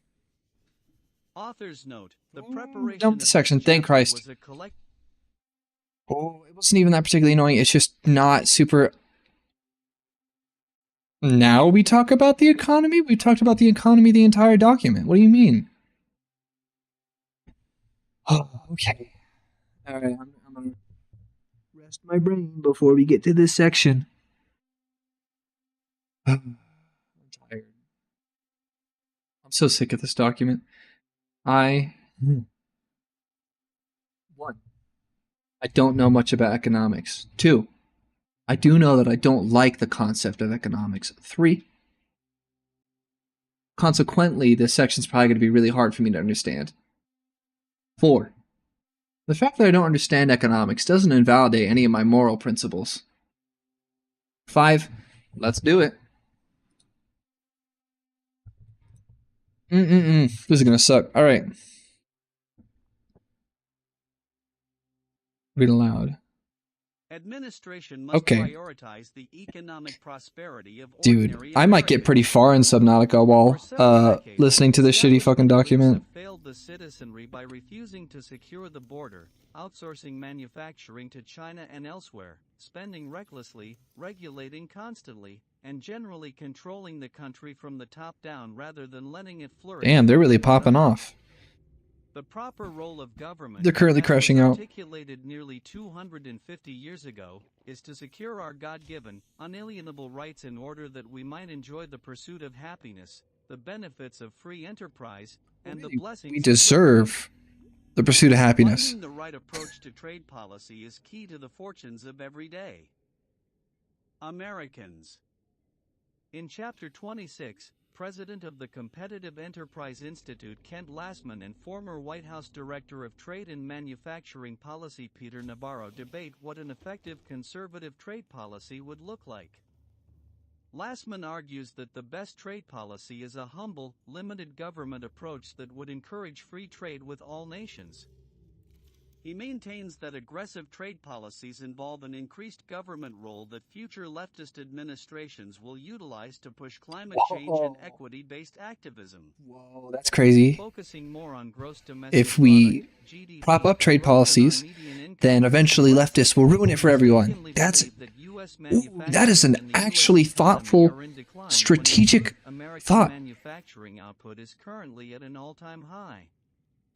Meanwhile, we continue to experience record-setting real GDP despite our long-run decline in manufacturing employment. Lassman does not think that an aggressive U.S. trade policy would lead to more manufacturing jobs. Rather, he writes, Federal Reserve research shows that the mandate for leadership, the I conservative haven't heard that in a while, huh? Trump administration's steel tariffs and the retaliatory tariffs. Yeah, ask me why I know about steel tariffs. Ask me why. Cost about What? 75,000 manufacturing jobs while creating only Season salt about and MSG, I 1,000 forgot. jobs in the steel industry. Furthermore, he writes that protectionism and similar progressive policies tend to weaken American security. Oh, cave sulfur. maintains that Okay, I trade completely remains forgot what I was doing. and if China weren't so reliant upon trade with the U.S., it would be much more unstable and dangerous. Is China relying on trade with the U.S. or is the U.S. fundamentally relying on trade? China, internet memes, The other way. movies can play a Did they just say vital role in internet helping memes? turn China from an There's no authoritarian way. threat into a freer and less hostile power. Ultimately, Lassman believes that Doesn't freer and less hostile in this context just mean more subservient to U.S. policy? goods more affordable for Americans. Go away. He thinks free trade will improve our economy, enhance our national security, and keep future left-leaning Congresses Shit. from insisting that future Radiation left-leaning will start to hurt me presidents if I'm not negotiate careful. for as many trade-unrelated provisions as possible to benefit labor and green constituencies. Navarro disagrees with Lassman almost across the board. He writes, trade policy can and must play an essential role in an American manufacturing and defense industrial base renaissance, which he says is crucial to our country's future. But two forces in particular are pushing America in the opposite direction. Okay, realistically, I should make the propulsion and repulsion cannons first. Oh, or one or the other, before going to the Aurora. I'm just gonna fucking go for it.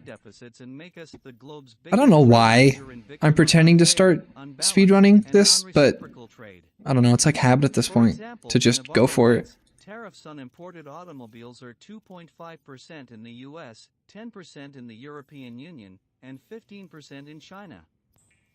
Second, China's economic aggression in the form of tariffs, non-tariff barriers, dumping, counterfeiting, and piracy. You're gonna call them economic aggression, but not our tariffs? Our tariffs aren't economic aggression? The fuck? Purple tablet needs to go back. Forgot. In contrast to Lassman, Navarro thinks that trade deficits matter a great deal. He writes that offshoring not Hey, only suppresses the real wages of American blue-collar workers and denies millions of Americans the Take my rebreather, even though I really shouldn't, in order to have more room. Because I'm gonna run. I'm gonna go straight to the Aurora. I'm gonna get all the blueprints I could possibly need. And then I'm going to go around the back of the Aurora in order to get all of the scans of the Cyclops that I need. Much of the world's pharmaceutical production and supply chains. It is therefore essential, he writes, that our trade policy be guided by the principle of reciprocity, whereby we coax other countries into lowering their trade. Right now the document for the first time in a long time is actually taking two academics and it's positing their opinions against one another and presenting both of them to those that are reading. So there are those that want us to be resilient. There are those of us that want to become independent. There are those of us that actually want to fight China. Section 4, the economy. Warfighting capabilities. He writes, every year, more than 300,000 communist Chinese nationals attend U.S. universities or are hired at U.S. national laboratories, innovation centers, incubators. How do they know these are communist nationals? Huawei, Did they ask them? Oh, they're talking about Huawei.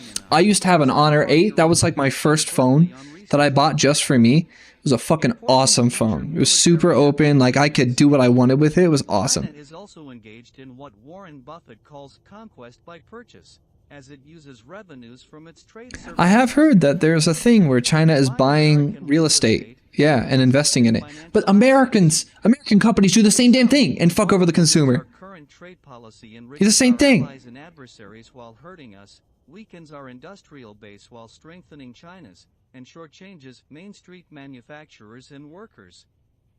Such non-reciprocal free trade is slowly undermining our capabilities and our freedom. A small component of I somehow didn't see a Reaper the entire time I came over here. How's that possible? Jennifer Hazelton and Veronique de Rugy debate its merits in Chapter 23. In support of the bank, Hazelton writes, Exim provides financing only when the private sector will not. She says, export... Oh, right. One of the hardest things for this is having enough fire extinguishers. I forgot. I'll have to be careful and intentional about catching myself on fire or not. $500 billion in export credit in 2018, approaching I do have the actual laser cutter on me, right? Repair tool, laser cutter. Yeah, I do. I'm good. In its 90-year history. Hazelton argues that when large American companies can get a loan from EXIM rather than having to meet the demands of export credit agencies in Europe or elsewhere, it helps American small businesses, too. She writes that the U.S. would be foolish to abandon this field of play. Opposing the bank, de Rugy writes, Exim operates in effect as a protectionist agency that picks winners and losers in the market by providing political privileges to firms that are already well-financed. She denies it promotes exports and argues it hurts small businesses, which often have to compete against large businesses that are able to get the loans. She writes that it also helps foreign companies, such as state-run China Air, that buy U.S. exports from American companies such as Boeing. The bottom line, she says, is that the bank should be abolished. In Chapter 21, former Assistant Secretary of Commerce Thomas F. Gilman describes the Department of Commerce as dominated by career staff who are uninterested in implementing the president's priorities. The department clearly needs far more political leadership, including at the Census Bureau, as Gilman notes. The Census Bureau, unlike much of the federal government, has a battery, give me that. constitutionally Huge. required mission. Yet the 2020 census was at least Okay. somewhat compromised by overly risk-averse COVID policies that prevented census field representatives from going door-to-door for much of that year. The Census Bureau's website, one of the worst in the federal government, buries crucial statistics where only academics or advocates are likely to find them. In addition, Gilman writes that a new administration should ensure that the Bureau of Economic Affairs, also housed at Commerce, conducts its statistical analysis These? in a consistent and objective manner. Has the actual Mandate for leadership, the conservative promise. codes. Moreover, the International Trade Administration, which is centrally placed to craft and implement U.S. trade policy, should counter the malign influence of China and other U.S. adversaries and strongly not to read defend against trade violations. And find a frickin' In Chapter 22, thing. William L. Walton, Stephen Moore, and David R. Burton note that under the Biden administration, the Treasury Department has failed to achieve any of the agency's core objectives. Under the leadership of Secretary Janet Yellen, Treasury has placed equity and climate change among its top 5 Okay. priorities. The next Codes and clues. Codes and clues. Note to self. activities that fall outside 1454. the mandate and Okay, primary 1454. mission. Treasury must refocus on its core mission of Nope. promoting You're gonna let me in. economic growth, I'm gonna figure this out. prosperity, and economic stability. The authors add that Treasury should make balancing the federal budget a mission-critical objective. How did I do that the first time? Legislation to reform the tax code. How did I do that the first time? So am I just built different? Has a powerful impact on the economy. Ooh, nope, almost. Okay. The Well, Treasury Department should develop and promote tax reform legislation. I did it last time. I know I need the propulsion cannon to actually do this, but tax reform should improve incentives to work, save, and invest. This, in turn, is accomplished primarily by reducing that is a permanent fire rates, effect. reducing the cost of capital, and broadening the tax base to eliminate tax-induced Crap, economic no, I'm not by making it. eliminating special interest tax credits, deductions, and exclusions. Tax compliance costs will How did I do that the first time? if the tax system I don't know how I did that. I've done it before, like on The Treasury purpose. Department should also promote tax competition rather than supporting How did I do it? international I don't know tax how cartels. suddenly. Chapter 20 I'm gonna get there, I don't care. 1454, I know the number. And increase the accountability of the Internal Revenue Service. Oh, almost. That was The close. chapter also explains how the Interagency Committee on Foreign Investment in the United States, I made it. CFIUS, Wonderful. chaired by Treasury, should realign its priorities to meet the United States' current foreign policy threats, Burger. especially from China. It explains how Treasury's Financial Crimes Enforcement Network, which manages the anti-money laundering/countering the financing of terrorism (AMLCFT) programs, can be improved to reduce the burden on small firms and improve the effectiveness of the AMLCFT regime. In Chapter 25, 1454. Kerrigan describes the Small Business Administration Yep. (SBA) as a sprawling, unaccountable agency replete with waste, fraud, Huge. and mismanagement and guilty of mission creep. So progress? Moreover, its initiatives aimed at There's no way the Subnautica is like a lot faster for me to beat are than in fact creating exclusivity and stringent selectivity Minecraft, in right? deciding That's not what possible. types of small businesses and entities can use SBA programs.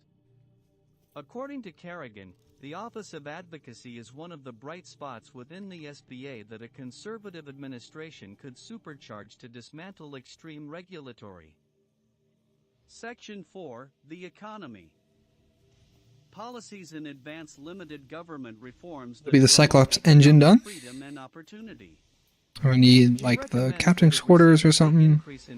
A variety of other things for the Cyclops. A research agenda that includes measuring the total cost that federal regulation imposes on small businesses. This would be one important Need to find the Seamoth Bay and then the Prawn Bay. I don't know if I'll actually use the prawn in this run. I don't really know if I would need to, but I might. Special interests. Former White House Director of the Domestic Policy Council Paul Winfrey writes in Chapter 24 that the Federal Reserve actually causes inflationary and recessionary cycles.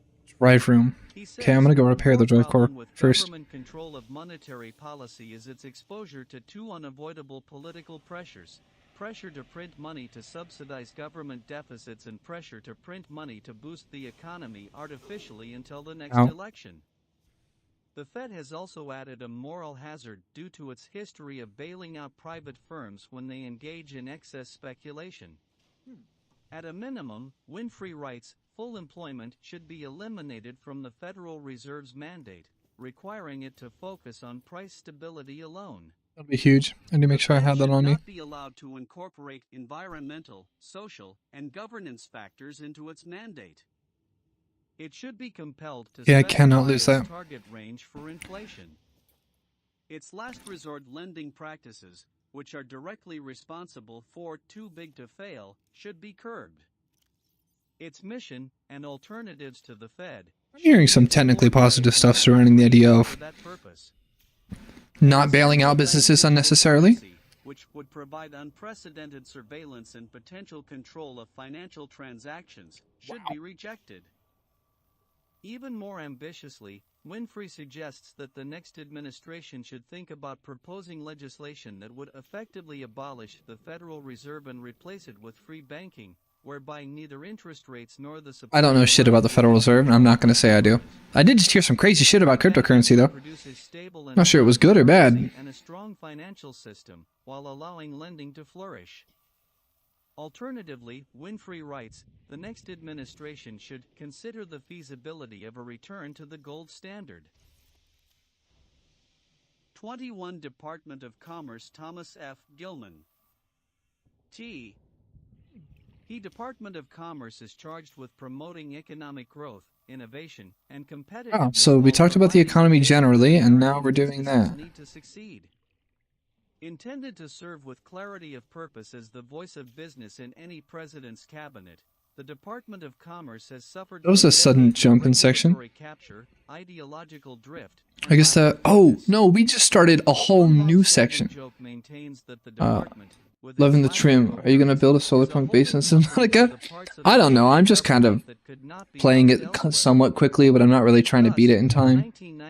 Calls emerged to abolish the department and either I know the haircut is insane looking. Consolidate its functions among other entities. Point 1. At the same time, the department has a higher profile now than perhaps ever in its history. So I think what I just realized is what we just read was the introduction to this section, likely the final section, I believe, on the economy. And now we're in an actual section on the Department of Commerce.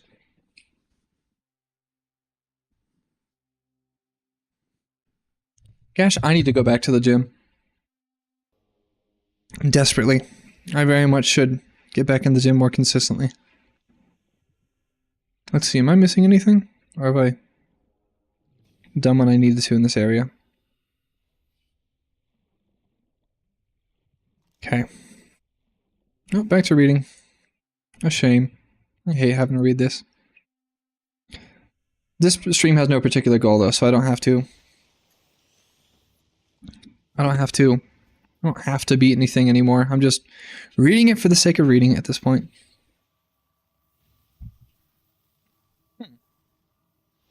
I will say, gosh, one place I am lucky is I don't seem to lose muscle mass for shit while I'm not working out. But then again, I am male and in my 20s still. I don't seem to lose muscle mass for nothing. It just kind of stays. I'm sure one day though my testosterone is going to stop working, and suddenly that will not be the case anymore, and everything will be bad.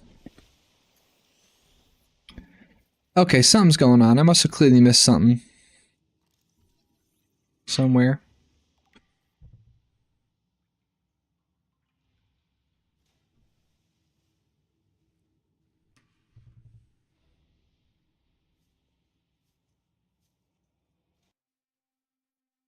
Let me see.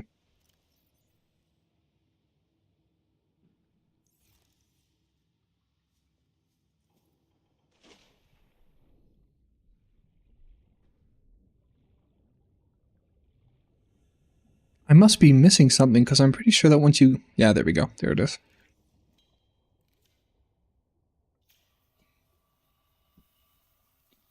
I somehow have not encountered the Reaper Leviathan. I actually have no idea how. Like, I went straight to the Aurora after getting a few things taken care of, which I guess I spent like 4 hours getting started, but... Yeah, I have not encountered the Reaper Leviathan yet, which is pretty unfucking believable.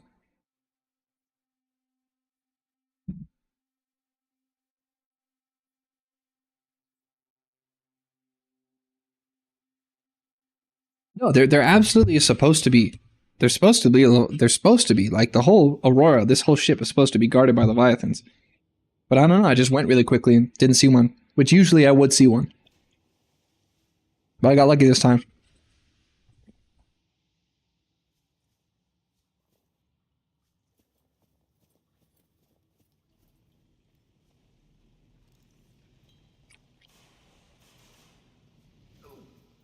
Ow. Alright, so I've done the drive room. Now I need to go to each of the main bays. The Seathmoth Bay and then the Prawn Suit Bay. I'll get those scanned, and I will have the materials for both of them. I really just want the Cyclops.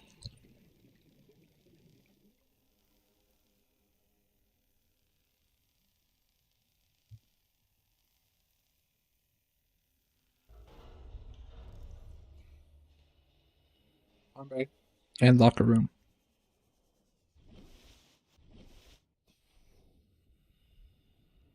Now there are lots of materials and lore related things in this area. I don't think there's any blueprints, so I'm just going to skip this area.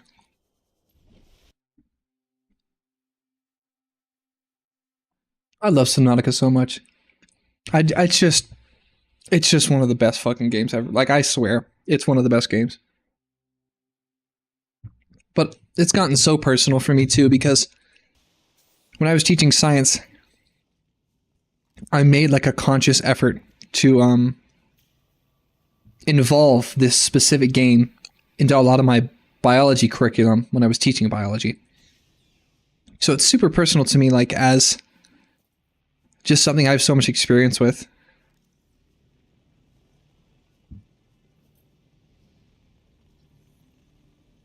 And it's just such a well-made game, and because I integrated it into my the curriculum that I designed, because I integrated it into that, I just learned so much more about the development of this game and the science that went into designing the ecology of this game. So it made me like really deeply appreciate how thoughtful the development of this game was, and it's so cool. It's a fun game to play too. Like it's Minecraft but in water. Like, I mean, that's enough to get me on board very easily. So, Minecraft but on water and in space and other such vibes. I have played the new one. I played Below Zero, and in fact, the reason that we are not playing Below Zero is because I started a new run of Below Zero on my own. I had only beaten it one time, and I want to beat it a second time, and I'm doing that on my own private time. And I'm gonna, just like I did with this game, I'm gonna pay like really close attention to all of the plot and all the little aspects of the game that I didn't see the first time I beat it. Whereas this version, I've beaten Subnautica 1 like probably like 5 times or something. And each time I pay a little more attention to the story and all this other sort of stuff. But I chose this for today because, like Minecraft, this is a game that I can kind of play with my eyes closed. And I can sort of pause and stop while focusing on things. While trying to focus on reading. Speaking of which, I should go back to reading. Wow, we are on page 666. That's illegal. They're not even allowed to have that number. Department of Commerce is Unchristian. promoting economic growth, innovation, and competitiveness while providing the data that American businesses need to succeed. Intended to serve with clarity of purpose as the voice of business in any president's cabinet, the Department of Commerce has suffered from decades of regulatory capture, ideological drift, and lack of focus. One long-standing joke maintains that the department, with its lack of coherence, is a holding company for the parts of the federal government that could not be housed elsewhere. Thus, in the 1990s, calls emerged to abolish the department and either spin off, zero out, or consolidate its functions among other entities. 1. At the same time, the department has a higher profile now than perhaps ever in its history. It possesses key tools to address decades of poor decision-making in Washington and is central to any plan to reverse the precipitous economic decline sparked by the Biden administration and to counter communist China. They hate China. God, they hate China. They cannot go 3 minutes without being angry about China. And authorities that will be crucial to the success of a conservative presidency, and that its role in the federal bureaucracy would benefit from streamlining and reform. Many programs at the Department of Commerce overlap in whole or part with other governmental programs, and consolidating and streamlining these could increase. Speaking about this game in general, apparently I'm in the minority of people that really like Subnautica Below Zero, the second one. I really like Below Zero. I like its story, I like its plot, I like its designs and characters and gameplay. I really like the second game a whole lot. Apparently a lot of people don't. I get what they're talking about regarding specifically I get what they're talking about. People are talking about complaining about the dialogue in that game. Below Zero's dialogue is pretty cringy. But there are good things about that game. Many good things about that game that are very fun.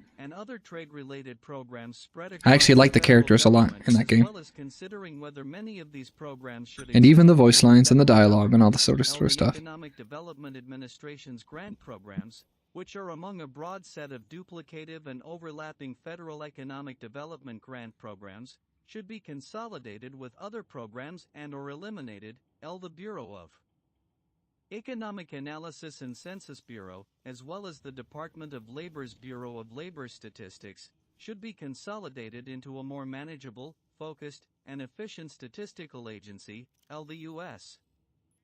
Patent and Trademark Office, USPTO, should be made into a performance-based organization under the Office of Management and Budget, OMB. Alternatively, the USPTO should be consolidated with the National Institute of Standards and Technology, NIST, in a new U.S. Office of Patents, Trademarks, and Standards, with all non-mission critical research functions eliminated or moved to other, more focused, federal agencies, and the National Oceanographic and Atmospheric Administration, NOAA, should be dismantled and many of its functions eliminated. You want the sent NOAA other to be dismantled? agencies, What the hell? privatized, or placed under the control of states and territories. Almost every element of the department can be viewed through this lens, but with today's I forgot that GeoGuessr is something that you actually have to pay for. Like if you want to play it consistently. I feel like I'd never be good at that. Thus, this chapter largely accepts the baseline of today's department and proposes a bold, but achievable, set of proposals for an incoming conservative administration. Whatever the imperfections of the Department of Commerce, it is blessed with many quality civil servants and strong statutory authorities that, directed properly, You found Ohio. Big brain. can help ensure U.S. success in 2025 and beyond. With At that this in point, mind, I've doxed this me chapter focuses many times. primarily on policy, strategy, and occasionally tactics that are either immediately implementable under strong leadership or are critical to mission Barnum Park, success. probably. Office of the Secretary. The Office of the Secretary, OS, is somewhat of a misnomer, as very few of the thousands of employees working in the office are dedicated to staffing the Secretary and implementing administration priorities. Rather, OS budget and full-time equivalents have increasingly been allocated to fulfill financial, human resources, administrative, information technology, contracting, and facilities functions, using outdated and inefficient systems. The Trump administration began implementing key changes, such as updating financial God dang management it. tools, but more must be done to digitize and modernize the department's processes to free resources for secretarial and presidential priorities. The above drain Right, this on is an issue. resources Cabin gives the 1 Secretary of Commerce has a code reliance attached to on a it. few dozen direct support staff, Don't know how to find that code. supplemented with detailees and indirect funding from each of the bureaus to execute the Cabin president's 2 is agenda locked. and manage the diverse functions The of captain's quarters, I get a code to at the end of the game. This I don't know if I need to get into the other cabin, and I don't know if there's any purpose in doing it now. I think it might just be best to go back. I have the prawn suit done. I have the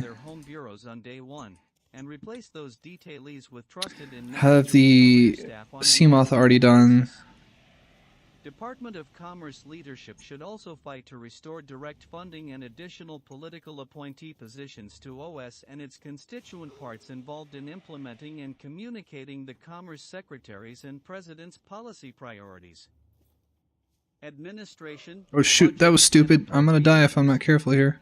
Recent practice has been for career staff to serve as gatekeepers between department leadership and external budget and appropriations partners at the OMB and on Capitol. Hey, I remember this is really complicated, but I have to be able to swim and get to the other side of this area by finding like a thing to swim through. And will slow down and even stop changes in policy, even at the line office level. Although the following is true at all agencies, it is particularly important at the Department of Commerce that political leadership Never remember installed at the office where it is I need to go right now. Financial Under Officer, here. CFO, and Assistant They Secretary make it, for they genuinely do a good job of Administration, making it hard as and hell to figure out where I'm going political under here. appointees receive a mandate to communicate with external partners alongside career staff at every stage of the budget and appropriations process. Political appointees must also monitor internal CFO operations down to the operating division level to ensure that funds are not being diverted to programs that do not align with administration priorities, as has regularly happened in years past. Advisory committees. Due to the nature of the Department of Commerce's portfolio, Flashlight. I many haven't had of one of its those in the game advisory for a while. committees are populated Oh, here we go, by here we go, here we go. activists Coming from out the other side. organizations openly hostile There's important stuff in here. I can't remember what though. committees to impede conservative policy. Upon entering office, all such committees should be reviewed regarding whether they are Black box required by data. statute and abolished if they are not. Membership of the Okay, so I got the black box remaining data. should be reconstituted to ensure they are sources of And I have to cut genuine through this expert now. advice and Okay. productive contributions to the policy-making process. I still haven't been to the Seamoth Bay. I need to do that. FACA, compliance and awareness of any ways the committees have been written into regulations should be considered. International Trade Administration. The International Trade Administration is centrally placed to craft and implement U.S. trade policy. Core to ITA's mission is the expansion of trade and investment and the fostering of job creation, innovation, and economic growth, while also providing research and analysis that support USTR's trade negotiations. ITA carries out this mission on behalf of American workers, ranchers, and families. As discussed elsewhere, historically, conservatives have argued that many federal government trade and investment-oriented functions amount to corporate welfare or protectionism. There is a growing counterargument within the conservative movement contending that, in a world in which managed trade is the norm rather than the exception, and in which authoritarian governments, especially China, continually seek to undermine U.S. interests, the U.S. cannot unilaterally disarm. To do so would harm the cause of free trade in the long term, and, in any event, Congress is not likely to drastically change the composition or authorization of the ITA. Thus, a policy and management agenda that serves conservative priorities is crucial. In a conservative administration, the ITA should operate with the following Am I right priorities. now? L. I've never seen this entrance to the Aurora before. I never even knew this existed. If you go to the right place up here, you can use the propulsion cannon to get down here. I never knew that until now.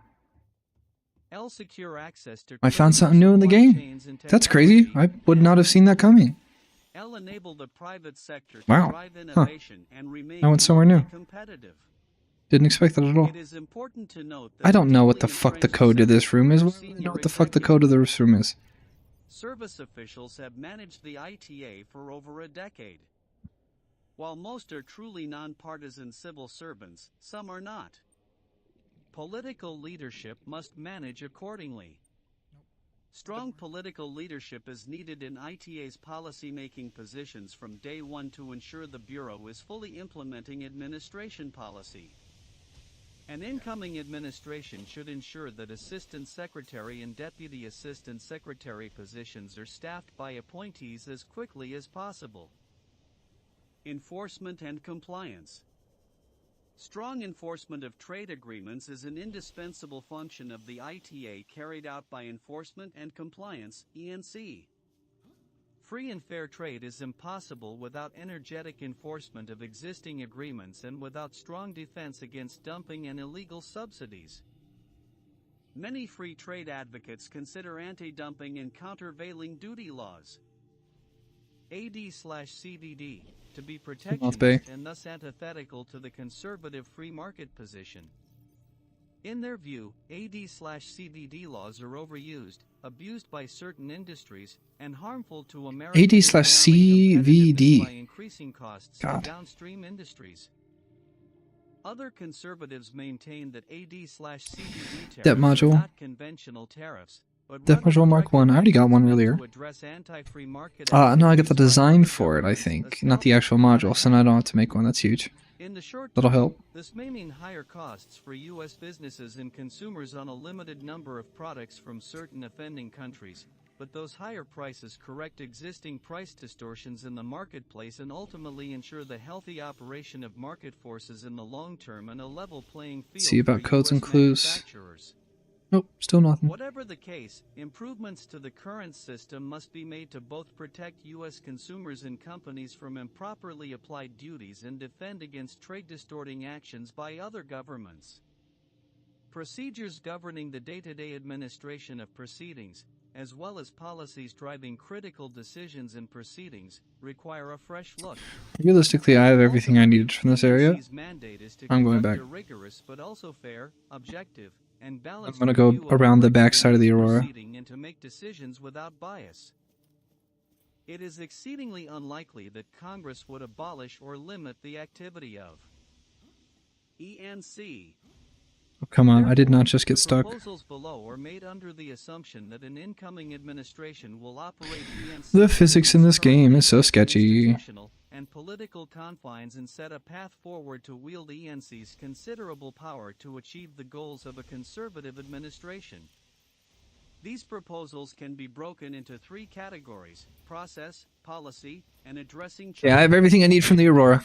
I can now go around its backside to get the data for the Cyclops, and then once I build the Cyclops, I'll have a permanent mobile base and I can start going deeper and gathering items and yada yada.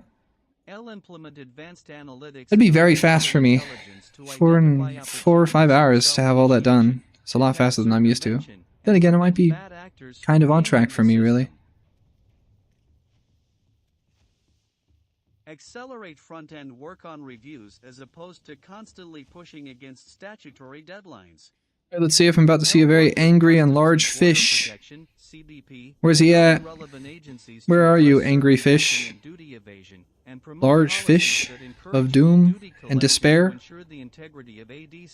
Scary, screamy fish of doom and despair? Where are you at? See you. You're nowhere, bro. This is weak. The Department of Treasury, and other Let relevant me save. agencies to aggressively pursue importers of record and other beneficiaries for unpaid duties, and consider policy Speedruns have bans on like saving and reloading. in the future. I imagine. Pursuant to the above, No? with interagency partners in AD Do you have to like play the whole way through, no saving or reloading? require foreign importers of record, So- IORs, to Is it make cash technically a game deposits far mechanic? in excess of established duty rates at the time of entry. I've not thought very hard about that. I still don't see the angry fish. Require IORs to register sufficient U.S. assets to ensure timely payment. Alright, I'm now on the other side of the Aurora. It is time Prohibit IORs from importing AD/CVD merchandise. to find L Cyclops conducts a regulatory capture parts. audit and put Cyclops. guardrails in place to address improper Schematics. exercise of bureaucratic prerogative. Policy L ensures senior policy and decision-making positions are always held by political appointees. L reverse the practice of giving the benefit of the doubt to foreign companies versus U.S. Wow, that's like 30 batteries. I do not need... I'm never going to need that many batteries. I guess I'll make a bunch of power cells with them. I'm sure I'll need power cells. Thus have large import volumes, exposing them to AD/CVD petitions. Alright, I believe I'm tripping. I don't actually think there are many Cyclops schematics on the side of the Aurora, are there? I just told myself that, didn't I? Well, I'm dead. Oh, I finally see it. I can see the tail of it. There he is, the large angry fish. The large and angry fish. The Reaper, Leviathan. Yeah, get out of here, ugly. Develop a new methodology to determine normal values in Chinese Did he just go into the ground? That's not very fair. I've died due to glitches in this game before, and I will say they make me incomprehensibly angry when that happens.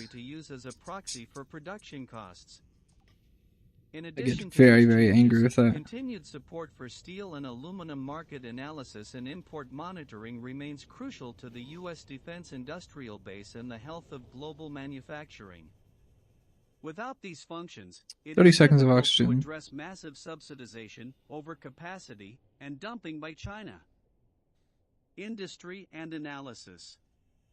Industry and analysis, INA, consists of a team of economists and industry experts that provides important analysis to partners across the government, including the White House and USTR, as well as the public. This dog is gonna Mess As something the up, most Department likely. of Commerce's Committee on Foreign Investments in the United States, CFIUS, lead, She's INA invading. performs crucial work to ensure that the proper economic impact/supply chain analysis is brought to national security risk assessments. This analysis is needed for I'm totally tripping. There's definitely no. China and other adversaries from There are exploiting the definitely US's no open investment Cyclops schematics on the side of the Aurora. I don't know INA why also I think provides that. impact Or why I assessments thought and that. economic modeling for policy options Oh under shit, that's another angry administration fish. consideration, plays a critical role Get out of in here, fish. identifying trade barriers and providing You're ugly. industry-specific expertise for I don't like USTR you. during free trade agreement (FTA) negotiations, and does indispensable work ensuring cross-border data flows, particularly with Europe. Shit, am I remain under open the and engines right now? Because if I am, I'm dead. restricted. I always get However, killed by outside this of Reaper these Leviathan functions, specifically. implementation of INA's mission as an intellectual engine for U.S. trade and Oh, these are investment definitely the policy thrusters. often I'm lack cooked. energy I and gotta get the fuck focus. out of here before I die. For instance, This one always kills me. market reports that represent a large volume of INA work do not serve a specific strategic function and could be better replaced by industry competitiveness assessments in critical sectors of the economy. Strong and capable leadership is needed in INA to ensure administration priorities permeate the organization and that staff support administration priorities. INA produces a mandatory report to Congress regarding the miscellaneous tariff bill, which focuses solely on U.S. capacity fool. and the goods being considered for tariff exclusions and does not include highly relevant information on capacity among FTA partners. Be real, every time I've ever played this game, I don't remember where the Cyclops parts are, clearly. Has thus been used to lobby for tariff Oh, that's one of it though. That's like the whole bridge. Never mind, whatever. Don't care. 1 out of 3. I need more. If there's one here, the others are likely close. But this is why I always die in this section. Permanently restructured to perform supply chain analysis on an ongoing basis for the U.S. government, identifying potential vulnerabilities like those exposed by the pandemic and resulting shortages in everything from semiconductors Danger. to baby I'm in like formula. extraordinary danger. Furthermore, permanent standing teams should be established in I'm in like staff by impressive properly amounts of elected danger right now. appointees and trusted career staff to analyze and spur action on the following priority policy issues. Strategic decoupling from China. L. Defense industrial base strength. L. Critical supply chains, e.g., pharmaceuticals, medical devices, food, and L. Emerging technologies, e.g., rare earth minerals, semiconductors, batteries, artificial intelligence, quantum computing. Global markets and the U.S. and foreign commercial service. For more than a decade, Radiation, strategic crap. planning at global markets, GM, and the U.S. and Foreign Commercial Service, CS, has been consistently undermined by Yeah, the see, crap, there he is. associated with overseas staff I'm getting too close. I'm gonna aggro it and it's gonna kill me.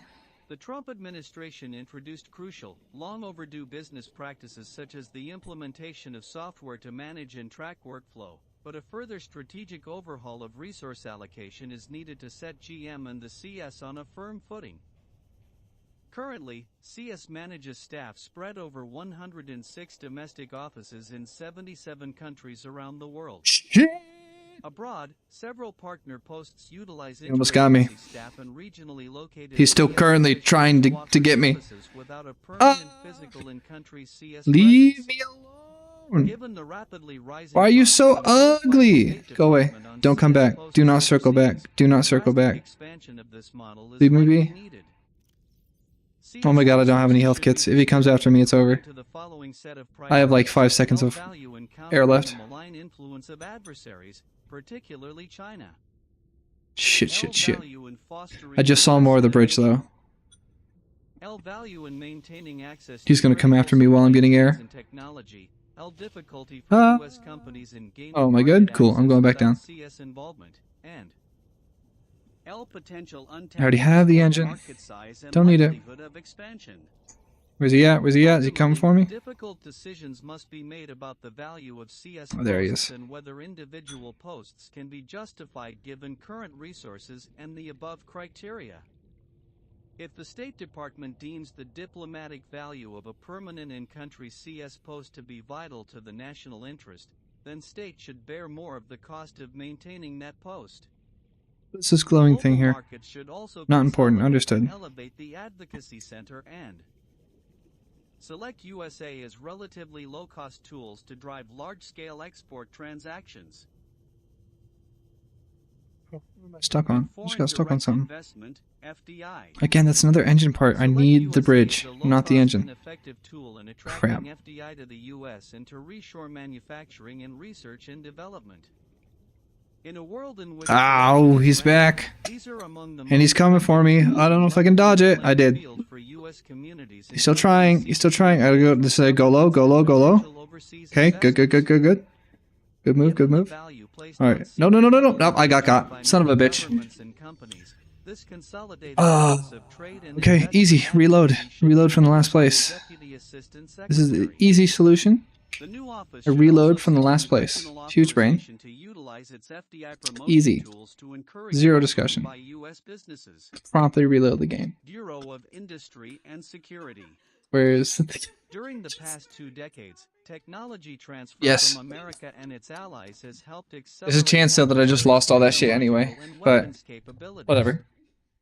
This technology transfer on a massive scale has occurred because Shit. of adversaries' exploitation of the US I dodged him so economy effectively and for so long. system through both commercial transactions and university and government research programs. Alright, the question becomes, where was my last save? Examples include the People's Republic of China's dramatic leaps forward in semiconductor design and fabrication, battery energy storage, nuclear weapons capabilities, artificial intelligence, space, and aerospace. So my last manual save was here. Okay, you know what? With that in mind, I'm going straight back to the house.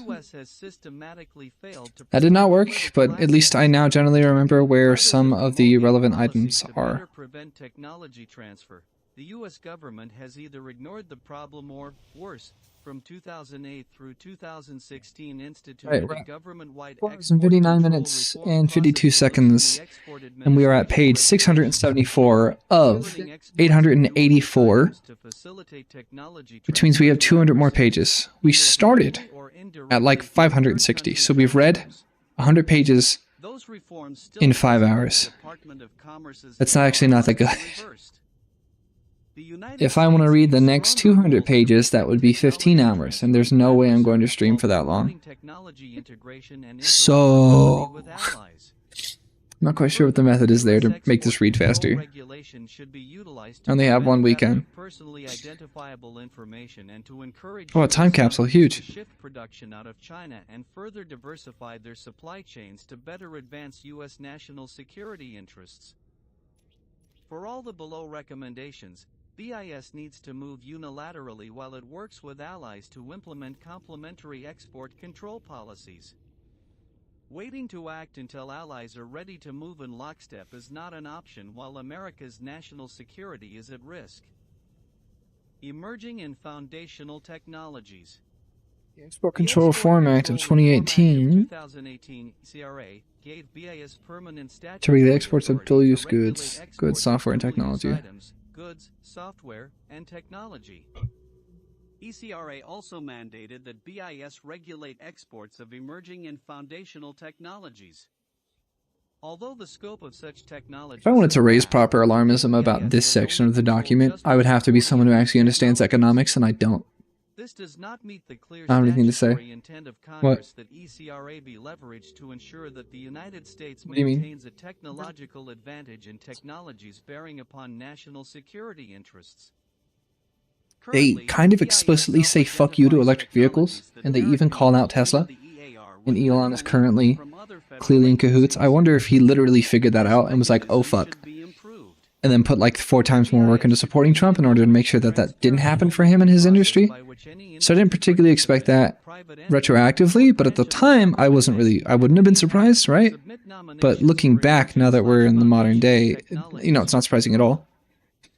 I'm sorry, it is surprising to see. But at the time, I would have been like, yeah, of course I hate electric vehicles. But now that Elon's joking their penises, it's kind of surprising. I imagine that maybe he will successfully push them to change. And the relevant export control classification number, ECCN, under the Commerce Control List. He's a piece of shit either way, it doesn't matter. A mechanism whereby its decisions can be challenged, including on a confidential basis. Licensing procedures, adjudication and transparency. Currently, if the Departments of Defense, State, Commerce, and Energy disagree on an export license decision, the disagreement may be escalated to the Operating Committee and subsequently to the Advisory Committee on Export Policy led by BIS's Assistant Secretary for Export Administration. The Assistant Secretary does not need to lead the dispute resolution, and this process should be revised by giving lead authority to BIS's Undersecretary, who is better able to account for diverging views. Moreover, BIS's authority to overrule other agency votes should be changed. Each agency should have one equal vote and, if a licensing dispute remains unresolved, the final decision should be elevated to the National Security Advisor and the Secretaries of Defense, State, Commerce, and Energy. Additionally, to improve congressional oversight of BIS's license adjudication process, BIS should provide specific congressional committees with data from the automated export system on a quarterly basis. Electronic files should contain U.S. exporter by name, product description, e.g., harmonized system code and ECCN/US munitions list designation, end user and destination country, and when a license was required, whether the license was granted or denied. They're literally just talking about regulating their surveillance and data tracking on what's being exported by who and how. Data reporting requirements can help Congress It's not interesting to me. determine whether BIS is adequately protecting national security. Still important. I've said many times throughout reading this document, back when I was speedrunning it for Minecraft, when I was still speedrunning Minecraft in order to avoid having to continue reading it, and, you know, this, that, and the other thing. I have said many times, like, oh, this isn't interesting. That just means I personally don't find it interesting. That doesn't mean that this isn't going to ruin actual people's lives, because it absolutely fucking will. I just personally don't understand it well enough to really understand what is going on or contextualize it well in a lot of these contexts. Through improved and frequent training so they are able to detect export control violations. EAR revisions. The U.S. government needs a new export control modernization effort to tighten the EAR policies governing licenses to countries of concern, including China and Russia, specifically, revise and or reverse the 2008 through 2016 policies. When authoritarian governments explain what When did they I catch plan a to peeper? do, believe them unless hard evidence demonstrates otherwise. Case in point, China's and Russia's stated civil and military fusion policies demand central... They did not just quote that in their own document. When authoritarian governments explain what they plan to do, believe them unless hard evidence demonstrates otherwise. Holy shit. The document says that it represents a consensus on conservative thought in the United States. And it also quotes itself saying that when authoritarian governments explain what they plan to do, believe them unless evidence demonstrates otherwise. This document is so unbelievably damning for a reinforcement and crystallization of left-wing thought and counter movements against the conservatives. It just said that, and it is it. What do you say to that? What is there to say to that? Like, I don't... Holy hell. That's just randomly dropped that in the middle of reading this. This is insane.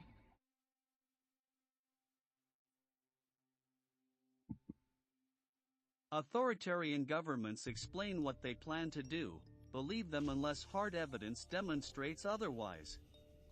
Case in point, China's and Russia's stated civil and military fusion policies demand central government command and control style systems in which every private entity serves the interests of the state and is forced to provide technology, services, capacity, and data to the central government and the military.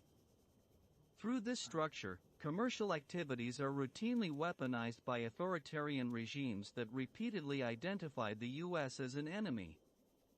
Accordingly, U.S. export control policies must be updated to reflect these realities and the associated threats to national security. After reading this document over like 30 hours using only 2 or 3 different speech-to-text voices, I wonder if from now on when I hear this voice, the specific one, I just hate it and think everything it's saying is dumb and stupid and wrong. Like, what if I accidentally read like an actually well-evidenced document and I'm just like, oh, fuck this. It's because I spent 30 hours doing it with this voice on this document already. I had not thought about the potential consequences of doing this. The psychological consequences. Ingot, lubricant, power cell. Tightening the definition of fundamental research to address exploitation of the open U.S. university system by authoritarian governments through funding, students and researchers, and recruitment, eliminating license exceptions for sharing technology with controlled entities/countries through standard-setting activities and bodies, and improving regulations regarding published information for technology transfers. The next few years will prove or disprove the assertion that the U.S. stands on the precipice of a Cold War with China. Many believe that a Cold War has already begun. If so, then strategic decoupling from China is necessary and fundamental. So maybe I should revise my prediction to say that a Cold War with China is inevitable. I think a hot war is entirely possible too, especially based on the writing in this fucking psychotic document. Entity list and sanctions. There are currently just over 500 Chinese and over 500 Russian companies on the Department of Commerce's entity list, which regulates exports of controlled and uncontrolled items to designated entities. Given China's civil and military fusion strategy and Russia's massive war efforts facilitated by a broad go to the surface, range of the and then economy, BIS must add more entities. blueprints. Let's see, where's the Cyclops? Policy of denial that prohibits exports to these entities. The engine blueprints. I do not have the other Cyclops parts. And thereby lose export privileges. And if the violations are significant enough, they should also be sanctioned by the Department of Treasury. Okay, I need the hull. I need the other thing. I forget what it's called suddenly. I'm going to continue just using the Sea Glide to get around. I kind of don't want to, but I will. I'm going to get right next to the Aurora. I'm going to try to get those items. Get those things scanned. I should really carry like 10 medical kits with me, so that way when I get hit by the giant Reaper, I don't die instantly every time, but the point is to get things scanned. It's not really to carry things on me. Ow. The EO should establish a framework for the types of personal data. We're in the economic section, and now we're talking about data transfers and apps used for surveillance. Talked about the TikTok ban, indirectly. Not literally, but some degree. ByteDance/TikTok, wow! They're really mentioning it. Why here? Why not in like the general welfare section? Why the economic one? Program updates, which would quickly make these apps non-operational in the United States. They're saying it with their chests. Their goal is to make it not viable for TikTok to run. That would be one of the first big things, popular pop culture things, wherein, oh my god, I'm about to get eaten by this fucking thing, aren't I? Oh no. Okay.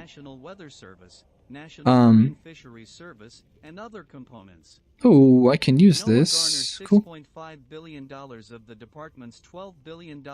That might be one of the first places where Trump seems to have mildly separated with this document.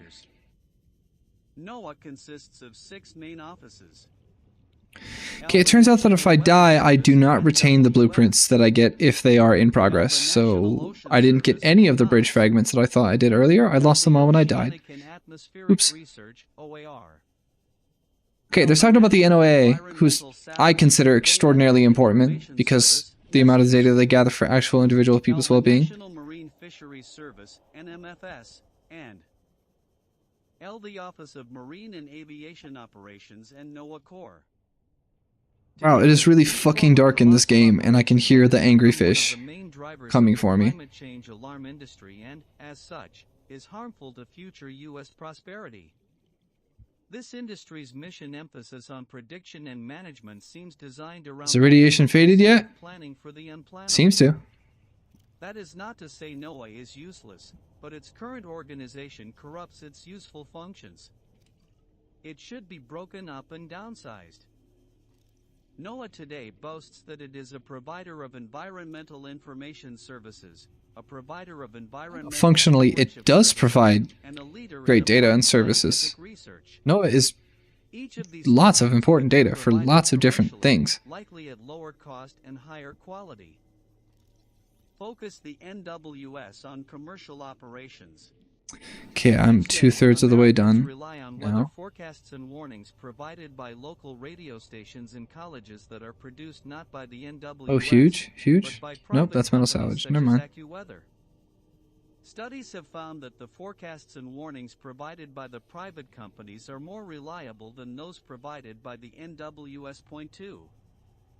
The NWS provides data the private companies use and should focus on its data gathering services. God, this is scary. Because private companies rely on these data. I'm so used to this game, and yet this still scares me. Commercialize its forecasting operations. Fuck this.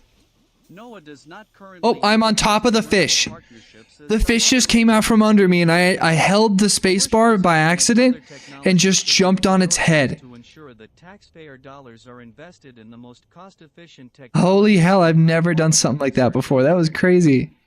I also know from experience in this game that you can't really hide from it by going behind solid structures because it just faces through them and kills you anyway, which is bullshit. But it is how it goes. To become a performance-based organization to better enforce organizational focus on core functions such as You know what? I just completed the bridge. I'm going straight back to the house, and then I'm going to go get the hull in another biome. One of the ones I think I remember. That has better chances of not getting me murdered. Still being attacked by that stupid fucking fish. Yeah, I am. I'm actively being hit by it. It just hit me. Goodbye, asshole fish. Damn. He's not still going after me, right? That'd be insane. Okay. Data continuity is an important issue in climate science. Data collected by the department should be presented neutrally, without adjustments intended to support any one side in the climate debate. Oh my god. For NAS survey functions to the U.S. Coast Guard and the They're not being sly. They're calling it climate science, but they're also calling it a climate debate. There is no fucking debate. Is the climate changing? Yes. Even if humans weren't here, the climate would be changing. So climate change works. Is it changing in notable and predictable ways due in part to human involvement? Abso-fucking-lutely. But there's no debate about the existence of climate or the existence of climate change. It just happens. Service and the U.S. Fish and Wildlife Service. Overly simplified, the NMFS handles saltwater species while the Fish and Wildlife Service focuses on freshwater. The goals of these two agencies should be streamlined. Harmonize the Magnuson-Stevens Act with the National Marine Sanctuaries. Okay. Act. Under the auspices of NAS, marine sanctuaries, It's a Cyclops hull. including no fishing zones, are being established countrywide, often conflicting with the goals of the Magnuson-Stevens Act. Fisheries management authorities of NOAA fisheries, regional fishery management councils, and relevant states. Withdraw the 30 by 30 Executive Order and Associated America the Beautiful Initiative. The 30 by 30 Executive Order and the American the Beautiful Initiative are being used to advance an agenda to close vast areas of the ocean to commercial activities, including fishing, while rapidly advancing offshore wind energy development to the detriment of fisheries and other existing ocean-based industries. Modify regulations implementing the Marine Mammal Protection Act and the Endangered Species Act. These acts are currently being abused at a cost to fisheries and Native American subsistence activities around the U.S. Allow a NEPA exemption for fisheries actions. All the I requirements don't for care. robust analysis of Stop the trying to make endangered species stop existing. social impacts of proposed regulatory action in fisheries are contained with the Magnuson-Stevens Act, the Guiding Act for Fisheries. NEPA overlays these requirements with onerous, redundant, and time-consuming process requirements, which routinely cause unnecessary delays in the promulgation of timely fisheries management Not actions. promulgation. The Department of Commerce and the Council on Environmental Quality should collaborate to reduce this redundancy. Downsize the Office of Oceanic and Atmospheric Research. OAR provides theoretical science, as opposed to the applied science of the National Hurricane Center. OAR is, however, the source of much of Theoretical NOAA's science climate alarmism. is applied science. Preponderance I mean, not of literally, climate but change research applied should be science disbanded. applies theory. OAR is a large network of research What laboratories. is their fundamental misunderstanding of what the fuck science is? Several joint research institutes with universities. These operations These guys should are be tripping. reviewed with an aim of consolidation and reduction of bloat. Break up the Office of Marine and Aviation Operations and reassign its assets to other agencies during this process. The Office of Marine and Aviation Operations, which provides the ships and planes used by NOAA agencies, should be broken up and its assets reassigned to the General Services Administration or to other agencies. Use small innovation prizes in competitions to encourage Play something else. I'm starting to get bored. Lowering the I played Subnautica too much. I'm about to play Agario. I'm doing it. I'm gonna save Subnautica. I can tell I'm getting bored and losing focus because I have played this so many times and I've gotten this far in the game about 1,000,000 times. Far more than Minecraft, actually. I'm gonna play Agario. Is it entirely possible that people are going to name their little dots slurs? Yes. Be prepared, chat. I do not.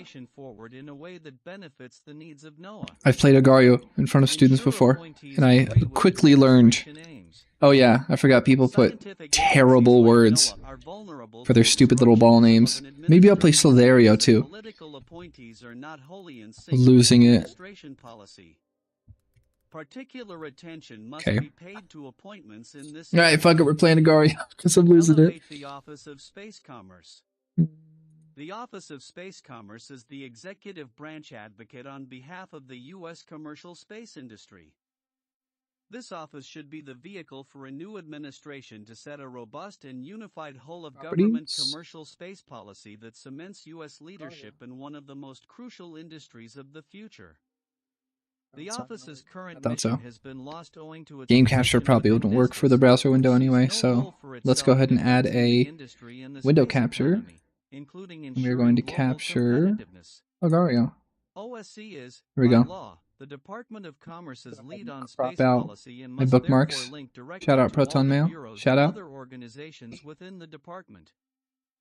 The office needs to be returned to Good. OS, Alright, we're balling. which it existed for the Yeah, first 2 we're decades of fucking its professional gamers now, From playing OS, Agario the and office shit. should serve as a coordinating Hell body for yeah. the whole of government How long? commercial Okay, we're gonna do space Agario. policy. How long until we see someone naming their cell a slur speedrun? Commercial space operations. My name is Losing It. It would be, by the way, it's a violation of speedrunning rules to name your ball after a slur. You're not allowed to do that. That's cheating. You gotta find someone else. Let me look at the scoreboard. Anything? Nope. Okay, no slurs yet. I'm sorry. It's just when I play this, I will regularly see the worst things, and it ruins it because I can't like have students pull this up in class or allow them to play it or play it myself because, like, holy hell, you just don't expect that. The president should, by executive order, You know, I should have done this entire stream. I should have just played Agario and tried to get to #1 and like play for like 20 hours straight because that's how long it would take. I've always felt that that's how long it takes to get #1 in this game. I don't know if I ever have in my entire life. I've gotten like top 5. Oh yeah, there you go. I got eaten it. Wonderful. The Office of the Undersecretary for Economic Affairs is charged with conducting economic analysis, promoting business and commerce, guiding data-driven decision-making and evidence-building activities, and increasing access to government data while ensuring privacy and confidentiality. The office coordinates economic analysis needs across the Department of Commerce, leads the department's initiatives and programs related to data, data policy, and data management, and provides policy direction and oversight for the Bureau of Economic Analysis, BEA, and the Census Bureau. In addition to the Undersecretary for Economic Because this game is Affairs, easier staff to roles play. in the office include the Chief Economist and the Chief Data Officer. I didn't know pressing escape The ends your office game in can this be an game. I never effective realized. tool for a new I'm going to speed up the administration reading because I'm playing a Gario, and I can efforts do on both. supporting the department's mission to ensure the conditions for economic growth and opportunity, conducting economic analysis Oh and no, producing it data for didn't. key Get rid of departmental it. policy initiatives, Huh. as well as working across agencies to support broader administration goals. Oops. As the office charged Started with using providing policy WSD and I direction shouldn't and have. oversight for BEA and the Census Bureau, new leadership should take an early and active role within both bureaus. BEA is a federal statistical agency under the Office of the Undersecretary for Economic Affairs. BEA's mission is to promote a better understanding of the U.S. economy by providing timely, relevant, and accurate economic accounts data in an objective manner. BEA is responsible for producing economic indicators such as the U.S. gross domestic product, GDP, state and local GDP estimates, foreign trade and BEA investment statistics, decides the and GDP. consumer spending numbers. They calculate it. The data produced by BEA are used by government and business decision makers to Bureau understand of the state Economic of the nation's economy. Affairs. A new administration should ensure that BEA conducts its statistical analysis in a consistent and objective manner, with the Undersecretary for Economic Affairs taking a strong interest in BEA's operations and data products. A new administration should also study the feasibility of merging all statistical agencies, Census Bureau, Bureau of Economic Analysis, and the Department of Labor's Bureau of Labor Statistics, etc., under one bureau to increase efficiency and better coordinate cross-departmental issues. Census Bureau. Federal The Census bureaucracy. Bureau's core mission is to execute One the executive branch's Federal constitutional mandate to Bureau conduct a census every of 10 years. Statistical The census has Analysis steadily grown and shifted to include for the economic, everything. American Community Survey, and further functions outside of its Hmm. mission. An incoming conservative administration should Don't- focus on three areas. Data I don't science, know if that would be a census, good and idea or algorithm. not. I Each of don't these will know. need to be addressed at every stage of the transition and policy implementation process and will require that both committed political appointees and like-minded career employees are immediately put in place to execute a conservative agenda. These will need to be placed both in the Census Bureau and in key department-level managerial positions, such as those in the CFO/ASA's office. Day-to-day management. Why is there like Command a and control. Strong blank political space on the leadership bottom to of the assist screen? I agencies just in aligning noticed the Census that. Bureau's mission with conservative principles. Personnel is key to ensuring that a new administration can guide preparations for the 2030 census and oversee the continued operation of the Bureau's 2030 census. To move bureaucracy on key priorities, appointed staff should be in place at the Bureau. How often do we do the census? President takes office. Every This 5 will years? require the Office of Personnel Management to allocate additional political appointee I positions don't know. to the Census Bureau. Financial Management, Information Technology, and Human Resources. The new administration must immediately conduct a review to identify ways God to better dang control it. costs and reverse recent failures of investments intended to upgrade the financial management, information technology, and human resources systems of the Be Census gone. Bureau. Leveraging technology. The Census Bureau should focus on continuing to incorporate technology into its day-to-day operations, as well as the execution of its surveys, to reduce costs and provide more accurate and timely data to the American public. Prioritizing cybersecurity and protection of confidential information. Because much of the data collected by the Census Bureau include personal and confidential information, a focus on protecting data and implementing proper data protocols is necessary to ensure compliance with the legal requirements of Title 13. Decennial Census. Fully vet existing planning and budgeting from day one. Planning and budgets for the 2030 decennial census will be finalized in fall 2025. Decennial census. Develop and administer the count. 300th year Incoming census? administration What? should immediately audit the life cycle cost estimate, LCC, Yeah, 10. 2030 census Decennial. and conduct a new Dec. LCC So census 10 years. This will ensure that budget requests are accurate and up-to-date and allow the new administration to understand the decennial process in greater detail. Remove duplicative functions to increase efficiency.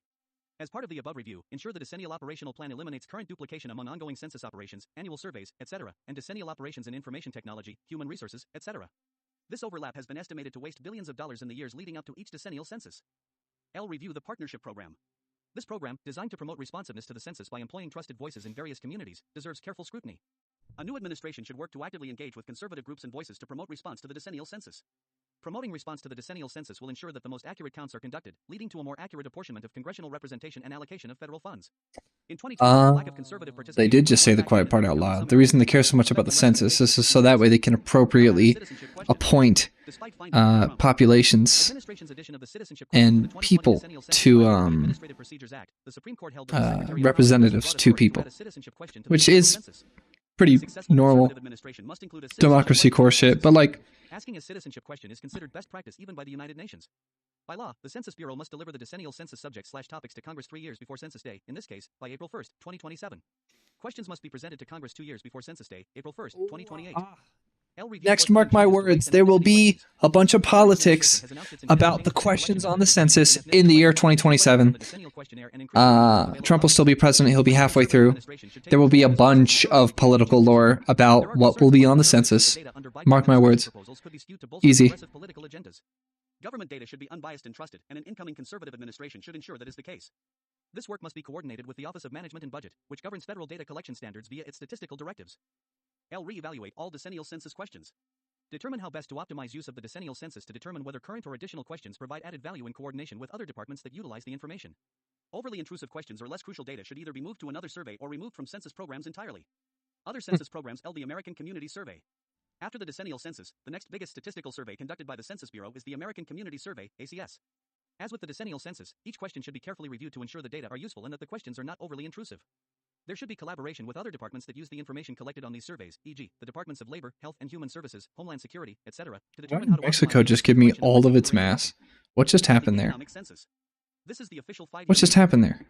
American business and the economy. Why did Mexico do that The for first me? economic census in a new administration will take place in 2020 just and happened? have a major effect on federal spending and policy determinations. I'm number 9 now. This is insane. That are a key input for ongoing government statistics such as BA's GDP reports. As with the decennial census and ACS, it should be carefully examined to ensure What just the economic happened? census is not overly intrusive. Additionally, the Census Bureau should work with other federal agencies to determine when data collection can be supplemented by industry and other federal business indicators. Pulse surveys. During the government's early response to the COVID-19 pandemic, the Census Bureau began experimental pulse surveys. These were designed to obtain data closer to real-time than typical census surveys. These data could be a useful tool to the Department of Commerce and other partners across government and provide a model for improving data collection techniques or reducing the overall footprint of the Census Bureau. Supplemental poverty measure. The Census Bureau should review the Supplemental Poverty Measure, SPM, to consider whether it provides an accurate measure for use by the Council of Economic Advisors and others. The findings from this review should also be taken into consideration when constructing How current am I surveys number and 9 supplemental right now? surveys, That's so that the insane. SPM can be better tracked on a trend basis and support better policy decisions over time. This information would be particularly helpful in determining how to combat homelessness in conjunction with Department of Health and Human Services programs. Combat homelessness. Yeah, you gotta fight homeless people. You gotta beat them up. Everyone knows that. That's how you deal with it. You just beat them up, literally. How am I number 7? What is going on? You know what? This is usually when I die, though, so I'm sure something's gonna happen. I'll die. By the incoming administration. The NAC charter gives the Secretary of Commerce the authority to terminate the committee. Since the Secretary of Commerce established the NAC in 2012 under the FACA, the Secretary is authorized to terminate the NAC. The new administration. I didn't think I'd get this far playing Agario on stream. Cool. I'll take it. I will take it. Hey, stop this. How dare you? I'm going to literally eat you. Did you know that? I'm going to literally eat you. You absolute freaking fool. A distribution mechanism for emergency relief funds, e.g., Hurricane Maria and COVID-19. In the Trump administration, the EDA served an important role for the CARES Act. It successfully disbursed approximately $1.5 billion in funding beginning in May 2020 This guy. throughout the COVID-19 pandemic. Literally eat this guy. EDA shortcomings. On a capability level, EDA lacked the technical and financial Eat that guy. disperse these funds in a compliant manner and required external I'm eating this guy. It's over. personnel needed to accomplish its goals. Historically, Well, now I'm EDA number receives 12. This is an annual budget of bullcrap. $350 million in public works grants annually. EDA's decision-making is decentralized to its 6 regional offices, which delayed the release of CARES Act funding by months. But more broadly, EDA is an impediment to coordinated campaigns that advance administration priorities. Rather than implementing the new department organization orders required to put conservative governance in place, it would be more efficient to abolish EDA and reallocate its funding to other overlapping federal grant programs. If that proves unachievable, as has historically been the case due to political Heck yeah. considerations in Congress, EDA would benefit from consolidation. It's of all decision-making over. to the Assistant Secretary's office I'm to making a better align with comeback. conservative political purposes. It's not over, boys. Funding initiatives in rural communities We're destroyed by the literally Biden going to administration's make it. attack on domestic energy production would be well within the scope of EDA's mission. Leveraging of the direct hire authorities established in the Trump administration for special initiatives or disaster. Oh my god, is this actually the corner? Leaving these programs to entrenched career employees with their ties to the regional offices will do little to advance the conservative agenda. Continuation of disaster funding with better coordinated capabilities and decision-making in accordance with the points above, e.g., maintaining contract vehicles for staff augmentation. Run. Hell yeah. Building on the initial success of Oh, I died. which incentivized over $75 Okay, billion that didn't work. sector investment in Hey, we were doing pretty good though. 2020 with little upfront cost to the I taxpayer. don't know why Mexico sacrificed its life for me, but I'll take it. Business Development Agency, MBDA, is the only federal agency. I haven't been paying attention to whether or not there are, in fact, a number of Business Development Act of 2021 was signed into law as part of the Bipartisan Infrastructure Investment and Jobs Act. This legislation made MBDA a permanent federal Whoa. agency, creating I know that this game is filled with hacking and bots and shit, but this is just annoying. The Act authorizes the creation of regional offices in rural business centers, increasing the number and scope of existing grant programs supporting MBDA business centers. Mandates grants to minority-serving institutions to cultivate future generations of minority entrepreneurs, and Wow, I don't know what the hell just happened. That was crazy. establishes a Minority Business Advisory Council to advise the Undersecretary on What the fuck just happened? MBDA was established in 1969 by President Richard Nixon under Executive Order 114584 is the Office of Minority Business Minority Business Advisory Council. What does this mean? Like literally? Like small businesses? MBEs, and to coordinate among MBEs and other groups such as state and local governments and trade associations. For over 50 years, the MBDA operated under executive order without clear congressional authorization, but was regularly recognized and promoted by every subsequent president, including Presidents Ronald Reagan and Donald Trump. 5. MBDA has the appearance, on its face, of perpetuating racial bias by focusing on minority advancement rather than economic need or other criteria. This is why the Trump administration proposed eliminating funding for the agency in 2017. Many conservatives ask why the government is funding this activity, which often amounts to business and management consulting services offered by private sector entities. Eventually, the Trump administration changed course and proposed that MBDA continue to exist as a permanently authorized entity focused on policy rather than offering services. Despite this change, many conservatives understandably see MBDA as problematic on a philosophical level. Nonetheless, Congress has spoken recently on this issue. It was promoted by Ronald Reagan and Trump, in 2017, and they're being negative towards it. Of all U.S.-owned businesses, with almost 9 million employees, generating $1.7 trillion for the U.S. economy. 6 as such, a conservative administration is best served by approaching MBDA as a tool to be leveraged in the fight to deliver economic opportunity to all Americans and to produce an economy centered on equal opportunity, free markets, innovation, and growth. Conservative leadership at MBDA should focus the organization on conducting policy analysis on the benefit of free markets, the evils of socialism and communism, and the destructive effect of taxes and regulations on minority businesses, ensuring MBDA business centers operate efficiently with strict... So they are literally talking about minority people, the immutable characteristic, and they're not saying get rid of it. They're saying keep it and use it to promote anti-communist and anti-socialist sentiments among minority business owners. Really? Well, this one's crazy. Very interesting. The U.S. Patent and Trademark Office carries out a core constitutional mandate from Section 8, Article 1. The Congress shall have power to promote the progress of science and useful arts by securing for limited times to authors and inventors the exclusive right to their respective writings and discoveries. Strong intellectual Trademark Office. Protections form the bedrock of American business and are a key factor in making the U.S. economy the most innovative in the world. I am personally someone who is likely to some degree impacted by intellectual property, copyright, and patent stuff because I 3D model and design parts. My entire logic is, watch this, I just am completely fine making all of my 3D designs public. Ball.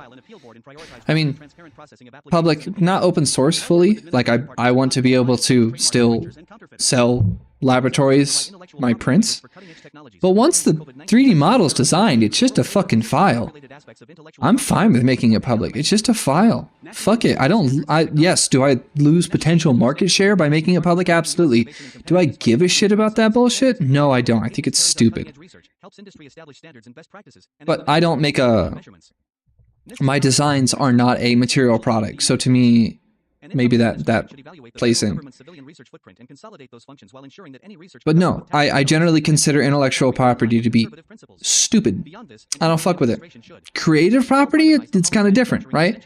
But like intellectual property, owning a concept, even if you innovated the concept, I don't think a person should be able to own an idea. I don't think so. I think that's stupid. NEP centers were intended to transition to self-sustaining private institutions after using government funds to begin operations, but the prohibition on long-term funding was abolished in 1998. NEP's business advisory services would be more properly carried out by the private sector. The next administration should propose legislation to zero out this $150 million program and fully privatize existing NEP centers. Transfer the Baldrige Performance Excellence Program. This program's process assists companies in improving management and operations, a function more properly and effectively carried out by the private sector. This program Everything is more effective by the private sector, according to this document. Everything has to be better when it's done by billionaire corporations. Absolutely. What? They can't just say that to everything. Yeah, we do this, but like, the free market would do it better. What, are you stupid? There are plenty of things the free market does shit. There are plenty of things that the public sector does shit. Maybe we should, like, kill the meaning of those words. And the exclusion of participants from adversaries like China. Standards are set to facilitate trade in countries that utilize those standards. Countries that do not allow open access to their markets should not be setting the standards for markets that do allow open access. The incoming administration should consider increased government-sponsored participation by private companies and government employees with relevant expertise. National Telecommunications and Information Service. The Independent National Telecommunications and Information Service, NTIS, is charged with ensuring that federally funded research and data are accessible to the public. NTIS operates through user fees but is largely obsolete due to modern usage of the internet by federal agencies and researchers. NTIS's function should be moved to NIST and consolidated with the tech transfer and ROI initiatives. National Telecommunications and Information Administration. The National Telecommunications and Information Agency, NTIA, is the executive branch's statutory lead on telecommunications and information policy. It focuses on broadband access, spectrum utilization, and other issues that are crucial to the high-tech economy. For decades, NTIA has suffered from organizational malaise and will require strong and energetic leadership by political appointees to implement conservative policies. The next administration will face the primary challenge of Doesn't that summarize this entire document? Everything requires strong action to implement conservative policies. They love to sound like they're not political, but then all they do is talk about implementing conservative stuff and going straight for conservative policies.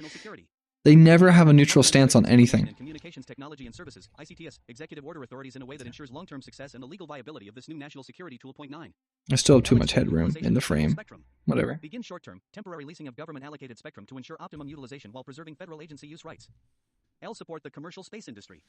Advocate for licensing decisions at the Federal Communications Commission that continue to enable U.S. dominance in the commercial space industry. L. Defend U.S. interests in international bodies. Strong representation at the International Telecommunication Union should protect the interests of both private and government users of spectrum. The U.S. has differing needs from many other countries, for instance, because of U.S. government satellites and commercial space industry. NTIA should work with the U.S. delegation to ensure maximum adoption of the U.S. position. L. Set fresh priorities in broadband grant programs. Re-evaluate broadband grant programs and, when possible, establish administration priorities in how each grant is structured. First and foremost, widespread deployment of infrastructure is needed for 5G adoption in rural and exurban areas, which will be a key factor in future economic competitiveness for these underserved communities. L. Review FirstNet. Evaluate the performance and long-term value proposition of FirstNet in view of modern technologies that will render it obsolete. Conclusion. The above policies, strategies, and tactics will set a new administration on firm footing that allows the Department of Commerce to assist the President in implementing a bold agenda that delivers economic prosperity and strong national security to the American people. While many of the department's functions fall outside the remit of the federal government, its unique authorities in diverse areas provide critical tools that can and should be brought to bear in implementing a conservative governing philosophy that keeps Americans safe and provides opportunity for all. Author's note, this chapter includes invaluable input from over a dozen alumni of the Department of Commerce and numerous other members of the 2025 Presidential Transition Project. All contributors to this chapter are listed at the front of this volume, but James Rocca's NASDAQ... Okay, next section is the Department of Treasury. Oh man, I'm gonna further not know what the fuck is going on. The national debt. They're gonna say national debt 5 billion times. Maybe that isn't even the right word for it. I don't really know a lot of those words for super macroeconomics. And policy reach. The next administration should make major policy changes to 1. Reduce regulatory impediments to economic growth that reduce living standards and endanger prosperity. 2. Reduce regulatory compliance costs. I am actually able to follow what they're reading at this speed right now. But only because I'm literally playing Agario, and that's it. The American people's due process and privacy rights.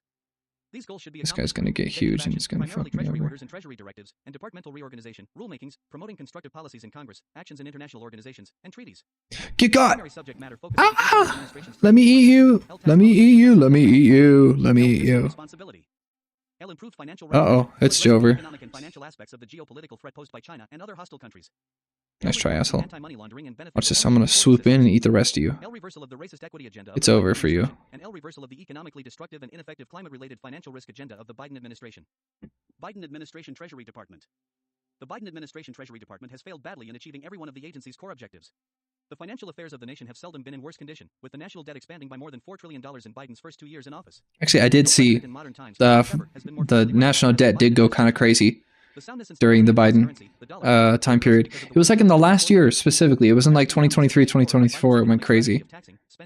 But here's the thing. And I would love for a conservative, and I mean this, I'm not being a dick. I would love for a conservative to sit me down and explain to me why I should care about the national debt. I want them to tell me why I should care. And like I need them to cite just with some evidence like, hey, here's how you will personally suffer if it goes up 1 more trillion or whatever, right? Because as far as I understand, because we spend $1 trillion a year on our fucking military, and we have for 30 fucking years, I'm pretty sure that if any country tries to pressure us for defaulting on our loans, we'll just tell them no, and they won't be able to stop us. That's what I've understood about the national debt, is that it's made the fuck up. Just like all debt. It's made the fuck up. It's not real. It doesn't exist. It's made up. That's what I understand. I would love for someone to really explain like how it will materially affect me in the place where I live and a random person in a cornfield somewhere. How is the national debt going to affect my life in my lifetime? How is it going to matter? Tell me. Someone tell me. Sustainable economic growth and financial stability through policies to increase the resilience of financial institutions and markets and financial well-being of consumers, and to increase access to credit for small businesses and low to moderate income communities. 5. Treasury If the US really is so unstoppable and resilient, why are we ever afraid of increasing our national debt? It states, God damn it. no money shall be drawn from the Treasury, but in consequence of appropriations made by law, and a regular statement and account of the receipts and expenditures of all public money shall be published from time to time. 6. Oh, I lost. Was established by statute in 1789. Today, it is responsible for financing the federal government, promoting economic prosperity, and ensuring the financial security of the United States. In fiscal year 2022, Treasury received discretionary appropriations of approximately $16.40 billion. It also There you go. variable mandatory expenses, COVID-related CARES Act spending. That's what I'll make my In fiscal year FY sales name for 2022, now on. Treasury employed approximately 96,000 full-time employees, including approximately 81,000 at the Internal Revenue Service. IRS, 0.8 approximately 4/5 of Treasury's discretionary funds are used for IRS operations. The remaining amounts are for its offices, bureaus, and international assistance programs. Treasury is organized into various departmental offices, 9-7 bureaus, 10 and 4 inspectors general. 11. Departmental offices. Departmental offices are composed of divisions headed by undersecretaries and assistant secretaries who are primarily responsible for policy formulation and overall management of the Treasury Department. Domestic finance is run by the Undersecretary for Domestic Finance, to whom the Assistant Secretaries for Financial Markets, Financial Stability, Financial Institutions, and the Fiscal Assistant Secretary report. Additionally, the Financial Stability Oversight Council, FSOC, Secretariat and the Office of Financial Research report to the Undersecretary for Domestic Finance. Terrorism and Financial Intelligence. Terrorism and Financial Intelligence, TFI, was created in 2004 as part of the larger reorganization of the U.S. government to promote homeland security following the 9/11 terrorist attacks. TFI is charged with the mission of disrupting international financial support for terrorists, weapons of mass destruction proliferation, narcotics trafficking, money laundering, and other national security threats. It is also responsible for implementing and enforcing economic sanctions programs and supporting the wider law enforcement community in investigating financial crimes. It is led by the Undersecretary for Terrorism and Financial Intelligence. International Affairs protects and supports U.S. economic prosperity and national security by working to foster the most favorable external environment for sustained employment and economic growth in the United States. The most crucial functions of the Office of International Affairs relate to managing the U.S. There, dialogue, EO. representing U.S. interests in the World Bank, International, I haven't played this one in a bit. IMF, and other multilateral development banks, and overseeing the Committee on Foreign Investment in the U.S., CFIUS. It is led by the Undersecretary for International Affairs. Tax policy formulates and develops tax policies and programs and works with Congress to get them passed into law. It reviews and issues regulations drafted by attorneys from the IRS's Office of Chief Counsel to administer the Internal Revenue Code, negotiates tax information exchange agreements with the tax authorities of foreign governments, participates in international tax organizations, and provides economic and legal policy analysis for domestic and international tax policy decisions. This office also provides revenue estimates for the President's budget. It is led by the Assistant Secretary for Tax Policy. Economic policy reports on current and prospective economic developments and assists in the determination of appropriate economic policies. I'm a snake, This thank office you. is responsible for Disrespectful? analysis of domestic economic issues and No, I'm a snake. financial markets. The Treasurer of the United States is a statutory office that has been assigned varying duties in recent administrations. In addition to performing public outreach, treasurers have at times headed Treasury's financial education program and overseen the U.S. Mint and Bureau of Engraving and Printing. For Inspectors General provide independent audits, investigations, and oversight of Treasury and its programs, the Office of the Inspector General of the Department of Treasury, Treasury Inspector General for Tax Administration, Special Inspector General for the Troubled Asset Relief Program, and the Special Inspector General. Okay, we are at 694. We are almost at page 700 of a 900-page document. I'm gonna die. I'm gonna fucking die. I really am. Federal excise taxes on alcohol, tobacco, firearms, and ammunition. What? And is responsible for enforcing and administering laws covering the production, use, and distribution of alcohol products. Yeah, it looks like it cut out like 20 blank pages. Accounting for about 85% of Treasury's personnel and about 4/5 of its appropriated budget.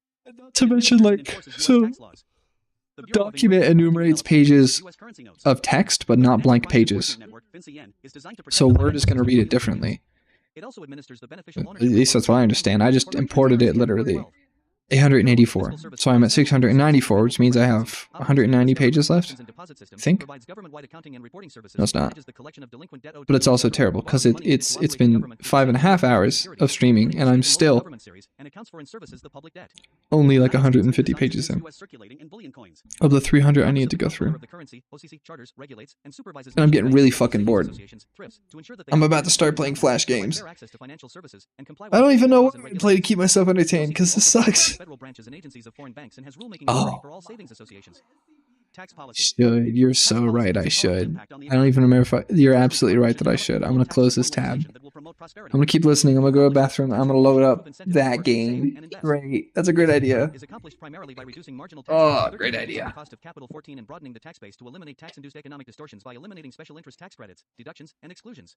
Tax compliance costs will decline precipitously if the tax system is substantially simplified. 15. The Treasury Department should also promote tax competition rather than supporting an international tax cartel. Principles of good tax policy. These are the principles governing good tax policy. First, the tax system should raise the revenue necessary to fund a limited government for constitutionally appropriate activities. It should raise this revenue such that it a. applies the least economically destructive forms of taxation, 16, b. has low tax rates on a broad, neutral tax base, c. minimizes interference with the operation of the free market and free enterprise, and d. minimizes the cost to taxpayers of compliance with and administration of the tax system. Second, the tax system should minimize its adverse impact on the family and the core institutions of civil society. Third, the tax system should be applied consistently, with special privileges for none, and respect taxpayer due process and privacy rights. The current tax system is inconsistent with these principles and needs to be reformed to promote prosperity, reduce compliance costs, and improve fairness. The incoming administration should promote immediate intermediate reforms to the existing system. It should then pursue fundamental tax reform. Intermediate tax reform. The Treasury should work with Congress to simplify the tax code by enacting a simple two-rate individual tax system of 15% and 30% that eliminates most deductions, credits, and exclusions. The 30% bracket should begin at or near the Social Security wage base to ensure the combined income and payroll tax structure acts as a nearly flat tax on wage income beyond the standard deduction. The corporate income tax rate should be reduced to 18%. The corporate income tax is the most damaging tax in the U.S. tax system, and its primary economic burden falls on workers because capital is more mobile than labor. 17 Capital gains and qualified dividends should be taxed at 15%. Thus, the combined corporate income tax combined with the capital gains or qualified dividends tax rate would be roughly equal to the top individual income tax rate. 18 The system should allow immediate expensing for capital expenditures and index capital gains taxes for inflation. In addition, intermediate tax reform should repeal all tax increases that were passed as part of the Inflation Reduction Act. Okay, this was not a good time to walk away because holy fuck. Oh my god, tax reform. Okay, they bitch in their own paragraph that the current tax system is bad. It's Trump's. It's Trump's tax system. It's till 2025. It's probably still active. This was written in 2023. Maybe parts of 2022. But it came out in 2023. Whose tax system in 2024? It's fucking Trump's tax policy. Trump's tax policy duration. Oh my god. Tax, maybe the word is plan. Plan through expires. How about I just type in expires? Because it does expire soon. Okay, it was 2017 tax law. Let me see. Does it go through? Pending expiration of the individual income and estate tax provisions of the 2020. Okay, so the 2017 Trump tax law had individual income and estate tax provisions, yada yada, individual, mostly income is what I'm talking about. It went from 2017, I think 2017 is when it started, but it goes through 2025. So they're bitching about the present tax law in the year of our Lord 2023, and it's 2025 still, and we are still under Trump's tax policy, and they are bitching about it. It's their tax policy. They voted for him. What the fuck are you did this? That'd be like me voting for Kamala Harris and then bitching about the fact that she did in fact continue to be a warmonger and fuck over Palestine. I knew that. Before because I knew her fucking policies. I would have known that was coming. I wouldn't have been like, I can't believe she did this. I cannot believe she still is supporting Israel. I knew that before I fucking voted for her. Do I disagree with it? Yes. But like, I had to compromise on something that a policy that they implemented. These guys aren't even going to acknowledge like, hey, we actually hate the current Trump tax policy. It's shit. Also, they said something so fucking stupid. They were like, dude, tax policy should support families. The current tax policy, his tax policy, shows that if you make less than $300,000 a year, which typically a family anywhere in this fucking country, a household would be making, single or a marriage, that household would be making under $300,000. So in terms of the number of individuals that will be impacted by the tax policy, which raises taxes for anyone making less than $300,000 a year, guess what? Guess who gets hurt? Families. Fucking families.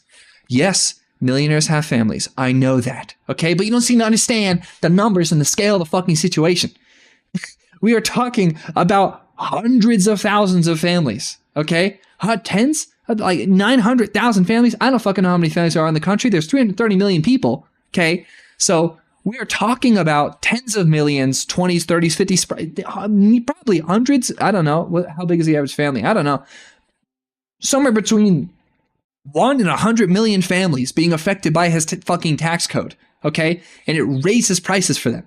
Because the average fucking family in the country, by an extraordinary degree and by an extraordinary separation, is making less than $300,000 a year, and that is who taxes were fucking raised for. Decreased for everyone that's making more, and increased for everyone that's making less. What the fuck do you mean? You want a tax plan that supports families? Your guy that you voted for twice literally is implementing ones that fuck over families. Shut the fuck up. You don't get to complain. You voted for him. I would not be surprised had Kamala won had we continued funding Israel's genocide against Palestinians. Would I have been surprised? No. No, I wouldn't have. I'd be like, well, that's what she said she was going to do. I liked her enough because she wasn't a full fucking Nazi, but I knew she was going to do that. right? So why aren't they saying in this document, damn, I really like Trump, but, you know, his tax policy is shit. And I'm not surprised because I did know it and I did vote for him. It's just so, I don't even know what to say. It breaks my brain how stupid all this bullshit is.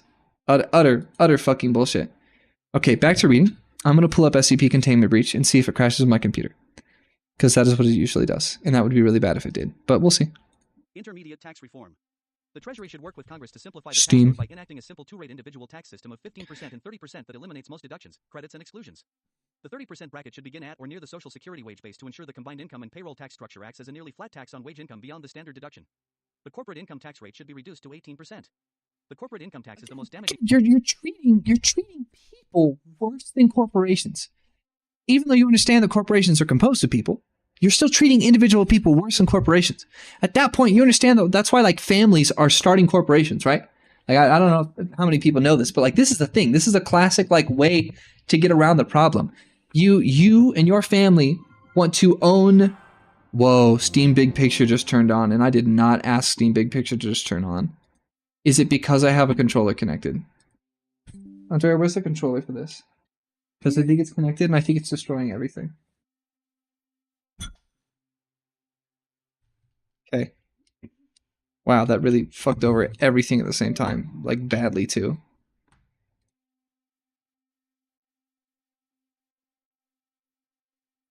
Oh, it is so bad. I need to turn this game controller off. And I need to pull up Task Manager, likely.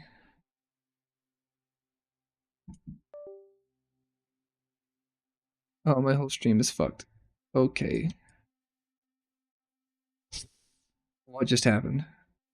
Turn off Steam Big Picture. I did not tell it to turn that on. Ridiculous. Holy hell, like 20 things just went down at the same time. That was crazy. Alright. Steam, what was that? God, that was crazy. Intermediate tax reform. I don't know what the fuck they're talking about. Making two brackets, 30% and 15%. I don't know what the fuck they're talking about. Oh, dear God.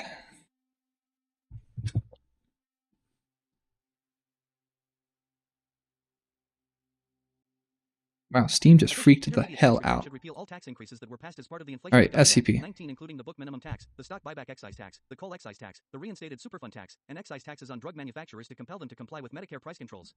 The next administration should also push for legislation to fully repeal recently passed subsidies in the tax code, including the dozens of credits and tax breaks for green energy companies in Subtitle D of the Inflation Reduction Act. 20. See if this instantly dies. Universal savings accounts. All taxpayers should be allowed to contribute up to $15,000, adjusted for inflation, of post-tax earnings into universal savings accounts, USAs. The tax treatment of these accounts would be comparable to Roth IRAs. USA should be highly flexible to allow Americans. Once again, the entire point is to push things into the stock market and involve the middle class in the stock market as much as possible. But once again, the stock market exists for the benefit of billionaires and the oligarchs. They want to get as many middle class people into it and engaging with it as possible so that way they can make fucking profit off their liquid money. Businesses should also be allowed to fully carry God. losses. Extra layers of taxes on investment and capital. Fuck it. Abolish the stock market. Get rid of it. I hate it. I don't want it. I don't even know why the fuck it exists. Investment is stupid. Abolish investment, low-key. Low-key, if it's not like a person, if it's not your private personal property or private property are different things, but like if you don't own it and it's not used by you like a human being, you shouldn't be allowed to own it. Fuck you. You don't live in the house, you shouldn't be able to fucking own it. You don't actually use the car, you shouldn't fucking have it. Fuck it. What the fuck? What? All non-business tax deductions and exemptions that were temporarily suspended by the 2017 tax bill should be permanently repealed. Oh, they were temporarily suspended by the 2017. They're even acknowledging Trump's 2017 tax bill. That is the one I am talking about. This is his fucking policy. Wait. It suspended the bicycle commuting expense credit? I've been riding an e-bike to work for years, and every time I file taxes, I'm looking for some shit to see if, like, hey, I ride a bike, you should probably be chill with me, because I'm not stressing as much on our systems. And I'm always hoping that there's some fucking tax credit. There hasn't been because of this bastard? Son of a bitch. I've gone like 10 years of my life not getting a tax credit for riding a fucking bike, even though it's way better for my city's infrastructure, way better for the environment. Bullshit. Temporarily capped at 10,000 should be fully repealed. Deductions related to educational expenses. Deductions related to educational expenses should be repealed? Holy hell. What about fucking teachers? Are you going to take away the tax credit we get for furnishing our classrooms out of our own pockets? Are you going to take away that shit too? Jesus. Man, I kind of fucked with some tax credits. I can't believe. I just want to fuck everything over.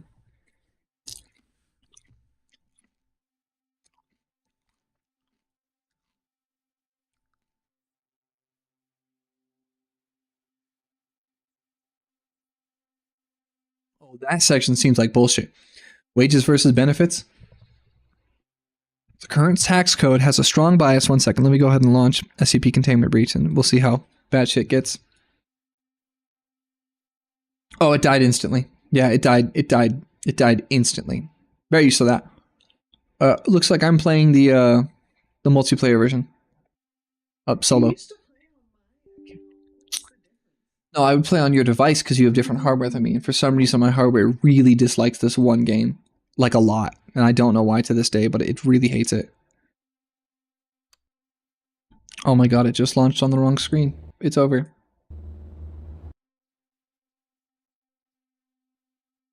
I even told it not to do full screen. I wonder why it still did anyway. Let's try this again.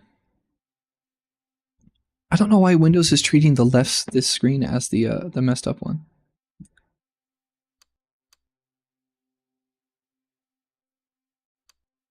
Okay, now I can move the screen over. Hopefully get it to not be terrible to me this time.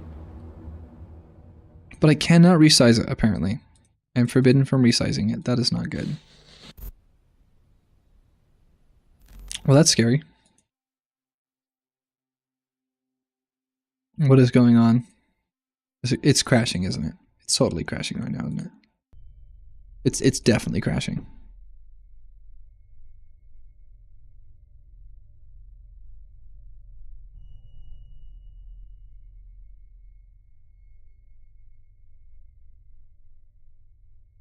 This is broken. I'm trying to load SCP containment breach and unsurprisingly it is not. It is not cooperating. So never mind. We're not doing that. I would love to, but no. I need to go back to reading. I need to focus up on doing that. You know what? I'm just going to read for a bit. And think of something to entertain myself that is a video game. Eventually. Wages versus benefits. Okay. Yeah, this is so stupid. This is to offer employees more generous benefits. This limits the freedom of workers and their families to spend their compensation. Does it encourage lower wages? Jobs due to the job's benefit packages. Wage income is taxed. Also, you can leave your job's benefit packages. I've done it myself. Most forms of non-wage benefits are wholly exempt from both of these taxes. To reduce this tax bias against wages, as opposed to employee benefits, the next administration should set a meaningful cap, no higher than $12,000 per year per full-time equivalent employee, and preferably lower, on untaxed benefits that employers can claim as deductions. Employee benefit expenses other than tax-deferred retirement account contributions should count toward the limitation, whether offered to specific employees or whether the costs relate to a shared benefit like building gym facilities for employees. 25 Tax-deferred retirement contributions by employers should not count toward this limitation insofar as they are fully taxable upon distribution. Only a percentage of health savings accounts, HSA, contributions, which are not taxed upon withdrawal, should count toward the limitation. 26 The limitation on benefit deduction should not be indexed to increase with inflation. 27 Employers should also be denied deductions for health insurance and other benefits provided to employee dependents if the dependents are age 23 or older. Fundamental tax reform. Achieving fundamental tax reform offers the prospect of a dramatic improvement in American living standards and an equally dramatic reduction in tax compliance costs. Lobbyists, lawyers, benefit consultants, accountants, and tax preparers would see their incomes decline, however. The federal income tax system heavily taxes capital and corporate income and discourages work, savings, and investment.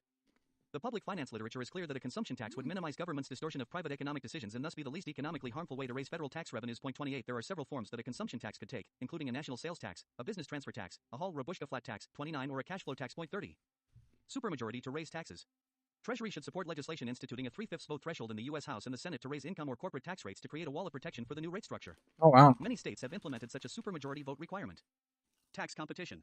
Tax competition between states and countries is a positive force for liberty and limited government. 31 The Biden administration, under the direction of Treasury Secretary Janet Yellen, has pushed for a global minimum corporate tax that would increase taxation and the size of government in the U.S. and around the world. This attempt to harmonize global tax rates is an attempt to create a global tax cartel to quash tax competition and to increase the tax burden globally.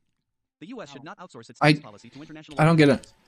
Organization for Economic Cooperation. All they want is to expand the U.S. as a government militaristically, but they don't want the expansion of it economically, taking money away from the people, which I agree. That should be minimized, but they want to expand us as a military, than a taxpayer-funded left-wing think tank and lobbying organization. Aggressively, when they want to expand us as a military. OECD's funding. Point 33. The U.S. should end its financial support and withdraw from the OECD.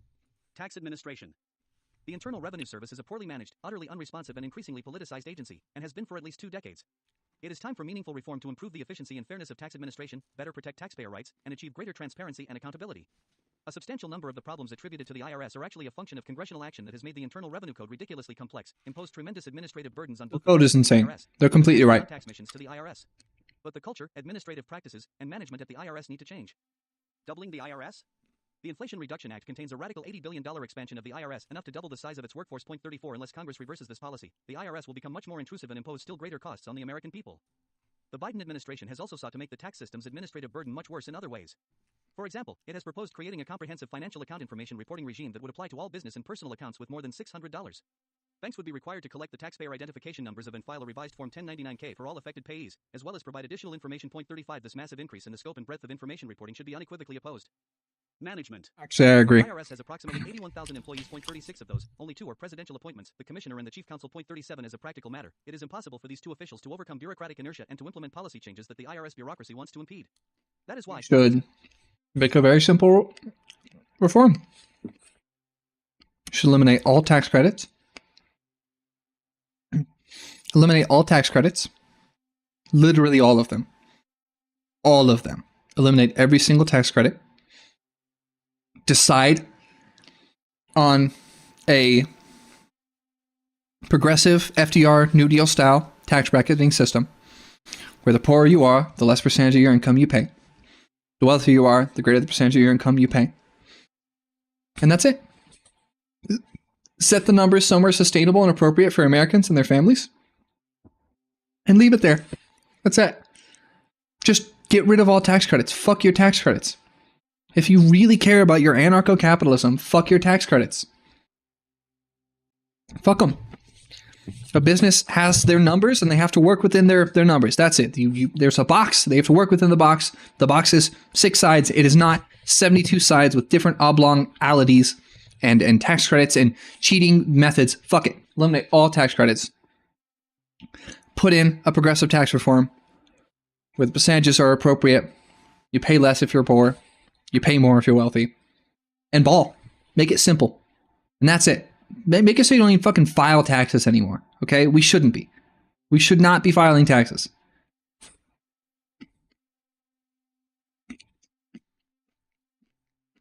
implement policy changes that the IRS bureaucracy wants to impede. That is why, notwithstanding decades of sound and fury, almost nothing has changed at the IRS. For the IRS to change and become more accountable, more transparent, and better managed, there is a need to increase the number of presidential appointments subject to Senate confirmation, and not subject to Senate confirmation, at the IRS. At the very least, Congress should ensure that the Deputy Commissioner for Services and Enforcement, the Deputy Commissioner for Operations Support, the National Taxpayer Advocate, the Commissioner of the Wage and Investment Division, the Commissioner of the Large Business... To centralize power onto the president, so that way the president can effect more conservative change more aggressively. So, they want to decentralize all this shit, but they do want to centralize more power into the president. IRS information technology, IT, systems remain deficient. Point 39. The IRS inadequately protects taxpayer information. Its IT systems do not adequately support operations or taxpayer services. That's probably true, though. They probably don't protect our data for shit, but they're also mining it already. All of your billionaire oligarchs are already mining our data. That doesn't mean we should give up. It's just that if you're going to reform IT and the IRS, you should probably fight the other people mining people's data and selling it. A Deputy Commissioner for Operations Support with strong IT management skills should be appointed by the IRS Commissioner or the President, once the position is made a presidential appointment. The various subordinates to the Deputy Commissioner should be replaced. A thorough review of IT contracts should be conducted. The Integrated Modernization Business Plan 41 should be systematically reviewed and a version of it cost-effectively implemented. An oversight board composed of private sector IT experts should be established and given the authority to conduct meaningful, contemporaneous oversight. Taxpayer rights and privacy. Legal protections for taxpayer rights and privacy have improved during the past 3 decades, but they remain inadequate. Point 42. Congress should do more. For example, interest on overpayments should be the same as interest on underpayments rather than the government receiving a higher rate. The time limit for taxpayers to sue for damages for improper collection action should be extended. The jurisdiction of the tax court should be expanded. And the tax penalty system should be reformed by rationalizing the penalty structure and reducing some of the most punitive penalties. Point 43. The Office of the Taxpayer Advocate was created by Congress to assist taxpayers when the IRS bureaucracy is unresponsive or negligent. About 1.7% of the IRS budget goes to this function. Point 44. Each year, the office handles more than 250,000 cases, helping taxpayers to deal with the IRS. Each year, it issues nearly 2,000 taxpayer assistance orders, a form of administrative injunction, forcing the rest of the IRS to stop taking unwarranted actions. Point 45. Congress should provide the Office of the Taxpayer Advocate with greater resources so that it may better assist taxpayers suffering from wrongful IRS actions. The office should also be strengthened by, among other things, L ensuring that the national taxpayer advocate can make his or her own personnel decisions to protect its independence, L ensuring NTA access to files, meetings, and other information needed to assist taxpayers or investigate IRS administrative practices, L requiring the IRS to address the NTA's comments and final rules and including the NTA in deliberations prior to the release of a proposed rule, and L authorizing the NTA to file amicus briefs independently. Administrative burden. In 2021, Americans filed 261 million tax returns and an astounding 4.7 billion information returns, such as Form W-2s, Form 1098s, and Form 1099s. 46 complying with tax law costs Americans more than $400 billion annually, or about 2% of gross domestic product. 47 Although the IRS... Andrea, do you want to get a truck like this? Expense is mandated by Congress, not the IRS. One of the primary reasons that Congress mandates ever-increasing information reporting is that the Treasury Department and the Joint Committee on Taxation staff almost always overestimate The horse is huge. from still more burdensome information reporting. The dog! Look at the dog hole! Congress and the Treasury Look. Department must undertake a serious review of the information reporting regime and reduce the Dog burden hole. on the public, especially small businesses. Small businesses suffer disproportionately from complexity and administrative burdens. Costs do I'm not playing increase with GeoGuessr. size, I'm playing the free GeoGuessr. That's what I'll do. effect on the competitiveness of small firms. Budget. The operating budget of the IRS should be held constant in real terms. The resources allocated to the Office of the Taxpayer Advocate should be increased by at Okay, least 20%. let me see if I remember how any of this works. The Office of Equity, Diversity, and Inclusion should be closed. Provided that IT management is changed, an effective, well-considered implementation plan is adopted, and serious oversight is put in place, additional resources dedicated solely to IT... Okay, I got 3 free locations. International affairs. The Treasury Department should I don't seem to understand, but okay. Convention on Mutual Administrative Assistance in Tax. Matters. 48 The protocol will lead to substantially more transnational identity theft, crime, industrial espionage, financial fraud, and suppression of political opponents and religious or ethnic minorities by authoritarian and corrupt governments, including China, Colombia, Nigeria, and Russia. Party for Unlike the you. original multilateral convention, the amended convention is open to all governments, including many that are either hostile to the United States, have serious corruption problems, or have inadequate I haven't privacy thought about that, protections. bet. The new administration I'm filling up my fast food. Don't worry, I'm just going to play the 3 free locations that I've got. That'll be fun. I don't know why I didn't think to do that, to keep myself busy earlier. The global elites who operate the IMF Alright, let's do this. taxes and big centralized government. The IMF has intervened in American policy debates and has even recommended that the US raise taxes. The IMF's record of advancing global financial stability has been mixed at best. Its development assistance and lending programs in third world countries have more often than not retarded growth rather than advancing it. The Treasury Department plays an important role in these international institutions to enforce reforms and new policies. Ballin. Alright. I don't understand how this works, but let's go for it. Japan. That's kanji. Kawada Junior High School. Well, shouldn't this be super easy? What prefecture is Kawada in? So it's in Japan. Let's look at these trees. These slides are doing pretty good. Where's the sun? I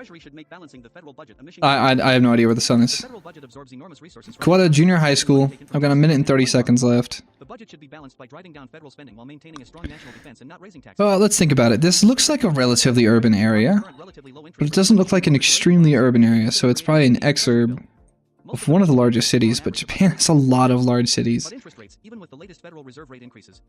I need to find somewhere that's generally flat, because I don't see mountains or much on the horizon. Also, that's a coniferous tree. That's a deciduous tree. Do I see any other conifers? The statement should also include this individual family's pro rata share of the debt based on family size. No, license plate's are blurred, so I'm not able to. Okay, I got 51 seconds left. I'm gonna have to choose. I don't think that just because it's Japan, it's guaranteed to be Tokyo. I don't think that. I don't think that that has to mean that. Nope. Okay, 35 seconds left. I'm feeling a less mountainous region, so maybe one of the outer parts of it, but I did see a deciduous tree, so I feel like this is somewhat north. You know what? It's outside of Sendai. That's what I've decided. It's over here. No, I'm completely off. Completely different prefecture. Okay, next round. On October 20th, 2022, the Treasury Department, which chairs CFIU... Okay, I can't believe I only get a minute and a half for these. I didn't even realize or remember. However, there are no clear rules that guide where the hell? monitoring, nor is there a published penalty schedule to standardize accountability. Imprint, car wash, total energies. Wow, well that architecture should tell me a lot, right? The types of cars aren't too distinct. Oh, look at this sign. I don't know. I feel like that's a very... I've never seen such signs.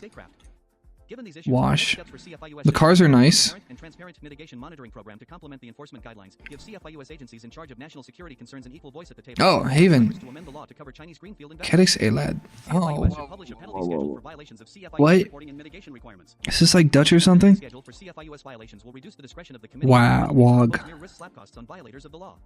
Additionally, a standardized penalty schedule would likely increase the deterrence of CFIUS Train station overpass? perception among parties to cover transactions that they can avoid enforcement. Well, I have no idea where the hell this is. There's a white dude. Okay. Europe. Easy. Mid-diff. Europe. Most certainly. Has to be Europe. Bonaparte, huh? That sounds French. But look at this text here. This could be India or something. Oh, am I running out of time? We got 45 seconds. There's no hope. There's absolutely no hope. Is that an electric car charging station? Okay. There's got to be somewhere in Europe. I'm going, but based on the language. Ooh, look at that. That's a word. I'm going with some I don't fucking know. Where's Germany? Poland, Ukraine, Moldova, Petersburg, Finland, Denmark, Hungary, Romania, Bulgaria, Greece, Germany. Guess. Oh! It was technically Belgium. Hell yeah. Hell yeah. Hell yeah. I mean, hey, I'll take it. Fuck yeah, I got vibes. Alright, one more. Whoa, this art style is sick. What is this? What is this? Acabar, Corrupção, Eos Tachos, and Portugal. Portugal. I mean, we gotta be in Portugal. Like, there's no discussion, right? I don't even know where Portugal is, though. Spain, it's like a part of... Okay, so now, is it Lisbon or Porto? Or one of these other places? Bessie... I can't even read that because of my dyslexia. This text is terrible. It hurts my fucking brain. Genocide is bad. Big brain. Who's rocking in Portugal being anti-genocide? Firms fully owned by China's communist regime are increasingly buying land, building factories, and taking advantage of state and local tax breaks on American soil. I mean, it's Portugal. I just don't know where the fuck it would be in Portugal. What are the chances? I'm just gonna go for it. Statistically, it's near the largest city, so I'm going there. Yes. Wow, I got 19 miles from it. I'm pretty good. All right, well, that's all I get to play today. Whatever. Yeah, you only get 3. You only get 3. I'm not gonna bother anyone about it. All right, I'm gonna go back to paying attention to reading. An enhanced reporting system is warranted, and legal authority okay. restrictions are appropriate. What are we reading about now? One of the priorities of the income administration should be to restructure the outdated and cumbersome financial regulatory system in order to provide... Oh my god, this reads quick. Reduce regulatory costs, close regulatory gaps, eliminate regulatory arbitrage, provide clear statutory authority. Improve financial regulations, so not increased, but they want to say improved. Merging functions. The new administration should establish a more streamlined bank and supervision by supporting legislation to merge the Office of the Comptroller of the Currency, the Federal Deposit Insurance Corporation, the National Credit Union Administration, and the Federal Reserve's non-monetary supervisory and regulatory functions. Some other easy dumb games that I could play online right now. It was never a good idea either to Let me go through my Steam library. making loans or to prevent investment banks from taking deposits. Honeypot, no. All financial intermediaries function by pooling the financial resources of those who want to save and funneling them to others that are willing and able to pay for additional funds. This underlying principle should guide U.S. financial laws. Policymakers should Slime Rancher would be chill, but I don't really want to restart it. I'd love Slay the Princess, but it's not. It would get me in trouble for the appropriateness of it. It's like bad. What? No, Slay the Princess is too much gore. It would definitely get age restricted because of all the gore. It'd just be that. Portal? Speedrunning Portal? That'd be kind of fun. No, I think I'm at the point where I'm just gonna listen and try to get through things quickly. Title 2 of Dodd-Frank established the controversial provision known as orderly liquidation. Don't worry about it, Ben. I feel good that I did it as good as I did for that one little round. I don't want to risk sucking more. It was a miracle that I did so good that first time. High-risk investments. 55 Congress should repeal each of these provisions to guard against bailouts and too big to fail problems. 56 Treasury plays a role in funding the conservatorship of Fannie Mae And I'm running to the bathroom again. It should work Man, to I'm reduce tired. conservatorship and move Tired toward of listening to privatization this. of massive housing finance agencies. This would restore a sustainable housing finance market with a robust private mortgage market that does not rely on explicit or implicit taxpayer guarantees. Direct government ownership has worsened the risks that government-sponsored enterprises, GSEs, pose to the mortgage market, and stock sales and other reforms should be pursued. Treasury should take the lead in the next president's legislative vision guided by the following principles. Fannie Mae and Freddie Mac, both GSEs, must be wound down in an orderly manner. The common securitization platform 57 should be privatized and broadly available. Barriers to private investment must be removed to pave the way for a robust private market. The missions of the Federal Housing Administration and the Government National Mortgage Association, Ginnie Mae, must be right-sized to serve a defined mission. Anti-money laundering and beneficial ownership reporting reform. The Financial Crimes Enforcement Network is a relatively small bureau within the Treasury Department with approximately 285 employees and a FY 2022 budget of $173 million. Although FinCEN makes a significant contribution to law enforcement efforts, it also does demonstrable, substantial, and widespread economic harm because it, 1. Is largely oblivious to those adverse economic effects, 2. Conducts almost no meaningful cost-benefit analysis or retrospective review of regulations, 3. Has been subject to extraordinarily lax oversight by both Congress and the Treasury Department, and 4. Demands total transparency by those it regulates but is itself disturbingly and purposefully opaque. For example, FinCEN no longer issues an annual report 59. I'd consider playing transaction report, CTR, data. Zelda, There were 2.7 million but I have a feeling Nintendo would nuke me from fucking orbit. Number of CTRs filed were approximately 10 times the number. 0.61 in 2014. So I'm turning up the speed even higher and paying explicit attention. Terrorism, AMLCFT, rules cost an estimated $5 billion to $8 billion per year. 0.62 undoubtedly. This cost is now substantially higher both because of inflation and because the rules have become more onerous. 0.63, yet there is little evidence that this massive expenditure of resources is doing much good. 64, and there is no evidence regarding which aspects of the AMLCFT regime are effective and which are not. The AMLCFT regime is a major I am mostly keeping up with this somehow. decline in the competitiveness of community banks. Congress must require FinCEN to annually publish data regarding the number of SARs filed, the number of CTRs filed, 65 the number of AMLCFT prosecutions, disaggregating those in which the AMLCFT prosecution is standalone and in which the prosecution is an add-on count connected to other predicate crime, 66. The number of AMLCFT convictions, similarly disaggregated, the number and aggregate amount of AMLCFT fines imposed and the type of institution upon which the fine was imposed, and annual estimates of the aggregate costs imposed on private entities by the AMLCFT regime, 67. Without this data, it is impossible for policymakers to make an informed judgment about the effectiveness of the AMLCFT regime. Congress should also require both FinCEN and the Government Accountability Office to undertake separate evaluations regarding which aspects of the AMLCFT regime are effective and which are not. FinCEN should be required to undertake a thorough retrospective review of its regulations and various statutory requirements and report to Congress on its findings in a publicly available report. Anecdotes and assurances from FinCEN staff that all is well, but that even more onerous requirements are needed, are not enough. Congress should repeal the Corporate Transparency Act, and FinCEN should withdraw its poorly written and overbroad beneficial ownership reporting rule. Both are targeted at the smallest businesses in the U.S., those with 20 or fewer employees, and will do nothing material to impede criminal finance. 0.68 The FinCEN beneficial ownership reporting rule will impose costs exceeding $1 billion annually and is exceedingly poorly drafted. 0.69 FinCEN itself estimates that more than 33 million businesses will be affected, and net costs will be $547 million to $8.1 billion annually. 0.70 The equity agenda. Under the Biden administration, the Treasury Department has appointed a counselor for racial equity, established an advisory committee on racial equity, and created an office for diversity, equity, inclusion, and accessibility. All these should be eliminated. Treasury has created several new offices to promote equity and has made this its first of 5 strategic goals in its fiscal year 2022 to 2026 strategic plan. Equity is identified as a cross-cutting theme in 15 of 19 of the plan's objectives. The avowed purpose of these initiatives is to implement policies that deliberately favor some races or ethnicities over others. The casual acceptance and rapid spread of racist policymaking in the federal government must be forcefully opposed and reversed. The next conservative administration. Again, it is a fundamental miscomprehension of the meaning of the word equity. Favoring one group over the other is different from providing extra and equitable opportunity to one group over another. There have been groups of people that have had greater opportunities by virtue of history. It is okay to be equitable insofar as to say, hey, we're going to provide historically underrepresented and disenfranchised groups some more opportunities. That is not the same thing as favoring. That's the same thing as providing extra opportunity. Expose and make public all training materials and initiatives designed to single out any race, ethnicity, or sex for special treatment. Public outreach. Treasurers have at times headed treasury. You can have different opportunities and different outcomes. You can have equal opportunities and different outcomes. I thought the outcomes are the things that we're complaining about. Like, it's okay to provide extra opportunities to groups of people that have historically had less opportunities. That's equity. You're making up for the fact that it was never equal to begin with. Equality and equity. I don't know how they don't know the meaning of these words to this day, and they hate them in these ways.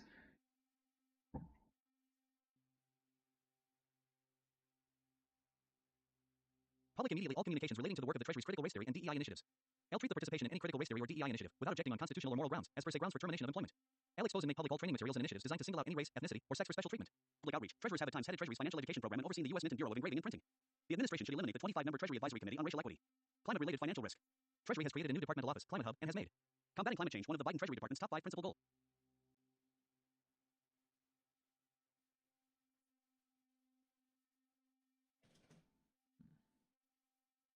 The next administration should eliminate the Climate Hub Office and withdraw from climate change agreements that are inimical to the prosperity of the United States. The Climate Hub Office coordinates Treasury's work to inform, guide, incentivize, and mobilize financial flows for climate mitigation and climate adaptation and supports the broader alignment of the financial system with a path to net zero emissions by mid-century. 71 according to the Biden administration's fiscal year 2022 to 2026 strategic plan for Treasury. The fourth of 5 Treasury strategic goals reads: combat climate change. The United States and the world face a climate crisis and a narrowing window of action to avoid the worst impacts of climate change. At the same time, the transition to a low-carbon economy represents a historic economic opportunity for the U.S. and global economy. The U.S. federal government must work alongside our domestic and international partners to respond ambitiously to tackle the challenges of climate change, adapt to an already changing climate, mitigate the risks, and position the global economy for clean and sustainable growth. 72. Yet history shows that economic growth and technological/scientific advance through human ingenuity are by far the best ways to prevent and mitigate extreme weather events. Moreover, virtually all of the initiatives that the Biden administration has adopted would, even if successful, have a de minimis impact on changing global weather patterns, in part because most nations, notably China, are not cooperating with climate summits and international agreements. Virtually all nations, for example. Interesting. Okay, I just pulled up the actual document for the sake of comparison. And if I go to the live PDF, because it's a PDF and it's not in Microsoft Word, the formatting has changed the number of pages that I'm actually on. If I were reading the PDF right now, I'd be on page 709. But this is reading that I'm on 711, and the bottom of the page says 679. So I don't know what the fuck is going on. But I just double checked to make sure that, as I expect, everything is still in the same order, and I haven't like glitched or lost things. No, I am. If it were the PDF, I'd be on page 709 right now. In Word, it says 679, but in terms of raw pages, it says 711. This document is too fucking big. That's all I know. It's too big. This is stupid. Oh my god. All right, back to it. Far the best ways to prevent and mitigate extreme weather events. Moreover, virtually all of the initiatives that the Biden administration has adopted would, even if successful, have a de minimis impact on changing global weather patterns, in part because most nations, notably China, are not cooperating with climate summits and international agreements. Virtually all nations, for example, that signed the Paris Agreement 73 have not met their treaty obligations. Such routinely violated treaties weaken the U.S. economy with no offsetting societal benefits. To that end, the next conservative administration should withdraw the U.S. from the UN Framework Convention on Climate Change 74 and the Paris Agreement. The next administration should use treasuries tools and withdrawing from the Paris Agreement. Oil and gas. It should reverse support for international public and private-based efforts promoting environmental, social, and governance 75 and principles for responsible investment 76, both of which have badly damaged U.S. energy security. Other reforms. U.S. energy security would be better if we were independent of oil. Oh my god. In-house law enforcement capabilities via the return of the United States Coast Guard and the Bureau of Alcohol, Tobacco, Firearms, and Explosives. Bringing these agencies back from the Department of Homeland Security and the Department of Justice, respectively, would allow Treasury, in the case of U.S. Coast Guard, to increase border security via vigilance with respect to economic crimes, for example, drug smuggling and tax evasion. U.S. Trade and Development Agency. Congress should eliminate the U.S. Trade and Development Agency, USTDA. The USTDA is intended to help companies create U.S. jobs through the export of U.S. goods and services for priority development projects in emerging economies. The USTDA links U.S. businesses to export opportunities by funding project planning activities, pilot projects, and reverse trade missions while creating sustainable infrastructure and economic growth in partner countries. These activities more properly belong to the private sector. The best way to promote trade and development is to reduce tariff and non-tariff trade barriers. Another way is to reduce the federal budget deficit and thereby federal borrowing from abroad, freeing more foreign dollars to be spent on U.S. exports instead of federal treasury bonds. Other issues. Many Treasury Department issues cut across multiple parts of Treasury or other governmental agencies. Several are discussed in this chapter, but not all can be covered here in depth. Other issues of concern include China, cybersecurity, digital assets, digital services taxes, international debt defaults, Iran, social security and Medicare trust funds and private sector pensions, sanctions policy, and Treasury auction and debt issuance. Authors note, the preparation of this chapter was a collective enterprise of individuals involved in the... That chapter is over. Next, we are on to... Wow, that's like 5... That's a lot of pages of citation. Holy shit. Was that the end of a full chapter? Export-Import Bank. I don't even know what that is. Exim.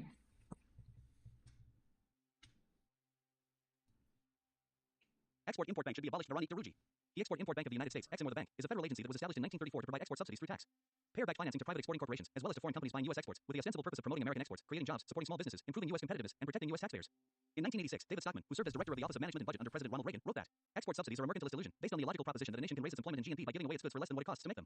Export subsidies subtract from GNP and jobs, not expand them. Moreover, in 1981, the Exim's practice was to bestow about 2/3 of its subsidies on a handful of giant manufacturers, including Boeing Aircraft, General Electric, and Westinghouse Point One. Since then, very little has changed. Exim operates in effect as a protectionist agency that picks winners and losers in the market by providing political privileges to firms that are already well-financed. By doing so, it risks taxpayer funds as it stymies economic growth. This reality is not altered by the argument that the bank could be a weapon to fight China, an argument that rests on a misguided understanding of what competitiveness is and how it is achieved and maintained. The bank should be abolished. Background. The Export-Import Bank was created in 1934 as an export credit agency, ECA, to finance trade with the Soviet Union. It was reorganized as an independent government agency in 1945. President Franklin Roosevelt's Executive Order 6581 gave it the power to aid in financing and to facilitate exports and imports and the exchange of commodities between the United States and other nations or the agencies and nationals thereof to create jobs in the United States. Point 2. Exim has 4 main tools with which to pursue these goals: loan guarantees, working capital guarantees, direct loans, and export credit insurance. Importantly, for 4 years starting at the end of 2015, the bank became incapacitated. Lacking a quorum for its board of directors, it could not extend financing that exceeded $10 million per project. That put an end to about 85% of the bank's financing obligations. As the numbers below show, the bank hasn't yet recovered from that long interruption. Total bank authorizations in recent years have gone from $12.6 billion in fiscal year FY 20073 to $21.5 billion in FY 20144 to $5.2 billion in FY 2022.5. A better way to understand these numbers is to look at the amount of financial exposure the bank has, that is, the risk the bank takes for which taxpayers are ultimately responsible.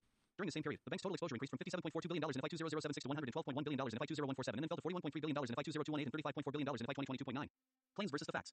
Supporters of the EXIM make many claims about the benefits that our nation and citizens derive from having an export credit agency. These claims, however, are not supported by the facts. The bank is an example of government-granted privilege. Traditionally, one of Exim's top 10 domestic Dear benefits, God. with a 40% share of total loan authorizations towards the 25% share for all small businesses that receive Exim services combined. 0.10 on the foreign side. Things are not much different. The subsidized financing largely benefits very large companies like Mexico's Pemex, Ireland's Ryanair, and Emirates Airlines that either collect massive subsidies as state-controlled entities or could easily access private financing. 11 American businesses that lack political connections are put at a competitive disadvantage by their own government because they are forced to compete against both domestic and foreign businesses that enjoy access to subsidized loans. 12. The bank does not maintain or create jobs. Exim supporters point to the numbers of new jobs that they claim have been created through federal spending. But the unseen effects are ignored. For example, funding for one industry or firm might take more jobs away from other industries and firms, resulting in a net job loss even though jobs are created for the finance firm. At best, it could be said that the bank redistributes employment from unsubsidized firms to subsidized firms. However, with very rare exceptions, most exports financed by EXIM would have taken place without government support. Many companies have said so themselves. 13. The procurement happens before the decision to get government support, and, as noted above, most EXIM deals go to large companies with easy access to capital. Thus, the agency is taking credit for jobs that would have existed in any event.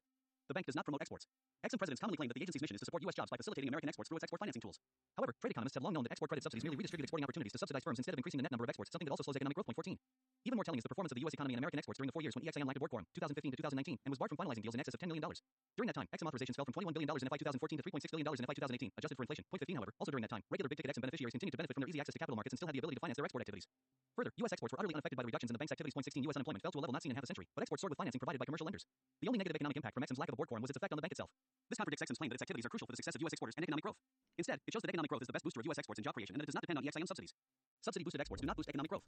Exim's primary reason for existing is to increase exports, as if more exports themselves represent more jobs and economic growth. Recent expressions of this fallacious belief can be found in a book by former EXIM president Fred Hochberg. According to Hochberg, we know that trade, and exports in particular, can have a big impact on jobs. 17. While this is a common misconception about exports, it is one worth correcting. As trade economists know, exports are a cost to the economy. They subtract from GDP. Imports, on the other hand, add to GDP. If the U.S. could acquire all of the imports that it currently gets without exporting anything in exchange, that would be the best of all worlds. Unfortunately, one reason that foreigners are so eager to sell us their goods is that they want our dollars to buy our debt, invest in the country, and buy our exports. That is why exports drop when overall imports drop. Exports promote U.S. economic growth only if the value of the resources used to produce them is less than the value of what we receive as imports in exchange for those exports. By subsidizing American exports, Exim causes too many resources to be devoted to producing exports. As a result, the total value of our exports is made larger than it would otherwise be to obtain any given amount of imports. In other words, Exim thus compels American taxpayers to subsidize foreigners' standards of living at no appreciable benefit to the U.S. Unfortunately, this misunderstanding and the constant glamorization of exports and their impact on jobs and growth are used to justify government support for some exports. On average, 98% of exports are not backed by EXIM financing. It also is extremely unfair. Because capital will tend to shift from unsubsidized companies to subsidized companies. Taxpayers foot the bill of companies backed by the bank default. Unsubsidized export companies face higher borrowing costs, which could translate into fewer jobs in unsubsidized companies or lower pay for their workers. The bank does not promote growth by leveling the playing field. Exim's charter stipulates that one of its missions is to support U.S. exports with the goal of creating jobs and promoting economic growth through the provision of export financing via its loan guarantee and insurance programs. In particular, Exim is to intervene in cases where such support is necessary to level the competitive playing field for U.S. exporters due to financing provided by foreign governments to their exporters. 18. As a result, Exim for years has been focused primarily on what other countries' ECAs are doing and how much financing they are providing. Point 19. A reading of any of Exim's competitiveness report shows that the bank frames the competitiveness of the U.S. economy and exporters in extremely narrow terms, specifically as the amount of business that foreign ECAs are doing relative to EXIM. The report for 2020 features striking evidence of this mindset. For instance, lamenting the nearly 4-year hiatus during which the bank lacked a board quorum to approve large deals, Exim's leadership maintains that these years severely hindered Exim's ability to support the competitiveness of U.S. exporters. During that time, foreign ECAs fundamentally evolved their philosophy and substantively expanded their roles, and the United States must work hard to keep pace. The bank goes on to promise that it will reemerge from the years of being out of the long-term export finance business and restore its standing as one of the world's most competitive ECAs. 20. In other words, Exim bureaucrats appear to believe that economic growth and jobs result not from a favorable tax and regulatory environment, but from a victory in hand-to-hand subsidy combat between government banks. The bank's competitiveness reports include a table that ranks countries by ECA financing volume. An adjacent map displays the most competitive ECAs around the world, implying that the U.S., which ranked 8th in terms of volume in 2019, the year before the pandemic, is losing ground compared to more hyperactive, ranked higher ECAs. Point 21. The implication is that ECA export financing improves the overall health of the export market and thereby fuels economic and job growth, which it does not do. Consider Italy's hyperactive ECA. In 2019, Italy was ranked first among Organization for Economic Cooperation and Development (OECD) countries in terms of volume and was highlighted in the report as an example for other countries to follow. Yet the Italian ECA's hyperactivity appears to have had little impact on that country's economic growth or employment. Germany was the second highest ranked OECD country on this list in 2019. While Germany had respectable economic growth at the time of the report, only 0.7% of its exports were backed by ECA financing. These data provide little support for the argument that Germany's strong economic performance has much, if anything, to do with the German ECA. I play Friday Night Funkin'. I don't know. I'm trying to think of other games to play while suffering. I mean, nothing that really is appropriate, like Fallout, but I don't know about Fallout. I don't know how well I can play Fallout. Maybe I could play it without thinking, but I don't know. Lethal Company, but I play solo. I just die again and again. You should get on. Get our friend on too. I want to say our friend's name without doxing. Message our friend. Dude, that would be sick. You should pull up your thing. Let you and me together do Lethal Company. We used to do that. We would get kind of far together, right? Hell yeah. I'll do Lethal Company to deal with this shit. But I'll have to slow it back down. I'm reading at high speed right now because I'm actually able to pay attention to the writing. Represented 2.1% of exports backed by government financing. Whatever one perceives as China's economic successes, it is hard to argue that the main driver of China's exports is its ECA. The report highlights the 8th-ranked U.S. for its unusually low level of EXIM-backed exports. At the time of the report, the U.S. economy was thriving, wages and employment were up, and the country still had flourishing trade, but it was also thriving when EXIM was mostly dormant. In other words, one cannot argue that the bustling economy was the result of EXIM support. Even in countries touted as leaders in relying on ECA financing, ECA-backed exports are never more than 4.7% of total exports. Moreover, even that is an outlier. For 23 of the 28 countries on this list, including both China and the U.S., the share of exports backed by ECA financing is less than 2%. This fact suggests that, contrary to the claims of Exim's advocates, ECA financing is irrelevant to the overall health of the export market as well as to economic growth. This is consistent with what economists know about the impact of subsidies on economic growth. The bank does not support small businesses. Most of the bank's funding goes to large corporations such as Boeing, a recipient of 68% of Exim's loan guarantees and 30% of Exim's overall activities. 22 over the years. 10 large Boeing businesses is received roughly 65% in with this shit. It is closer to 70% today. More than 99.9% of U.S. small businesses receive no benefits from EXIM and are often placed at a competitive disadvantage by the subsidies doled out to larger competitors. In fact, the bank's support for small businesses has declined from $2.3 billion in FY 2019-23 to more than $2.0 billion in FY 2022-04 to only $1.6 billion in FY 2021-25. This decline occurred amid a pandemic that hit small businesses especially hard, and it continues today. The bank is not a good deal for taxpayers. The bank's accounting practices are deficient, and the bank miscalculates its budget savings. While it claims that its operations will save taxpayers $14 billion over the next decade, the Congressional Budget Office has found that EXIM programs will actually cost taxpayers $2 billion. 26 numerous audits done by the bank's internal inspector general also show that the bank's risk analyses, default assumptions, internal reporting procedures, and financial reporting practices are not reliable enough to ensure the safe stewardship of taxpayer funds and responsible management of Exim's vast portfolio. 27. Failing to meet the China challenge. These days, to get whatever expansion of government one wants or to justify a new government activity, one has only to declare that more government intervention is needed to help fight China. President Trump used this argument to support the authorization of EXIM in 2019. Today, President Biden argues that the bank could be a powerful weapon in the government's geoeconomic arsenal against China. The rationale is that this will prevent China from dominating the global market with its subsidies and will boost American jobs and manufacturing. The problem is that cynics who support such policies make no effort to adopt a serious strategic plan to achieve this goal. For instance, how could EXIM help us to fight China while state-owned Chinese companies like China Air have been some of the companies most subsidized by EXIM? 28. Furthermore, it has now been 4 years since Congress instructed EXIM to focus on China, but there has been no fundamental change in the way EXIM operates or the companies to which it extends taxpayer-backed financing. Deals related to the aircraft industry still dominate the bank's portfolio. In addition, there is no evidence that EXIM has altered its intense focus on competing with other government CCAs. If the bank were serious about competing against China, it would be targeting the low-income markets where China has been making its most important investments. Instead, its obsession with other ECAs has caused EXIM to direct the vast majority of its funding to large foreign companies in higher-income nations. Data available on the OECD website show that the level of ECA financing in high-income countries in 2019 was more than double the amount in low-income countries. 29. The same was true for previous years. In other words, EXIM and the ECAs of the OECD are competing in markets where commercial lending is abundant, a trend that continues today. The failure to deliver on its congressionally imposed obligation, however misguided that obligation may be, is also noticeable in the fact that EXIM's China and Transformation Exports Program (CTP) extended only $141.3 million in financing by 2022, a fraction of the $27 billion. Yeah, I thought so. By the end of 2026, I have to zero update the Lethal Company. technologies such as quantum computing and artificial intelligence, which do not need EXIM financing. Because their foreign sales attract commercial financing without government support. Uh-oh. The lack of demand for EXIM products could also be reflected in the bank's authorization of $5.2 billion in loan guarantees and support in FY 2022, 31 down from its FY 2012 peak of over $35.7 billion during the Obama administration. 32. This lack of activity also extends to the semiconductor industry, which has been picked as a focal point for a government-wide industrial policy effort to counter China's ambition to dominate that industry. Ironically, at the same time that some want to become more like China to fight China, China's leaders are realizing that their heavy-handed semiconductor subsidies are weakening the Chinese economy. According to Bloomberg News, top Chinese officials are discussing ways to move away from costly subsidies that have so far borne little fruit and encourage both graft and American sanctions. People familiar with the matter said, while some continue to push for incentives of as much as 1 trillion yuan, $145 billion US, other policymakers have lost their taste for an investment-led approach that's not yielded the results anticipated. The People said. 33. This development is not surprising to those who understand basic economics.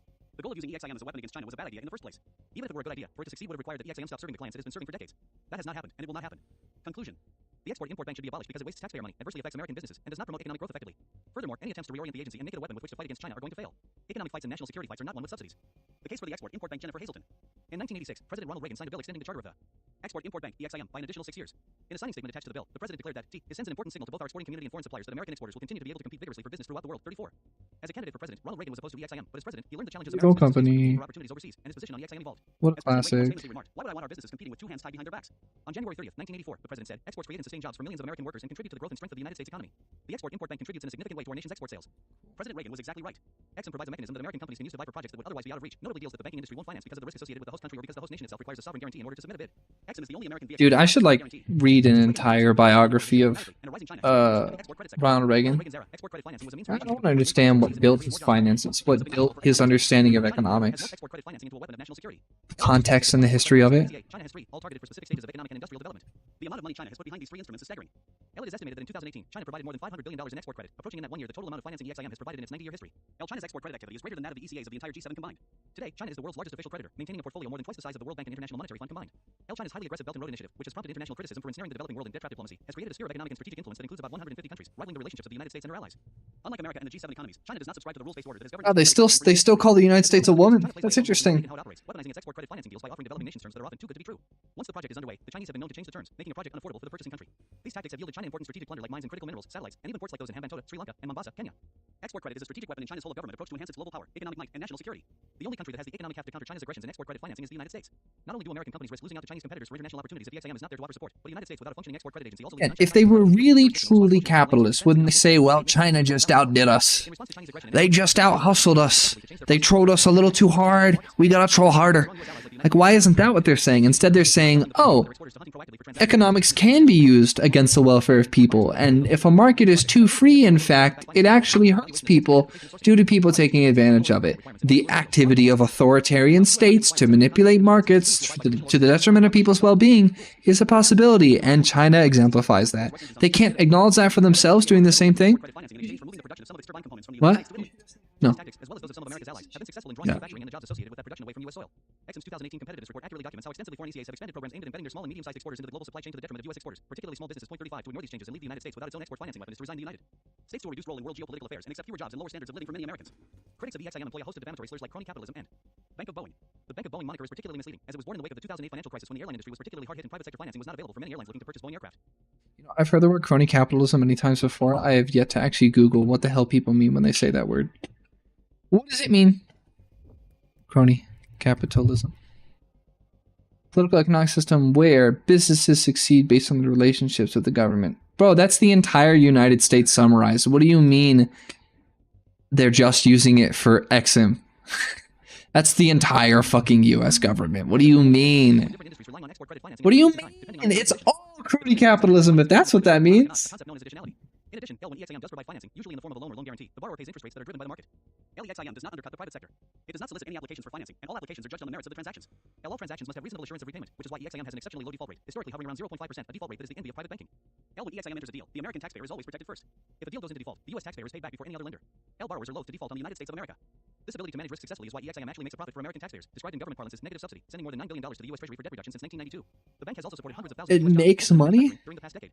Export credit financing has become a critical lever for macroeconomic growth for many countries, allies, and competitors of the U.S. alike. Other nations are using ECA strategically to influence decisions and procure economic opportunities, hindering the participation of U.S. firms and costing American jobs, particularly in manufacturing. China's aggressive actions in export finance lead beyond economic advancement and are clearly an effort to expand both its national security and its global power.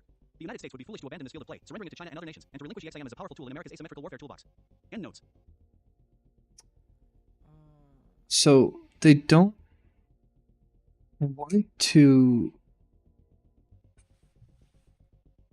Interesting. They kind of switched up on the end there. It's be cyclical with different industries relying on export credit financially. So.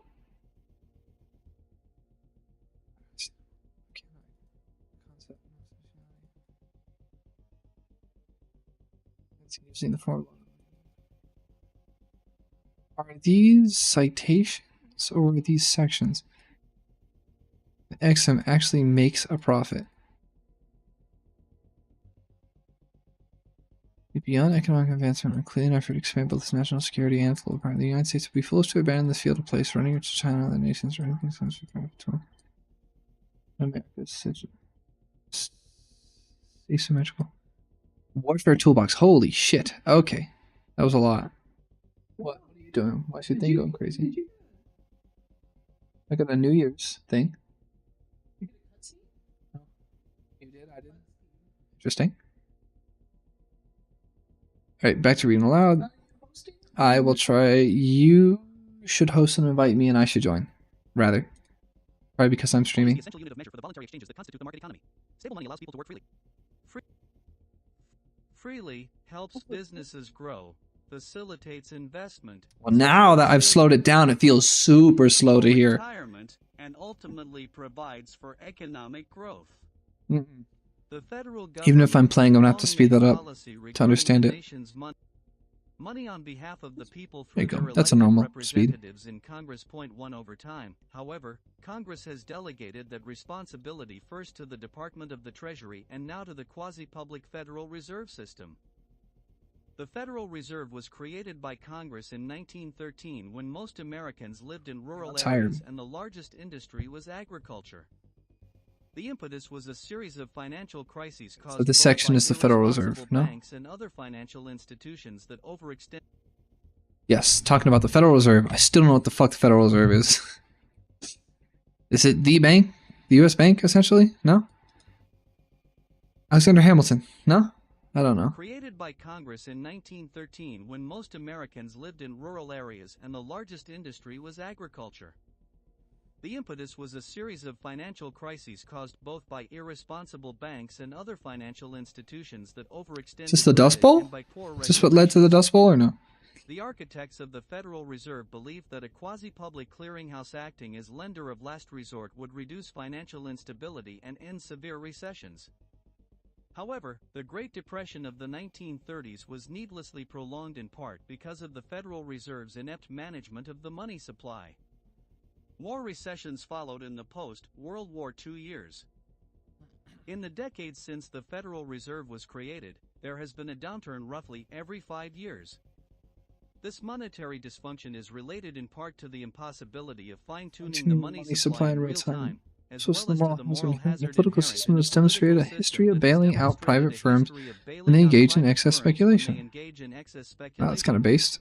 Oh, I clicked it, but nothing happened. Control of money creation through the Federal Reserve System has another major problem. Government can abuse this authority for its own advantage by printing money to finance its operations.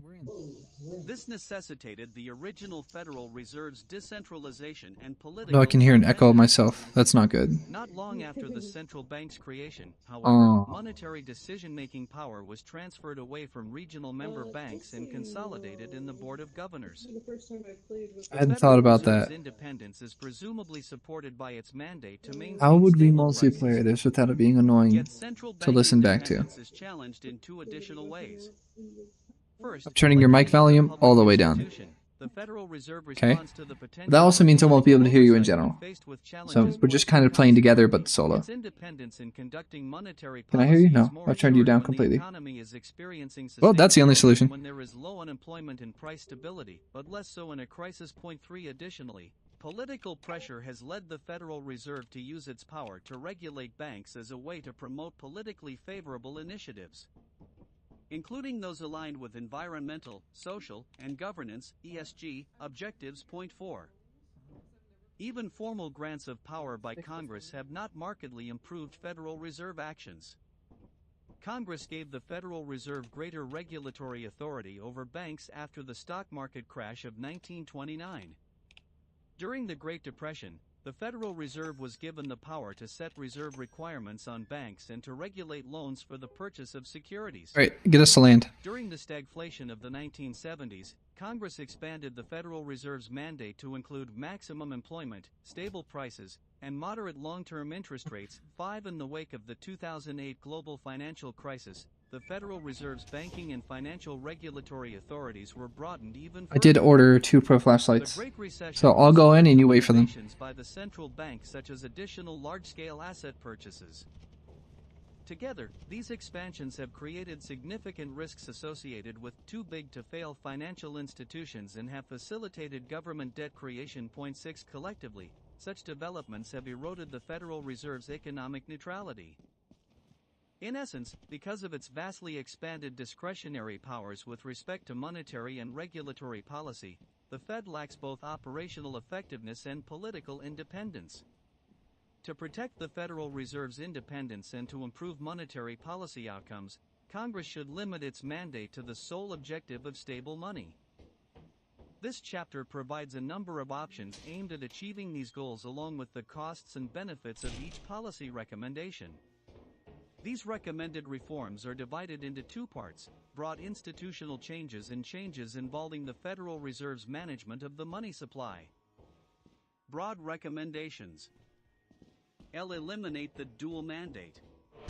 The Federal Reserve was originally created to furnish an elastic currency and rediscount commercial paper so that the supply of credit could increase along with the demand for money.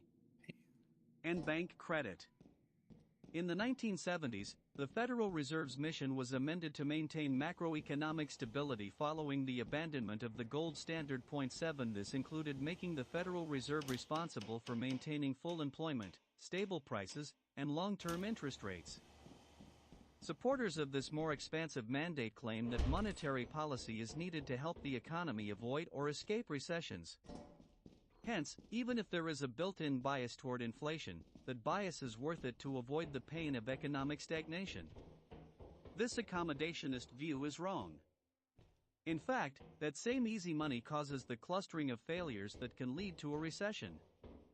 In other words, the dual mandate may inadvertently contribute to recessions rather than fixing them. A far less harmful alternative is to focus the Federal Reserve on protecting the dollar and restraining inflation. This can mitigate economic Focusing on turmoil, inflation. perhaps in conjunction with government spending. What? Fiscal policy can be more effective if it is The hell? timely, targeted, and temporary. Point 8. An example from the COVID-19 pandemic is the Paycheck Protection Program, which sustained businesses far more effectively than near-zero interest rates, which mainly aided asset markets and housing prices.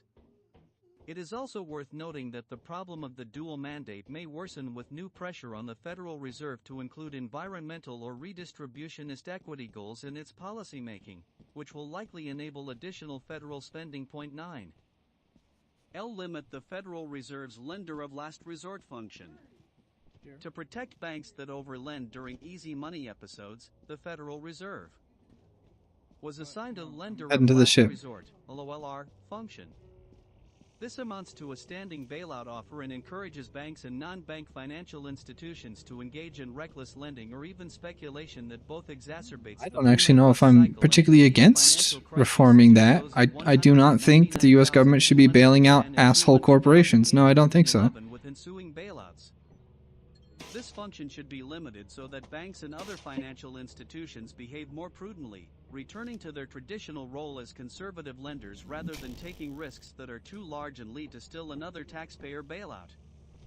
Such a reform should be given plenty of lead No, time I don't know so what that it is for banks them can to talk self-regulate about lending practices without not wanting to disrupting bail the out financial businesses, system but that has like, grown accustomed to such activity. what groups of people have lobbied Down the Federal to put Reserve's together this balance sheet. document?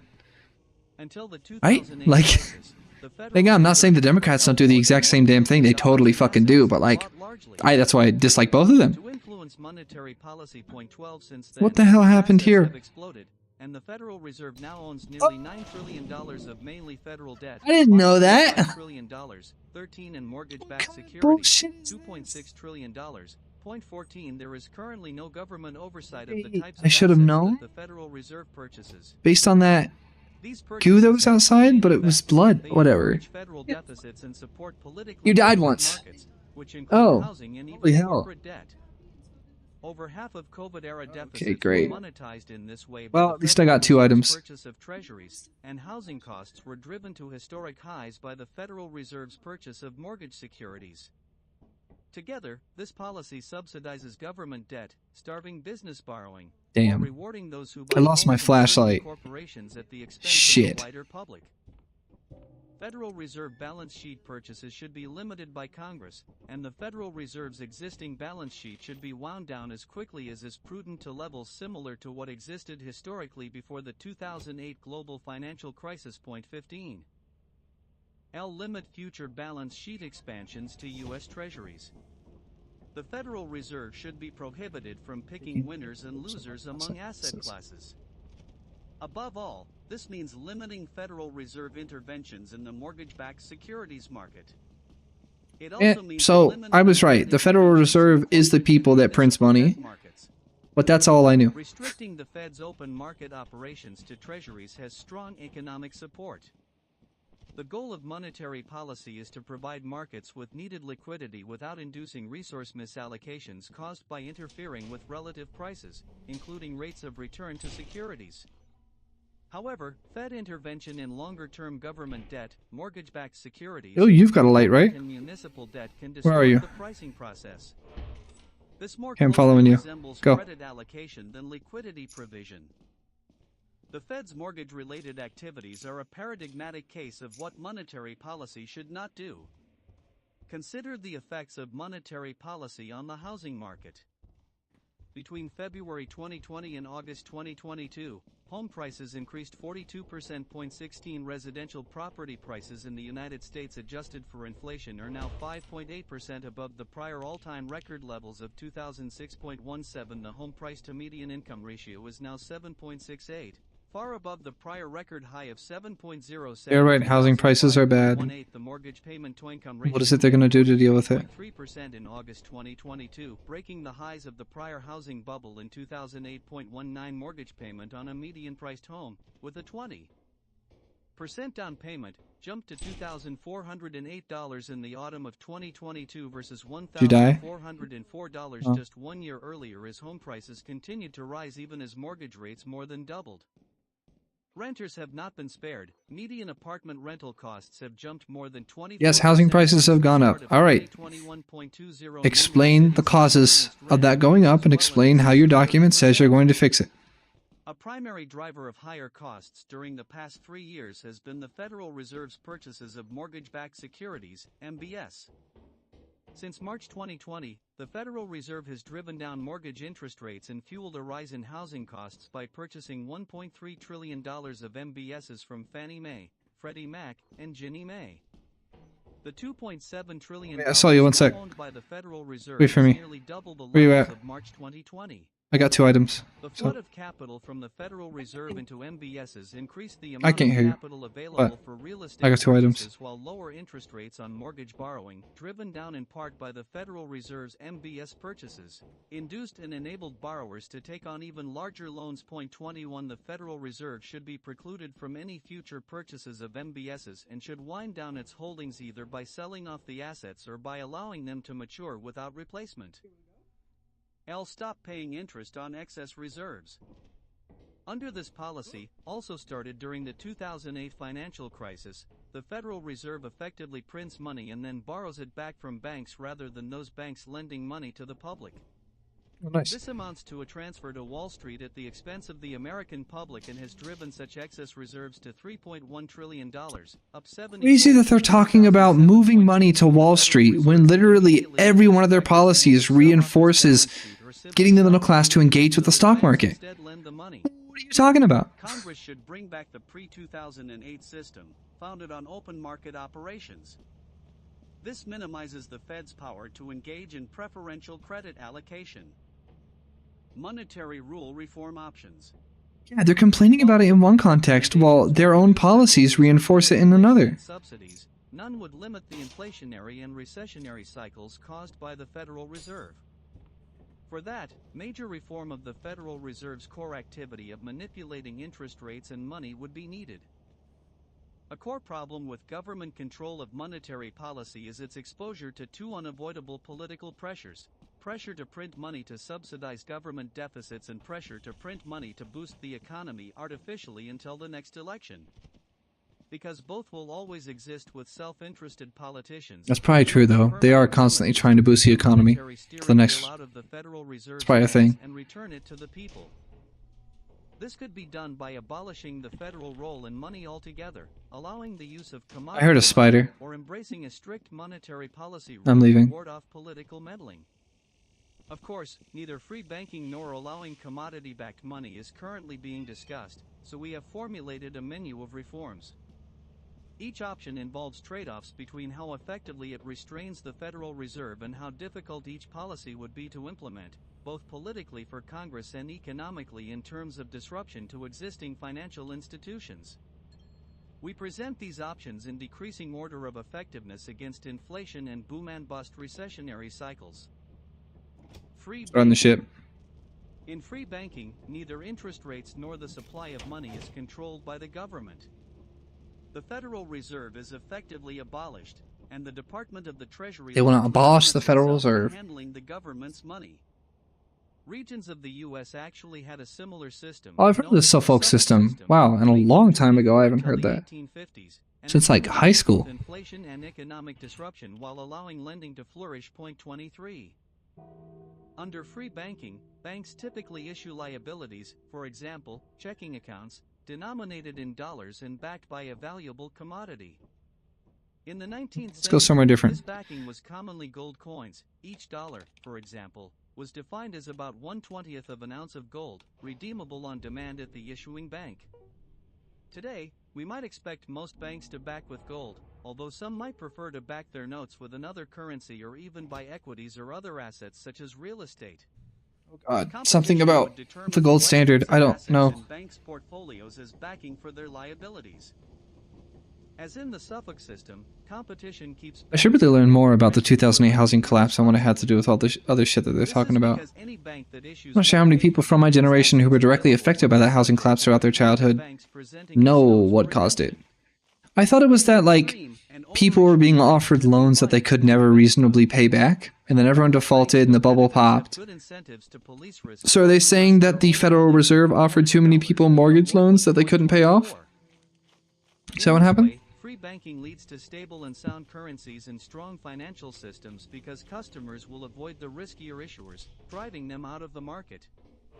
As a result of this stability and lack of inflation inherent in fully backed... Oh my god, I can't see anything. Where are you? Okay, you lead, I follow. Both the dominant role of America's financial industry and the use of the US dollar as the global currency of choice. 25. In fact, under free banking, My shoulder still hurts. for the dollar's purchasing power to rise gently over time, reflecting gains in economic productivity. This supply-side deflation does not cause economic busts. In fact, by ensuring that cash earns a positive, inflation-adjusted, rate of return, it can prevent households and businesses from holding inefficiently small money balances. Oh. Further benefits of free banking include dramatic reduction of economic cycles, an end to indirect financing of federal spending, removal of the lender of last resort permanent bailout function of central banks, and promotion of currency competition. 26. This allows Americans many more ways to protect their savings. This is probably just another way for corporations to make money. Services in banking would be governed by general business laws against, for example, Right. fraud or misrepresentation. Competing currencies and that kind of bullshit. Burdens that hurt customers would be dramatically eased, and innovation would be encouraged. Potential downsides of free banking stem from its greatest benefit: it has massive political hurdles to clear. Economic theory predicts and economic history confirms that free banking is both stable and productive, but it is radically different from the system we have now. Transitioning to free banking would require political authorities, including Congress. I generally don't know what they're talking about with free banking. I generally don't know what the current state with the Federal Reserve is, so I don't have any commentary for a lot of this section because I don't have the expertise to really say much. Ironically, it is the very strength of a true free banking system that makes transitioning to one so difficult. They make it sound good, but that's the point of this document. So it could very well be terrible and made to reinforce systems of oligarchy in which money is funneled upward like usual. Could be. Don't know. The problem was that when the legal price differed Don't from know the enough to market say. price, the artificially undervalued currency would disappear from circulation. There were times, for instance, How come we haven't found a single item? the US on What's a going de on? facto silver standard. However, as a result, inflation was limited. Given We're this gonna see the track bug guy record, before long. restoring a gold standard retains some appeal among monetary reformers who do not wish to go so far as See a abolishing key? the I Federal see a sheet Reserve. over here. Both the Wonderful. 2012 and 2016 GOP platforms key. urged the establishment of a commission to consider the feasibility of a return to the gold standard. 27 And in October 2022, Representative Alexander Mooney, Republican, West Virginia, introduced a bill to restore the gold standard. 28. In economic effect, commodity backing the dollar differs from free banking in that the government, via the Fed, maintains both regulatory I and noticed say bailout R meant functions. Republican. However, manipulation of how do you money know and that? credit is limited R-WV. because new dollars are How not did I notice processed a to the Republican? federal What? government. They must be backed by some hard What? asset like gold. Compared to free banking, then, the benefits of commodity-backed money are reduced, but transition disruptions are also smaller. The process of commodity backing is very straightforward. Treasury could set the price of $1 at today's Flask. market price of $2,000 per ounce You gotta watch of gold. Dr. Stone. This means that each Federal Reserve note could be redeemed at the Federal Reserve and exchanged for January 2000 ounce of gold, about $80, for example, for a Okay, gold so coin the weight of a dime. they're saying to Private bank liabilities would be redeemable. weight the upon US dollar trading. objectively based on the Banks price of could send gold, those traded in using a dollars to the consistent Treasury for pricing gold to mechanism, replenish their so that way bonds. the Federal Reserve This cannot means that adjust powerful the value of the dollar on the self-service fly if the federal by government printing released money, dollars or too by quickly, changing more interest people will rates. doubt That's their what they're trade saying? and turn in their gold to banks, which I don't then know. will I don't know turn if these their gold the to lore the is here. government's gold. This forces governments to rein in spending and inflation lest their gold reserves become depleted. One concern raised against commodity backing is that there is not enough gold in the federal government for all the dollars in existence. This is solved by making sure that the initial peg on gold is correct. Also, in reality, a There's a very flask small over number here. of users trade for gold as long as they I believe got the one. government will Okay, stick to the keep price going. peg. The mere Should probably go fact that back. people could exchange dollars for gold is what acts as the enforcer. After all, if one is confident that $1 will still be worth January 2000 ounce of gold in a year, it is much easier to walk about with paper dollars and use credit cards than it is to mail tiny $80 coins. People would redeem en masse only if they feared the government would not be able to control itself, for which the only solution is for the government to control itself. Beyond full backing, alternate paths to gold backing might involve gold convertible treasury instruments. 29 Or allowing a parallel gold standard to operate temporarily alongside the current fiat dollar. 30 These could ease adoption while minimizing disruption, but they should be temporary so that we can quickly enjoy the benefits of gold's ability to police government spending. In addition, Congress could simply allow individuals to use commodity-backed money without fully replacing the current system. Among downsides to a commodity standard, there is no guarantee that the government will stick to the price peg. Also, allowing a commodity standard to operate along with a fiat dollar opens both I am up to not speculation built attack. for sitting still for this long. All Another my joints start downside is getting that really even pissed. under a commodity standard, the Federal Reserve can still influence the economy via interest rate or other interventions. Therefore, at best, a commodity standard is not a full solution to returning to free banking. We have good reasons to worry that central banks and the gold standard are fundamentally incompatible, as the disastrous experience of the Western nations on their managed gold standards between World War I and World War II showed. K% rule. Under this rule, proposed by Milton Friedman in 1960, 31. The Federal Reserve would create money at a fixed rate, say 3% per year. Alright, I'm increasing reading speed again. Benefits of gold without the potential disruption to the financial system. A K% rule could be a more politically viable alternative to gold. The principal flaw is that unlike commodities, a K% rule is not fixed by physical costs. It could change according to political pressures or random economic. What are you doing? Are you running from something? Financial innovation could destabilize the Oh my god, you got lost. happened with changes in consumer credit patterns in the 1970s. When this happens, a given Go straight and then go right. Follow this edge, but don't fall into the hole. Monetary policy when Friedman proposed the K% rule was very different from monetary policy today. Adopting a K% rule would require considering what transitions need to take place. Inflation targeting rules. Inflation targeting is the current de facto Federal Reserve Rule .32 under inflation targeting. The Federal Reserve chooses a target inflation rate, essentially the highest it thinks the public will accept, and then tries to engineer the money supply to achieve that goal. Chairman Jerome Powell and others before him have used 2% as their target inflation rate, although some are now floating 3% or 4%.33. The result can be boom and bust cycles of inflation and recession driven by disruptive policy manipulations, both because the Federal Reserve is liable to political pressure and because making economic predictions is very difficult if not impossible. Inflation and growth targeting rules. Inflation and growth targeting is a popular proposal for reforming the Federal Reserve. Two of the most prominent versions of inflation and growth targeting are a Taylor rule and nominal GDP, NGDP, targeting. Both offer similar costs and benefits. Economists generally believe that the economy's long-term real growth trend is determined by non-monetary factors. The Fed's job is to minimize fluctuations around the trend nominal growth rate. You're going to the store and selling stuff. Caused by swings in total spending should be avoided. NGDP targeting stabilizes total Company store. The Taylor rule does so indirectly, operating through the federal funds rate. NGDP targeting keeps total nominal spending growth on a steady path. If the demand for money, liquidity, rises, the Fed meets it by increasing the money supply. If the demand for money falls, the Fed responds by reducing the money supply. This minimizes the effects of demand shocks on the economy. For example, if the long-run growth rate of the U.S. economy is 3% and the Fed has a 5% NGDP growth target, it expands the money supply enough to boost nominal income by 5% each year, which translates into 3% real growth and 2% inflation. How much money must be created each year depends on how fast money demand is growing.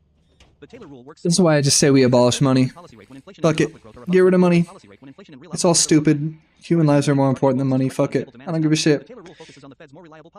Ban money. Make it not exist anymore. These rules state that the Fed should neutralize demand shocks but not respond to supply shocks, which means that it should see through demand shocks by tolerating higher, or lower, inflation. In theory, this has much to recommend it. In practice, it can be very difficult to distinguish between demand-side destabilization and supply-side destabilization in real time. Right, where are we going? The moons. Fed officials may not be willing to curb unjustified economic booms and all too willing Company. to necessary economic restructuring following a bust. Either rule likely outperforms a strict inflation target and greatly outperforms the Fed's current pseudo-inflation target. While NGDP targeting and the Taylor rule have much to commend them, they might be harder to explain and justify to the public. Inflation targeting has an intelligibility advantage. Voters know what it means to stabilize the dollar's purchasing power. Capable elected officials must persuade the public that the advantages of NGDP targeting and the Taylor rule, especially in terms of supporting labor markets, outweigh the disadvantages. Minimum effective reforms. Because Washington operates on 2-year election cycles, any monetary reform must take account of disruption to financial markets and the economy at large. Free banking and commodity-backed money offer economic benefits by limiting government manipulation, inflation, and recessionary cycles while dramatically reducing federal deficits, but given potential disruption to the financial system, a K% rule may be a more feasible option. The other rules discussed, inflation targeting, NGDP targeting, and the Taylor rule, are more complicated but also more flexible. While their economic benefits are significant, public opinion expressed through the lawmaking process and the Constitution should ultimately determine the monetary institutional order in a free society. Put it down still. The minimum of effective reforms includes the following: eliminate full employment from the Fed's mandate, That's fine. focus on price stability alone. How much money? Officials compel the Fed to specify its target Do we make enough? and inform the public of a concrete intended growth path. There should be no more flexible average inflation targeting, which 53. justification for bad policy. Focus any regulatory activities on maintaining bank capital adequacy. Keep putting more in. Elected officials Probably put everything. the Fed's incorporation of environmental, social, and governance factors into its mandate, including by amending its financial stability mandate. Curb the Fed's excessive last resort lending practices. These practices are directly responsible for too big to fail and the institutionalization of moral hazard in our financial system.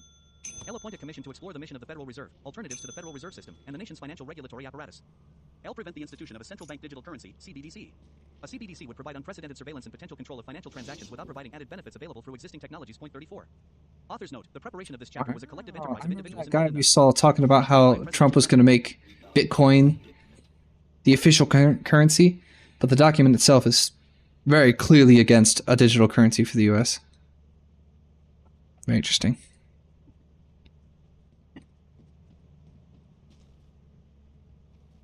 All right. Well, I think we made it, but do we have extra money to buy some stuff?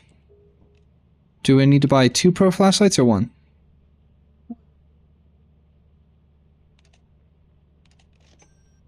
Cool. Okay, cool.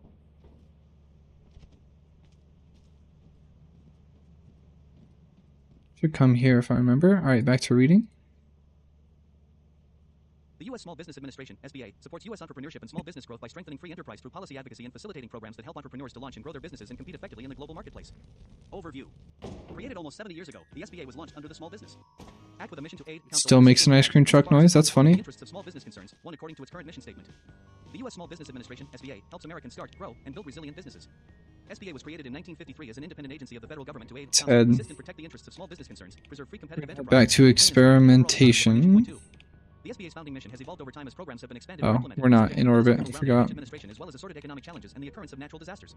Because of its distinct role in the federal government, the SBA became the default agency for providing disaster loans to small businesses, homeowners, renters, and organizations. As a result, hundreds of billions of taxpayer dollars have been funneled through the agency to businesses and individuals over the years. Some SBA programs are effective, others are not. The largest program in SBA's history, the Paycheck Protection Program, PPP, has been credited with saving millions of jobs during the COVID-19 pandemic. Point 3, a conservative administration would rightly focus on saving small businesses during such a crisis. At the same time, however, various SBA programs have generated waste, fraud, and mismanagement of taxpayer dollars. For example, and more recently, more than $1 trillion in COVID-19 relief was distributed through the SBA. Point for the SBA's EIDL, Economic Injury Disaster Loan Advance Program in particular shows the dangers that can come with direct government lending. EIDL Advance provided direct cash grants and loans to small businesses.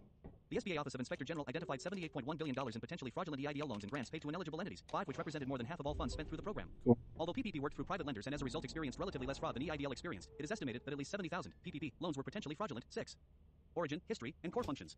In 1954, the agency began to execute such core functions as making and guaranteeing loans for small businesses, ensuring that small businesses earn a fair proportion of government contracts and sales of surplus property, and Provid, ING, business owners with management and business training. 7. In 1970, President Richard Nixon's Executive Order 11518 enhanced the agency's advocacy role by providing for the increased representation of the interests of small I can't see anything. departments and agencies of the United States government. 8. This advocacy role was strengthened with the adoption of the I can't see nothing. 1970 Are we landed? established the Chief Counsel for Advocacy, and was then I made a mistake. All right, we're just gonna walk straight. additional resources to ensure that small I ran into a boulder. process. In 1980, the regulatory I'm flexibility gonna keep walking straight until I see the wall, and then I'm gonna go left. accountability across federal agencies to ensure that they consider the impact of their I found the wall. Nope, this It is requires federal agencies to consider the effects of another regulations on boulder. small businesses and other small entities. 11. In the Office of Advocacy is charged with ensuring that federal agencies abide by the law and is required to provide an annual report to the President and the Senate and House committees on small business. Point 12. In addition, the Trade Facilitation and Oh, Trade cool. Enforcement Act. Climbing the ladder. 201,613. I'm gonna go in the emergency exit. Established a new role for the Walk Office of straight until you hit the wall, and then turn Advocacy left. in small business economic That was my and logic. international trade negotiations. 14. This small office has been relatively effective over the years and more productive during periods when a strong chief counsel for advocacy has been installed to utilize the Office of Advocacy's authority aggressively to provide a check on regulatory overreach. The office is one of the bright spots within the SBA that a conservative administration could supercharge to dismantle extreme regulatory policies and advance limited government reforms that promote economic freedom and opportunity. Currently, the SBA's 4 core functions include L. Access to capital. SBA maintains assorted financing and lending programs for small businesses, from microlending to debt and equity investment I capital. regret this. L. Entrepreneurial development. This was clearly a SBA mistake. provides free or low-cost training at more than 1,800. I got a sign. Hella, very useful L. Government contracting support programs. for fighting Goals established by the SBA for things that I don't like. The broader goal is to ensure that small businesses win 23% of prime contracts. L. Advocacy. This independent office within the SBA works to ensure that federal agencies consider small Oh, I died. businesses Okay. in rulemaking. Oh, I fell. The office also conducts Damn. business research. I'm not very good at this, huh? Budgetary fluctuation. SBA's budget and programs have expanded significantly under some administrations and have been scaled back under others. President Ronald Reagan cut the SBA's budget by more than 30%, and his annual budget is Okay. regularly proposed to eliminate the Spectating agency's and paying budget. attention to President reading, George W. then. Bush, SBA Administrator Hector Barreto said that SBA's goal was to do more with less. 16, but this changed because of Hurricane Katrina and a surge in disaster funding. Funding. In 2016, President Barack Obama considered streamlining and combining SBA programs and other business-related agencies and programs under one entity of the U.S. Department of Commerce, but opposition within the small business lobby in Washington scuttled the effort. 17. In general, SBA budget fluctuations have been driven by several factors such as efforts by administrations either to cut or to greatly expand programs, the need to boost disaster assistance because of economic or weather-related events, business loan credit subsidy costs, and miscellaneous program enhancements to support small business through economic challenges or circumstances. As noted by the Congressional Research Service. Overall, the SBA's appropriations have ranged from a high of over $761.9 billion in FY 2020 to a low of $571.8 million in FY 2007. Much of this volatility is due to significant variation in supplemental. That's a lot of caused money. by major hurricanes and for SBA lending program enhancements to help small businesses access capital during and immediately following recessions. For example, in FY 2020, the SBA received over $760.9 billion in supplemental appropriations to assist small businesses adversely affected by the novel coronavirus COVID-19 pandemic. 2018. The CRS further notes that overall, since FY 2000, appropriations for SBA's other programs, excluding supplemental appropriations, have increased at a pace that exceeds inflation. 19. In terms of current loan volume, the SBA reached nearly $43 billion in funding to small businesses, providing more than 62,000 traditional loans through its 7, 504, and microloan lending partners and over 1,200 investments through SBA licensed small business investment companies (SBICs) for fiscal year FY 2022. 20 agencies' total budgetary resources for FY 2022 amount to $44.25 billion, which represents 0.4% of the FY 2022 U.S. federal budget. 21. History of mismanagement. Throughout its history, various SBA programs and practices have generated negative news headlines and scathing government accountability office (GAO) and Inspector General (IG) reports that have centered on mismanagement, lack of competent personnel in our systems, and waste, fraud, and abuse. 22 from the 8 program, 23 to Hurricane Katrina, 24 to the more current COVID-19 EIDL program and PPP lending program. 25. The SBA has managed to maintain its lending role even when repeated system failures have affected its distribution of funds. Congress has been somewhat responsive, pressuring the SBA to clean up fraud-related matters within its COVID-19 lending and grant programs. 26. Republicans in the U.S. House of Representatives have gone farther, specifying that the SBA needs to improve transparency and accountability and deal with mission creep, the expansion of unauthorized programs, and structural and reporting deficiencies that have allowed mismanagement and fraud to reoccur, largely through massive supplemental appropriations. 27. The SBA is led by an administrator, currently a member of the President's Cabinet, and a deputy administrator. Senate confirmed appointees include the administrator, deputy administrator, chief counsel for advocacy, and inspector general. Entrepreneurs and small businesses require limited government policies that do not impede their risk-taking and growth. A future administration can leverage and strengthen core SBA functions that have been fairly effective at reining in and calling attention to costly regulations and policies that are harmful to small businesses. This core advocacy function is aided both by statutory authority and by a network of small business organizations and allies that support limited government policies. 28. Moreover, an effective SBA administrator and leadership team can work and advocate across the federal government to ensure that extreme regulatory policies or anti-competitive rules and actions that may favor big business. Say, even though there's a lot of bullshit and lies in this document, something I most certainly realize is the extent to which the United States government is active in the United States economy, from big businesses to small businesses and everything in between. Or geographically situated small businesses and entrepreneurs. Today, initiatives aimed at inclusivity are in fact creating exclusivity and stringent selectivity in deciding what types of small businesses and entities can use SBA programs. For example, even though the SBA under President Donald Trump proposed a rule to remove all of the unconstitutional religious exclusions from its regulations 29 to conform with Supreme Court decisions that have made their unconstitutionality clear, the SBA has not acted on the proposed rule and still uses religious exclusions in determining eligibility for business loans. Several other specific concerns include but are not limited to the SBA's request to become a designated voter agency in response to President Biden's executive order on promoting access to voting. 30. The creation of duplicated channels and pilot programs for the delivery of business training rather than working through existing counseling partners. The programs are largely duplicated of private, state, and local government and educational system offerings. 31. LA push to expand direct government lending. 32. The SBA in a conservative administration. Reforming I broke it. Okay, nope. I should have been playing this game the whole time because there's so much downtime when I die that lets me read faster. Moreover, the SBA administrator and leadership can provide significant value to all small businesses by strongly advocating for their policy needs and fostering an agency-wide culture that values all small business owners and does not exclude certain groups. Under a conservative administration, success would yield a highly qualified SBA administrator and leadership team that can competently run the agency and enthusiastically advocate for the policy issues and needs of small business owners and entrepreneurs. LA tighter, more focused SBA that concentrates on congressionally authorized programs. LA accountable SBA administrator and staff report regularly to Congress, respond on a timely basis to requests from individual members of Congress, and satisfactorily implement or respond to IG and GAO recommendations.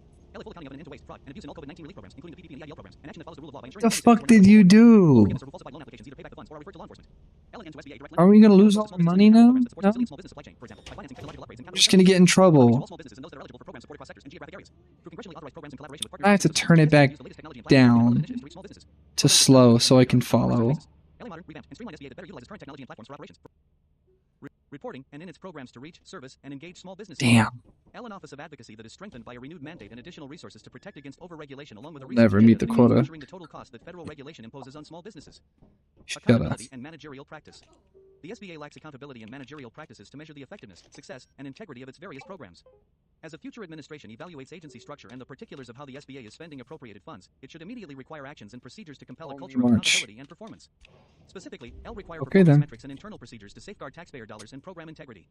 As noted in an October 2022 IG report, failure to adopt procedures that would reliably capture data and information for various programs, coupled with significant challenges and weaknesses regarding IT investments, systems development, and security controls. So wait for flashlights. Program integrity and increased risk of waste, fraud. I don't even remember where the flashlight thing comes in, so. A priority challenge and action item for the next administration. Yeah, 2. Underscored by the Inspector General in his introduction to the report. Pandemic response has, in many instances, magnified the challenging systemic issues in SBA's mission-related work. 35L review It's on top of this hill. recommendations and require that SBA management implement or address outstanding and ongoing OIG and GAO recommendations within a specified time frame, ideally within 90 days of a recommendation, and on an ongoing basis. Strengthening the Office of Advocacy. The SBA Office of Advocacy is an independent office within the SBA. 36 it accounts for about 1/1000th of SBA spending and 0.75% of SBA personnel.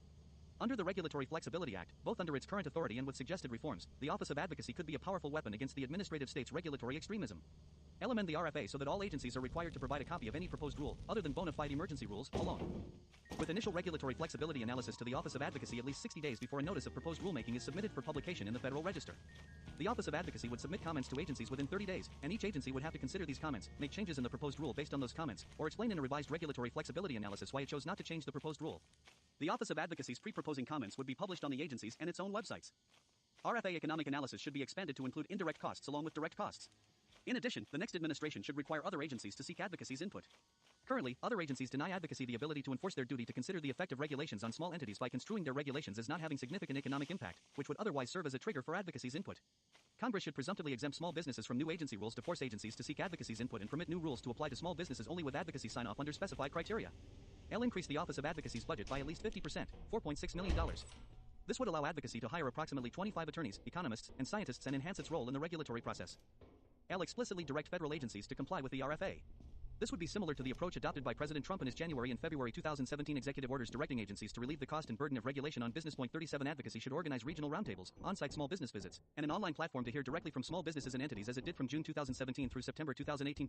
This activity produced 26 letters to federal agencies and highlighted specific regulations that need reform on how Congress had addressed the most burdensome rules through the Congressional Review Act. 39. COVID-19 lending program accountability and cleanup. A major immediate priority for the next administration should be a final accounting and accelerated cleanup of fraudulent COVID-19 loan and grant activity. As noted by the SBA IG, PPP COVID-19 loans. stimulus lending is the greatest overall challenge facing SBA, and it may likely continue to be for many years as the agency grapples with fraud in the programs. 40 The next administration should consider bringing in private sector support and expertise to close out these programs. Forgiveness and fraud must be. Yeah, but such an extraordinary number of conservatives and small business owners and medium business owners and even large business owners use PPP loans For example, under the CARES Act, 41 in some really PPP fucked up generally ways. eligible only if, together with all their affiliates, they had no more than 500 employees. Numerous Planned Parenthood affiliates self-certified eligibility for PPP loans during the initial wave of loans that were governed by the CARES Act size requirement. Many senators and representatives asserted that these Planned Parenthood organizations were ineligible because considered. Oh, what did I just do? Did I successfully hit a button to close all tabs at the same time? No. No. Okay, back to reading. Thank you. That was weird. Bye, bed. Thanks for coming by again. Oh, it's not reading. Aloud. Organizations were ineligible because, considered together with their affiliates, they exceeded the maximum eligible size. 42. The Trump administration SBA notified several Planned Parenthood PPP recipients of its preliminary determination of their ineligibility and of SBA's authority to take various actions against applicants that falsely certified their eligibility. 43. To date, despite continued oversight attempts by members of Congress, 44 the SBA has taken no action on the Planned Parenthood loans other than to forgive them, and in 2021, it approved new PPP loans to Planned Parenthood affiliates. 45 L cooperate with ongoing congressional oversight efforts and determine whether SBA has authority to reverse the forgiveness decisions. If it does have that authority, the SBA should reverse the forgiveness decisions for the subject loans, reiterate its preliminary determinations of ineligibility, investigate the matter more thoroughly, and take all appropriate action when its investigation concludes. Regardless of whether it reverses its forgiveness, if its investigation uncovers evidence that Planned Parenthood affiliates or any other loan recipients knowingly misrepresented their eligibility in their applications, the SBA should make appropriate referrals to the Department of Justice. Disaster Loan Program and Direct Lending. The SBA's Disaster Loan Program provides low-interest loans to personal, business, and nonprofit borrowers following a federally declared disaster. The program suffers from problems of coordination with Federal Emergency Management Administration, FEMA, disaster assistance. For example, disaster relief applicants have an incentive to avoid being approved for SBA disaster loans in order to increase the amount of FEMA assistance for which they are eligible. Moreover, the availability of disaster loans reduces individuals' incentives to purchase disaster-related insurance. More than 90% of SBA disaster loans are loans They're trying to funnel money into insurance. In view of the challenges the SBA has experienced in its administration of this program, as well as the fraud and abuse in the EIDL COVID-19 related program and the IG's concern that the systemic problems within this lending program undermine the SBA's work, the next administration should work with Congress to assess the extent to which disaster loans should be offered by another agency rather than the SBA and explore private sector channels for administering the loans. Specify clearly that no new direct lending programs will be developed at the SBA. Eligibility of religious entities for SBA loans. Current SBA Regulations 46 and SBA Form 197147 make certain religious entities ineligible to participate in several SBA loan programs. The Trump administration proposed a rule that would remove the provisions on the ground that they violate the First Amendment. 48 subsequent Supreme Court decisions have made their unconstitutionality clearer. 49. In an April 3, 2020, letter to Congress pursuant to 28 U.S. Code Section 530D, 50, the Trump administration SBA advised that two such provisions violate the Free Exercise Clause of the First Amendment and that it therefore would not enforce them. On January 19, 2021, the Trump administration SBA proposed a rule to remove all of the unconstitutional religious exclusions from its regulations. 51. The SBA has not acted on the proposed rule. A similar religious exclusion once appeared in the regulation governing eligibility for SBA business loan programs, 52, but it was removed in a June 2022 final rule that noted tension with the First Amendment and Supreme Court precedent. 53. The final rule announced that the SBA would nonetheless continue to make religious eligibility determinations for business loan applicants to comply with putative establishment clause requirements, 54, but Supreme Court precedent in office of legal counsel memoranda refute the notion that large government-backed loan programs raise any establishment clause concerns. 55. The SBA uses the same religious eligibility worksheet, SBA Form 1971, to make eligibility determinations for all affected programs, including the business loan programs.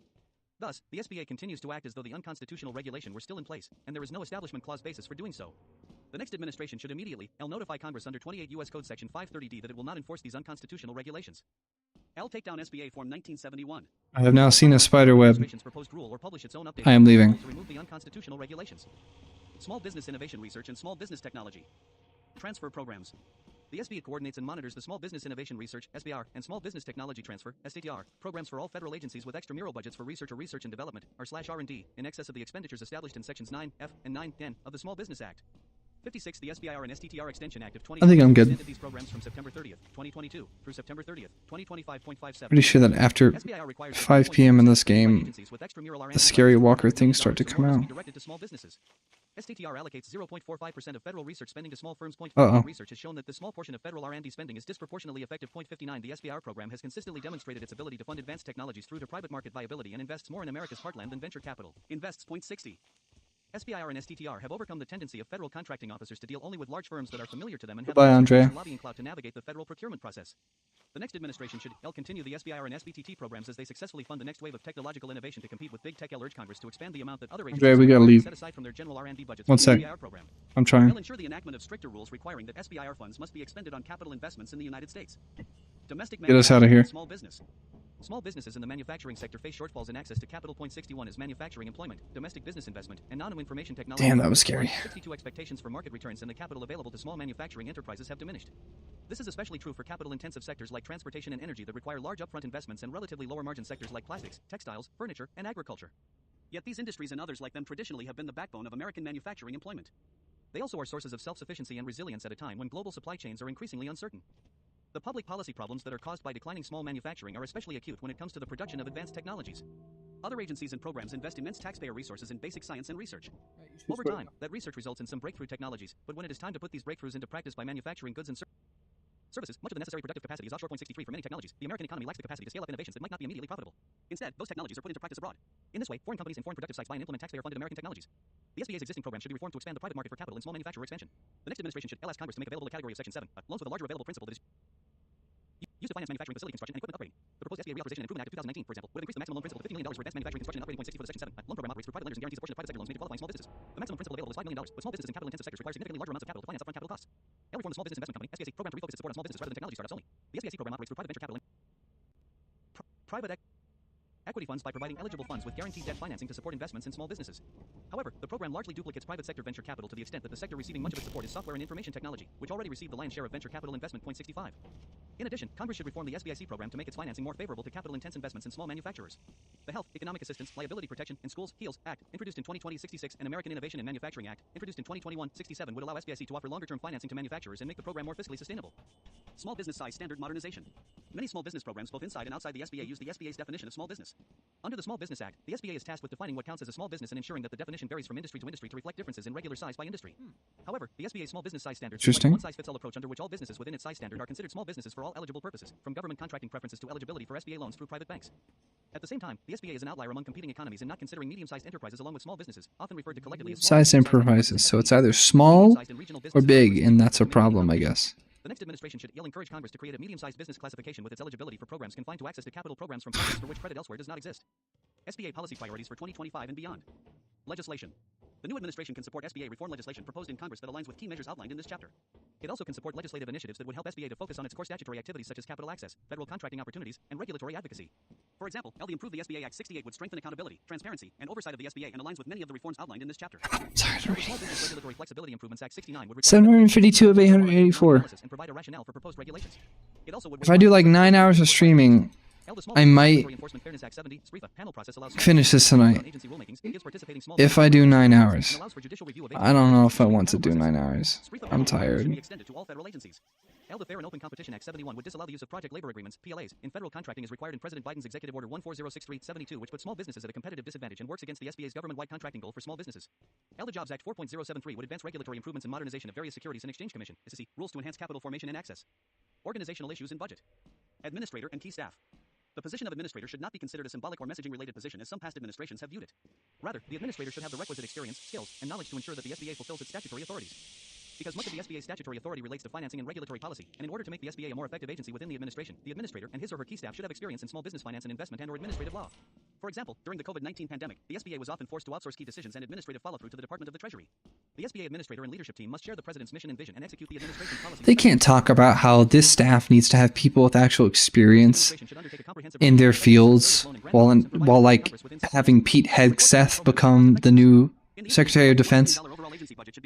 You can't talk about the meritocracy of qualifications and expertism while yourself constantly propping up people who are incomprehensibly not qualified. I mean, the fucking person set to be Department of Education head has never taught in a classroom. So you don't get to talk about any of that bullshit. Oh, they should have experience in their field. The lady who is running public education has never been a public educator. Oh. 74. A conservative administration should rein in these idealistic and impractical efforts, get current programs under control and properly staffed with people who can manage and perform competently, and outsource efforts where private sector expertise is appropriate and more efficient. Author's note: the preparation of this chapter was a collective enterprise of individuals involved in the finish yet another chapter. W. I'm totally gonna lose you while you're walking. It's fine. We'll see if I survive. Oh, thank God for 10 pages of citations. Now I can just read the next one. The case for fair trade. What does fair trade mean? Warren fucking Buffett. What high quality people these are. The world has struggled with a shifting maze of punitive tariffs, export subsidies, quotas, dollar-locked currencies, and the like. Many of these import-inhibiting and export-encouraging devices have long been employed by major exporting countries trying to amass ever larger trade surpluses. Warren Buffett, CEO, Berkshire Hathaway 1. The Chinese government is implementing a comprehensive, long-term industrial strategy to ensure its global dominance. Beijing's ultimate goal is for domestic companies to replace foreign companies as designers and manufacturers of key technology and products first at home, then abroad. China Economic and Security Review Commission 2. The United States of America is the world's dominant superpower and remains the world's arsenal of democracy. To maintain the global positioning and thereby best protect the homeland and our own democratic institutions, it is critical that the United States strengthen its manufacturing and defense industrial base at the same time that it increases the reliability and resilience of its globally dispersed supply chains. That will necessarily require the onshoring of a significant portion of production currently offshored by American multinational corporations. Trade policy can and must play an essential role in an American manufacturing and defense industrial base renaissance. However, several major challenges in the international trading environment are pushing America in the opposite direction. The first challenge is rooted in MFN, the most favored nation rule of the world. Trade Organization, WTO. According to the MFN rule, WTO members must apply the lowest tariffs that they apply to the products of any one country to the products of every other country. Point 3, however, WTO members can charge higher tariffs if they apply these non-reciprocal tariffs to all countries. The practical result has been the systematic exploitation of American farmers, ranchers, manufacturers, and workers through higher tariffs institutionalized by MFN. In turn, this unfair and non-reciprocal trade has resulted in chronic U.S. trade deficits with much of the rest of the world. This systemic trade imbalance serves as a brake and bridle on both GDP growth and real wages in the American economy while encumbering the U.S. with significant foreign debt. The second challenge is part of the broader existential threat posed by the Chinese Communist Party, CCP, in its quest for global dominance. That challenge is rooted in the CCP's continued economic aggression, which begins with mercantilist and protectionist trade policy tools such as tariffs, non-tariff barriers, dumping, counterfeiting and piracy, and currency manipulation. However, Communist China's the US does all those things. set of industrial policies and technology transfer are forcing policies that have dramatically skewed the international. Why are we calling it aggressive, like proto-warfare, when we do the exact same thing? Weakening America's manufacturing and defense industrial base, even as the fragility of globally dispersed supply chains has been brought into sharp relief by the COVID-19 pandemic with its associated lockdowns and other disruptions, and by the Russian invasion of Ukraine. Russian revanchism, in particular, has demonstrated once again how bad actors on the world stage can use trade policy, for example, export restraints on natural gas, as a weapon of war. Laying the What trade the hell are deficit all the items? The great football coach Bill Parcells once said, "You are what your record says you are." I ain't got America's nothing. record on trade, specifically Americans' chronic and ever-expanding trade deficit, says that America is the globe's biggest trade loser and a victim of unfair, unbalanced, and non-reciprocal trade. During the first year of the Biden administration, the overall U.S. trade deficit, including goods and services, soared by 29%, from $654 billion in So what we can do is literally around this corner and then dip. So just come this way, Table 1. America's come trade over deficit here, goods and services with and then major face it and back up. FY 2022 figures for selected areas in billions of dollars. Once we get it in this corner, we'll just run around it. Minus 338.1. European Union. Minus 192.6. Mexico. Minus 108.2. Vietnam. Minus 99.8. There's another one. Minus 72.4. Japan. Minus 55.0. Ireland. Minus 54.6. Did you just die? No. Minus You did? 41.1. Yeah. Country Well, then what the fuck am I supposed to do? Exhibit 14. U.S. trade in goods by selected countries and areas. 2022. In press release, monthly U.S. Public outreach. Treasurers have at times headed Treasury's financial education program and overseen the U.S. Mint and Bureau of Engraving and Printing. International trade in goods and services. October 2022. Shit, it didn't scroll to the next page. December 6, 2022. Access March 21st, 2023. Heritage.org. Capital goods and the category of foods, feeds, and beverages were the highest on record, and imports of industrial supplies and materials were the highest since 2014. As for the U.S. trade deficit in goods, which primarily measures manufacturing output, Table 1 catalogs the deficit for the top 13 countries plus the European Union (EU) in fiscal year FY 2022. Note that the trade deficit in goods with Communist China is by far the largest. It accounts for fully one-third of that deficit and is more than twice the size of the deficit with the EU. These trade deficit statistics implicitly measure the large amounts of America's manufacturing and defense industrial base and supply chains that have been offshore to foreign lands. Such offshoring not only suppresses the real wages of American blue-collar workers and denies millions of Americans the opportunity to climb up the rungs of the ladder to the middle class, but also raises the specter of a manufacturing and defense industrial base that, unlike our experience in World Wars I and II, will not be able to provide the weapons and material that would be needed should America enter another major world war or seek to assist a major ally like Europe, Japan, or Taiwan. It is wise to recall Stalin's admonition that quantity has a quality of its own. In World War II in particular, it was not just the brave soldiers, sailors, and pilots who beat the Nazis in Imperial Japan.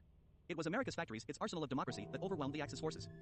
In the wake of the COVID-19 pandemic, almost certainly spawned in a CCP biological weapons lab in Wuhan, China, 5 global supply chains have been under significant pressures from lockdown policies. They still genuinely think that it was a... At the height of the pandemic, the rising geopolitical risk associated with globalized supply chains was underscored when Communist China... They still genuinely believe that it was a bioweapon lab in China. Dared to investigate what happened at the Wuhan lab. Add all this up, and America's trade situation and massive trade imbalances pose not only a severe economic security threat, but also a national security threat. As President Donald Trump indicated in announcing his 2017 national security strategy, economic security is national security. 7. Challenge number 1, unfair and non-reciprocal trade institutionalized in WTO rules.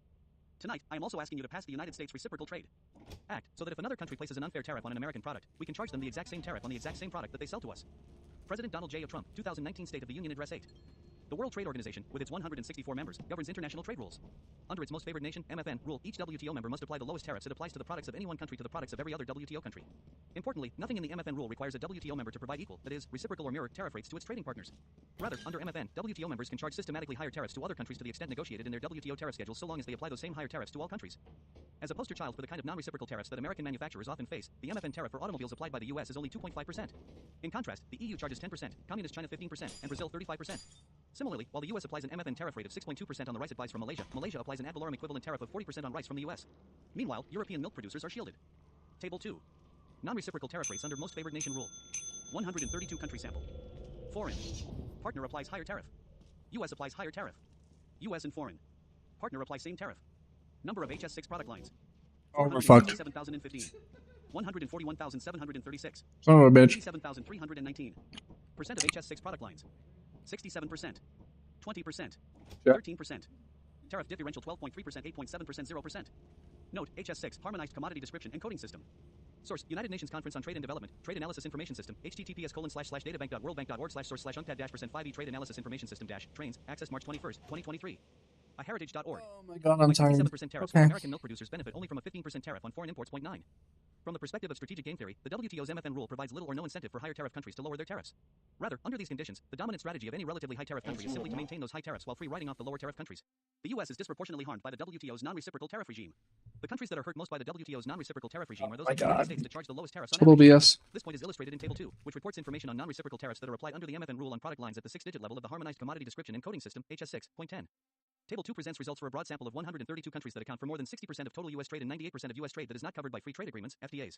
Within this broad sample of 132 countries, U.S. exporters face higher tariffs in 467,015 different cases compared to 141,736 cases in which the U.S. charges higher non-reciprocal rates.